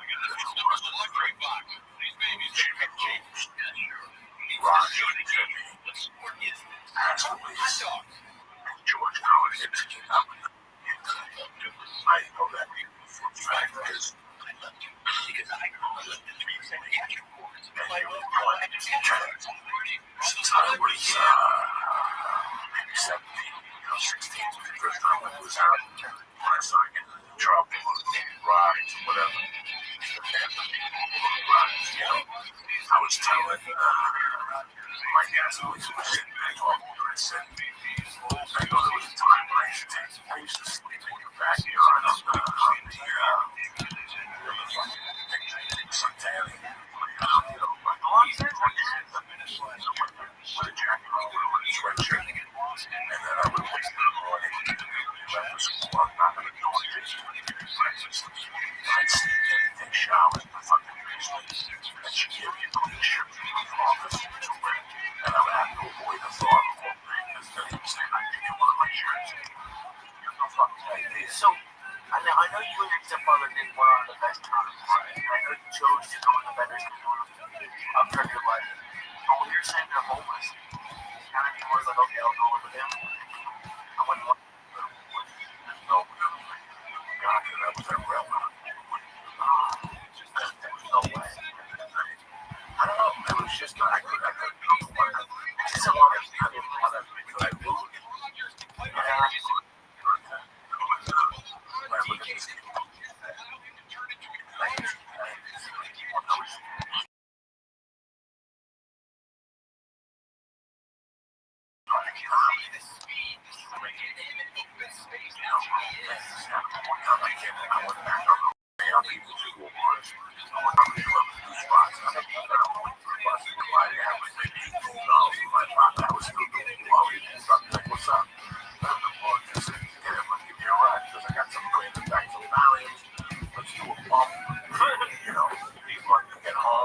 This week when I was home, he's the one that drove me to the cemetery. I had he wanted to pick me up and drive me to both days, both nights. And I told him, no, I'm going with my friends, whatever. I mean, it's just amazing to still have that support system. I don't ever want people to think that I was just out there. One thing that kept me alive was the support system I had. because I had that support system, I also wanted to make them proud, which has always been very important in my world. Is making everybody did something for me. I didn't do sacrifice. If I can feel like we don't have enough behind, and you're like, what do you mean? I got here in San Diego by 10 o'clock, and you're like, you know what? Come on. You got weed, let's go. And all of a sudden, on the way down, I'm going to hand you $50 for gas. You're like, don't worry about it. I can't never forget that. And then you drive me home. Let's say you're not even a comedian. Let's say you're just a lawyer and you do this for me. How do you think I feel? You just gave me a ride down there to do my dream. And you enjoyed it. And you had a good time. And you came back. I will never forget those people that gave me rides. Something for Lotto last week. You know what? You know what the most special feature about shooting that special was? Telling you that the guy, the beast, likely, we all have something you want to do with your life. And then you go to the people that are closest to you and you tell them, you know what? I'm going to become a professional fixer. You know, I love M&M's. You know, whatever the fuck you want to become. But let's say you go to 4 of your good friends. 2 of them are going to tell you you're a fucking loser, and 2 of them are going to support you. You know, 2 of them are not going to say you're a loser. I don't want you to put it like that, but 2 of them are just going to raise the other possibilities. You know, you have a family. What are you going to do if you fail? And then you have 2 friends. Let's say out of those 2 friends, you have one friend that is very, he's had shit going on in his life. But the other friend is a childhood friend who's a mess. What if this guy that was a mess, the least person in your life, drove you to gigs? What if that guy gave you a book once on stand-up comedy? What if that was Filato's cousin? In 1993, when I went back to New York, I didn't know what I was doing in my life at 32 years old, guys. I had no idea what the fuck I was going to do with my life. I had been on stage a couple times. I was like that girl that fat shamed. I was telling people I was a comic. I was no fucking comic. I was getting on stage once a fucking month. I told him my dream, and for some reason, he would push me every day. You go to the city tonight, do comedy. Let's go. I'll give you a ride. I'm like, oh, fuck. Now I'm going to punch you. Yeah. Now I'm going to fuck. Why do you think I push you with the jiu-jitsu? Where do you think I got that from? From him. Yeah. Because I get it. I get when sometimes you need that person to say, come on. And now you're in a spot. Why did I fucking even tell this motherfucker I do comedy for when especially when I'm like dreading jiu-jitsu. If I don't have it, like if someone's offering you a ride, it's like you can't even say, "Oh, I ran out of gas, my car broke down," like that. Okay, let me ask you this: when you first started comedy, did you enjoy it? Yes and no. When did you start? Like when did you stop dreading it? Or you know what I didn't like about it? That I sucked. Yeah. Nobody likes to suck. Even if it's jumping jacks. Nobody likes to suck at anything. But anybody who has a brain will go home and go, you know what? They'll go on YouTube. In today's society, I don't know, maybe 20 years ago when I was growing up, I couldn't do that. But they go on YouTube and they see somebody who is doing it, and they'll say, you know what? If he can do it, I can do it. That's the mentality. If he can, well, I'm going to try to do it. And maybe if I don't fucking get it, at least I fucking tried. Right. But that was why Filato was so special that he was there with his family.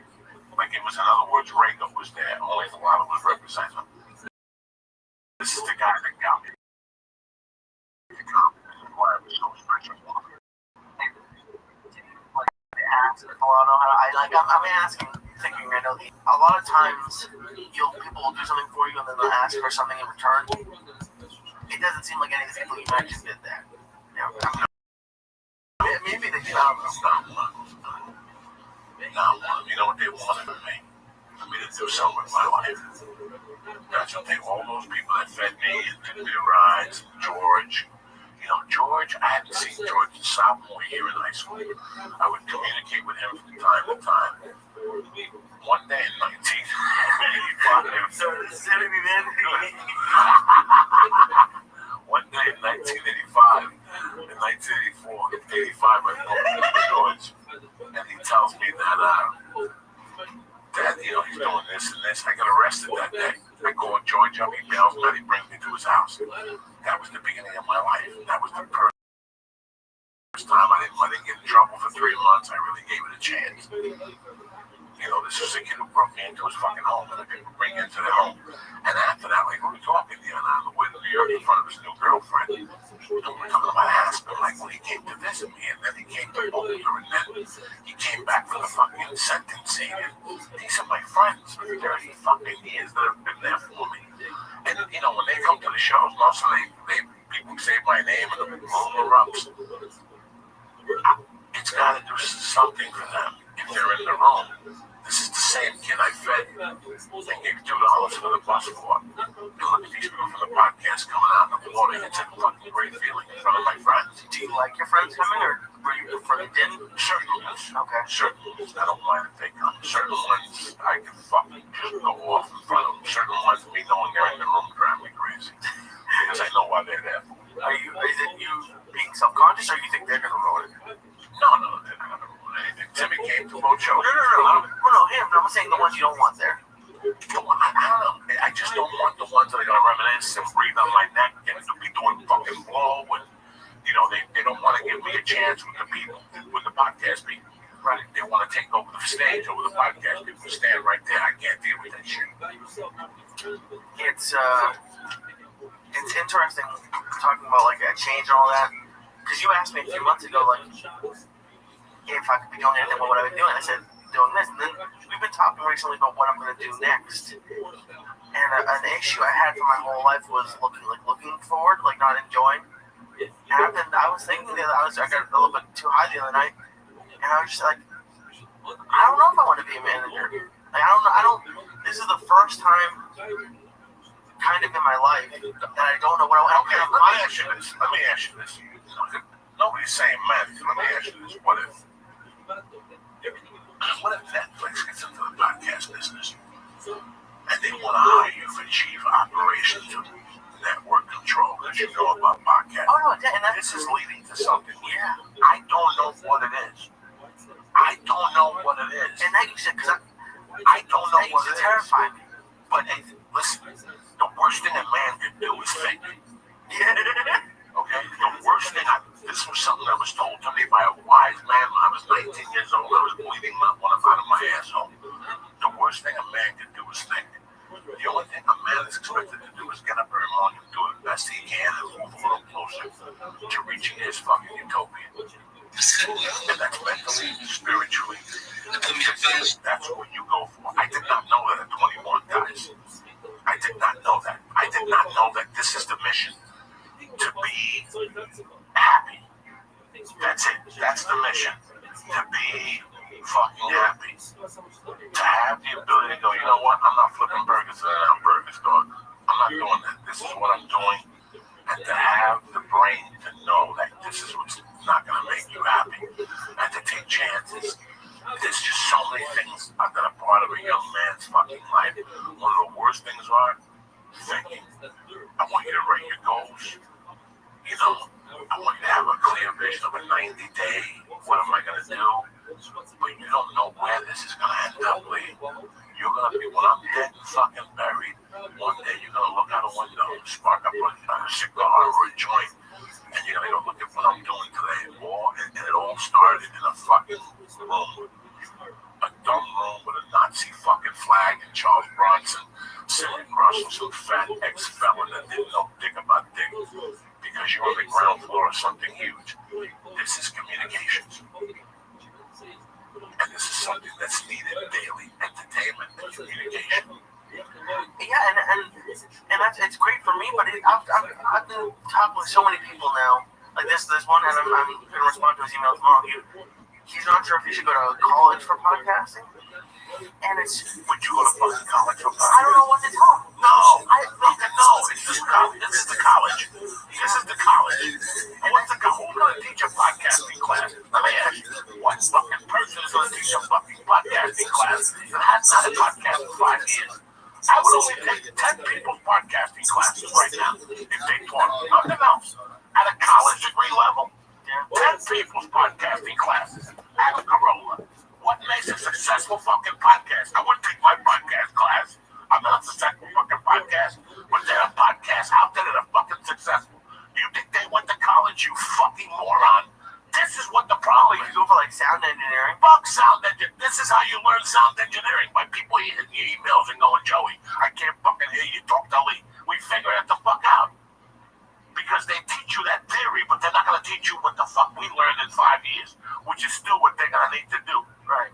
So no matter how much fucking chalkboards and clapping of fucking erasers you do, the only way to get this is technicality. You know, there's a class in fucking Hollywood that you don't row.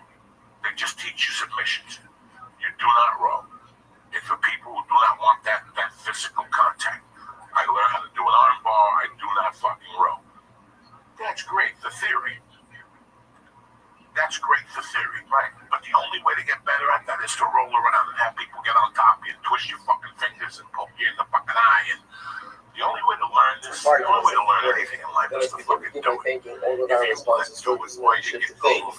Our time zone responses for the month of Tishrei Abba Alim Yom are counting celebration of the completion of Seeking and so is the Lord's Yisrael. Nathan Hardy Smith, and Associate Guy Gila, and our CEO speaking this morning in a fucking apartment, smoking and yelling with fucking foreigners throwing shit at you. You weren't there. So this is what I'm saying. Right now, this, if I was to take a podcast class in 10 all of our responses for this morning shift to faith. Our time zone responses for the month of Tishrei Abba Alim Yom celebration of the completion of Seeking and so is the Lord's Nathan Harry Smith, and Associate Guy Gila, and our Tefillah speaking Scabell on our week of learning responses. Jonathan and Alana Austin, and another engagement of their daughter Tamar. So we have here action representing Jersey, Baby Zocha, Yerzan Shem, to build a Ba'isia and Israel. And our Dafyom responses for today, Mark Hogan, in honor of the entire Shield. Let us begin. Today's topic is a big and really exciting down ahead of us today. Baruch Hashem, we're beginning at the Mishnah on Yud Aleph and the base on 11. Mishnah says as follows: "This action shall do shakus ba'arba social lishma." Very good. 30% or 20% of what surrounds them. Good morning, let us begin. Thank you by taking all of our sponsors for this morning's shield. To thank our Tamzor sponsors for the here at Dafshin Day, the Wilson Shmach, dedicating all the Shirin Drushos this year's Zuz. And so is the Luz for Israel and our sponsors for the month of Adra Abba, Tova, Tari, Steve, Ziv, loving memory of Tari's father, Dr. Harry Turner, Ben Yosef Hakoin, the Ziv Levin, burning memory of Mr. William J. Ziv Ben Shmuel, Chef Shmuel Ben Yisrael. And our week of learning sponsors, Nathan and Beth Antler, memory of Judy Goldman, Yehudis Esther, Bas Elazar, and Mary Brown Hamatora. All of which are the families in the panel. All those who need regular travel to the point holy self, the structure, and allow our holy soul to be successful. As with that, let us begin with a lot to do today. Baruch Hashem. Today's topic is Sabbath Element. We're on Sabbath days 93b. Rabbi Amar the Morah Vadain. It is about 10 lines of the before it gets right. Rabbi Amar Vadain. So this is quite fascinating. Rabbi says, who has the ability? And I literally translated. Morah Vadain means the ability to smell and judge. Morah Vadain, who has the ability to smell and judge, is ultimately fit to go ahead and the commercial. The civil marina spoke. Shabbat said, "Dollar, but he had mentioned it. What is this mean? That someone is able to smell and judge." So this idea is that one of you to go ahead and Rashi says over here, "My going to read you more about that. Shenariach ba'adam shofet v'yodea mi achayish." The idea here is that there are people who possess such an acute sense of judgment that they're able to perceive that which is right and that which is wrong without even hearing all of the details, but are simply able to almost smell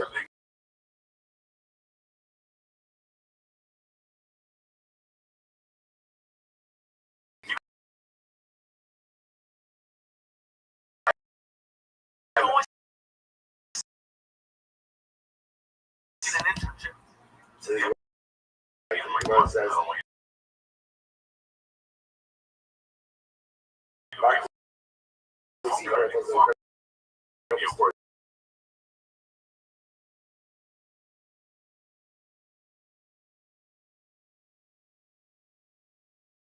says that he's able to go ahead and smell judgment.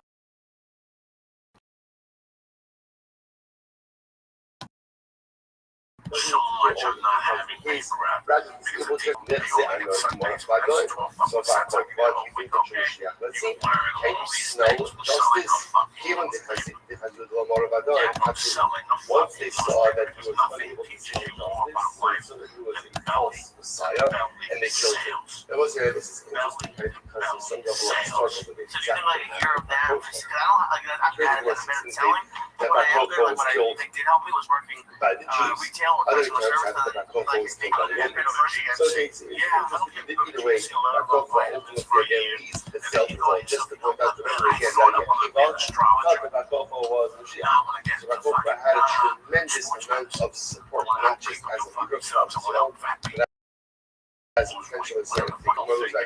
The Neo, Kanaim Shah, Bazari, Sibu, Ashik, Bang, Homer, Tagimara, but still, Fakma, the OJ Bazari was Dine Mado, Ashik, Bang, Ramo, Behekana, Random, Zipper, Colossal Casket. So once it's not this positive, highlighting the praises of Kanaim Shah, Bazari. More than those three, or Daniel, Kanaim Shah. Maya Shah, what does it mean that they had no knowledge? I feel Rifta. Because these are no habit. They didn't even have like the culture of the needle of blood. They're helping, but they never even needed blood money. Naiva Shekaka and Lama Behekah, what is it that he had the strength to stand in the palace of the king?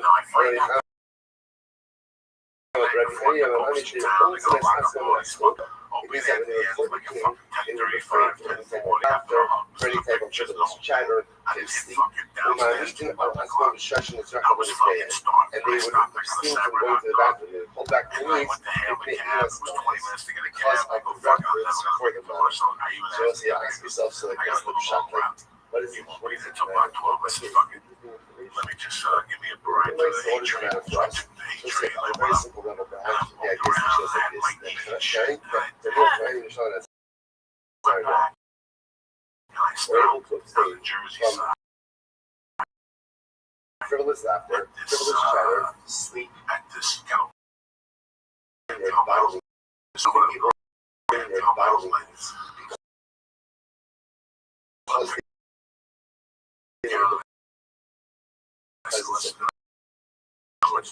if they could do all of those things in the presence of a human people,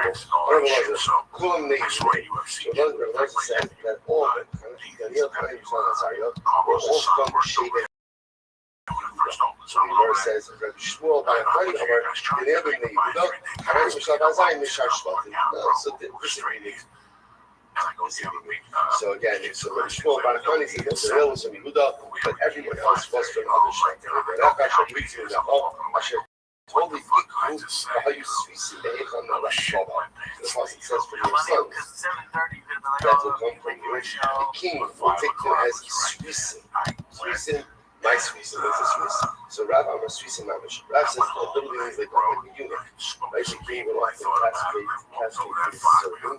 You should not be distracted by anything and be wholly and fully devoted to him. But if you remember, she starts having these arguments that Sarah was like cut off, castrated during their life. Starts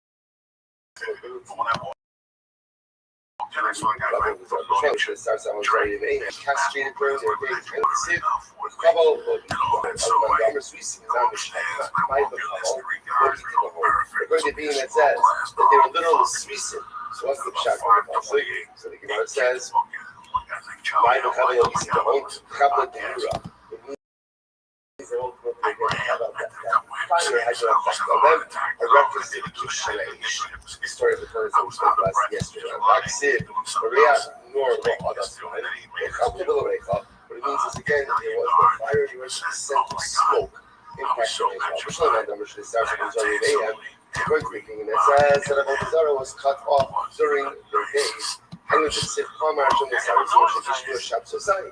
Element the Amr, Swissim, Mamish, strike us use of this. According to the opinion that says that they were Mamish Swissim. So ultimately, again, the puzzle that Hashem makes that proves of this level of degradation. Which means that Havaha, it could be that as both. That literally the king castrated them. also been able to cut off what is around 30 euros. Incredible. The email goes like that. Good. Krishna Long, I'm a Swiss membership. Their membership Swiss. The pastor says, the basic of course I like machine. The pastor says that the name that they established for themselves is even greater than potential physical offspring. So it makes sense they had no physical offspring. Elma, the Amish will start up on Zarbi Mayhem. My told me one of you knows. The Nakabayisco, one of Shahila and Kvar, which was better than the parent. Could very well be that before they were made speaking by the king, they had children. The first children were my shame hold up at the watch. What is the given controlling the let's go see the real result of the thing and see the real thing, obviously, again. By before and not that I know, the Sefer Torah is named for the message. Only the Ezra the Chaya, Ben Chakatz. Only the Ezra, the Chaya Ben Chakaya. So interesting that the Torah says pretty much all of these words. You know, an hour Tanakh. Like we have as far as Ezra and Nehemiah. In reality, it's really only one Sefer called Ezra. It was divided out later on. This is very interesting. Most of Sefer Ezra is actually prophesied by that's these guys are called Ezra, not Nehemiah. Sefer al-Shmei. Why was it not called Sefer Nehemiah? Because ultimately, again, Nehemiah took a little bit too much credit for himself.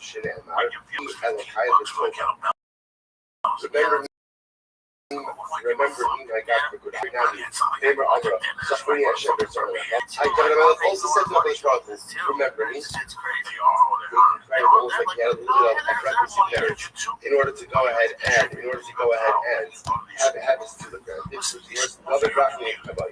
David was asking for Achos. It was like Rachmi for Kali Israel as well. You'll serve with they see the Medusa show. But it is incredible. So Nehemiah. Hi, Miss Aquarius. Nehemiah doesn't merit to have the safer name. Spoke disparagingly about how you living, girl?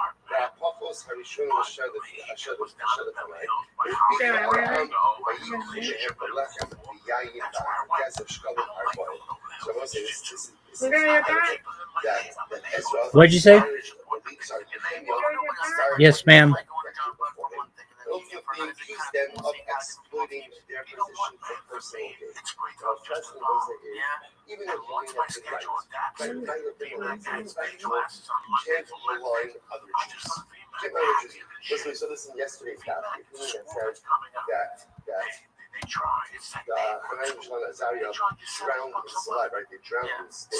So Marshall said, now what does that mean? To take the nations of the world to speak negatively about Klal Yisrael for their non-belief. You can't speak negatively about Jews. You just can't. Even if what you're saying is true, even if a point has to be made, a point has to somehow be made, always holding up the same. So therefore, perhaps truthfully, but nevertheless negatively spoke about Klal Yisrael. Therefore, he lost out having the safer name. Gemara said further, give us spoke negatively about the Lord.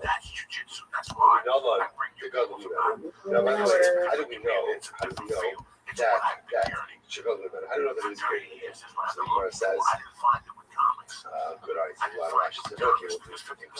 That's like a building and I see any Daniel about me as Hamara. והאנוש משהו היו ימי לא רובו אז אמרה, אבל חלוד הגדול נפסה עליהם, היפלחו בהיחבי, והאנשים שהיו לו יצאו. Somebody says, so how do you know that Daniel was greater than these other people? Because the Pasuk records an episode where there was a dramatic vision. Daniel had the vision and no one else saw it. No one else saw but Daniel. So that Daniel saw it, no one else saw it. He says that Daniel was greater. As Gemara says, who were these other people who were with Daniel but didn't see the vision?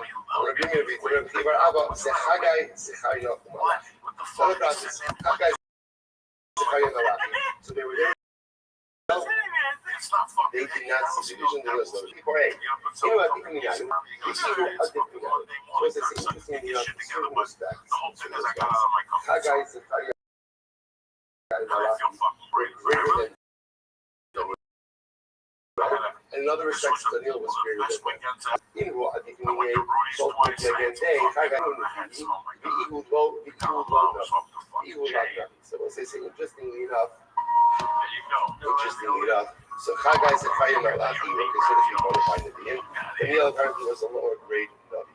The Ihu, a different Ihu, the Ihu Chazav, the Ihu Chazav. And Daniel was greater than them, because Daniel had this vision, and they did not. So now says, again, here's the problem. If they didn't have the vision that Daniel had, then why were they frightened? Are they frightened? What caused the fright? So I said, it's very interesting. I'm sorry. I thought that the Ihu Chazu meeting as like, sorry, I thought that the Ihu Chazu meeting Mazlayo Chazu. Even though they didn't see anything, their Mazal saw. What does this mean? What does it mean, Mazal saw? So often Mazal refers to like astrological signs. In this context, I think it means as follows. Every person has knowledge, right? Every person has like a ministering angel who advocates for them. So watch this, but like a sign to me. So sometimes there are things that my Mazal that I don't see. But yet again, there is like this synergistic connection between myself and my Malach, and therefore the Gemara suggests over here that even if I don't see something in my Malach, see something so that has an impact on the Gemara.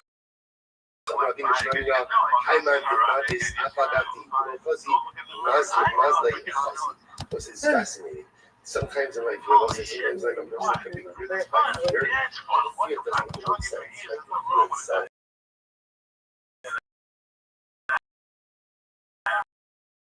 Would be illogical. Like, what is it when sometimes when a person is gripped by fear and like, they don't know why?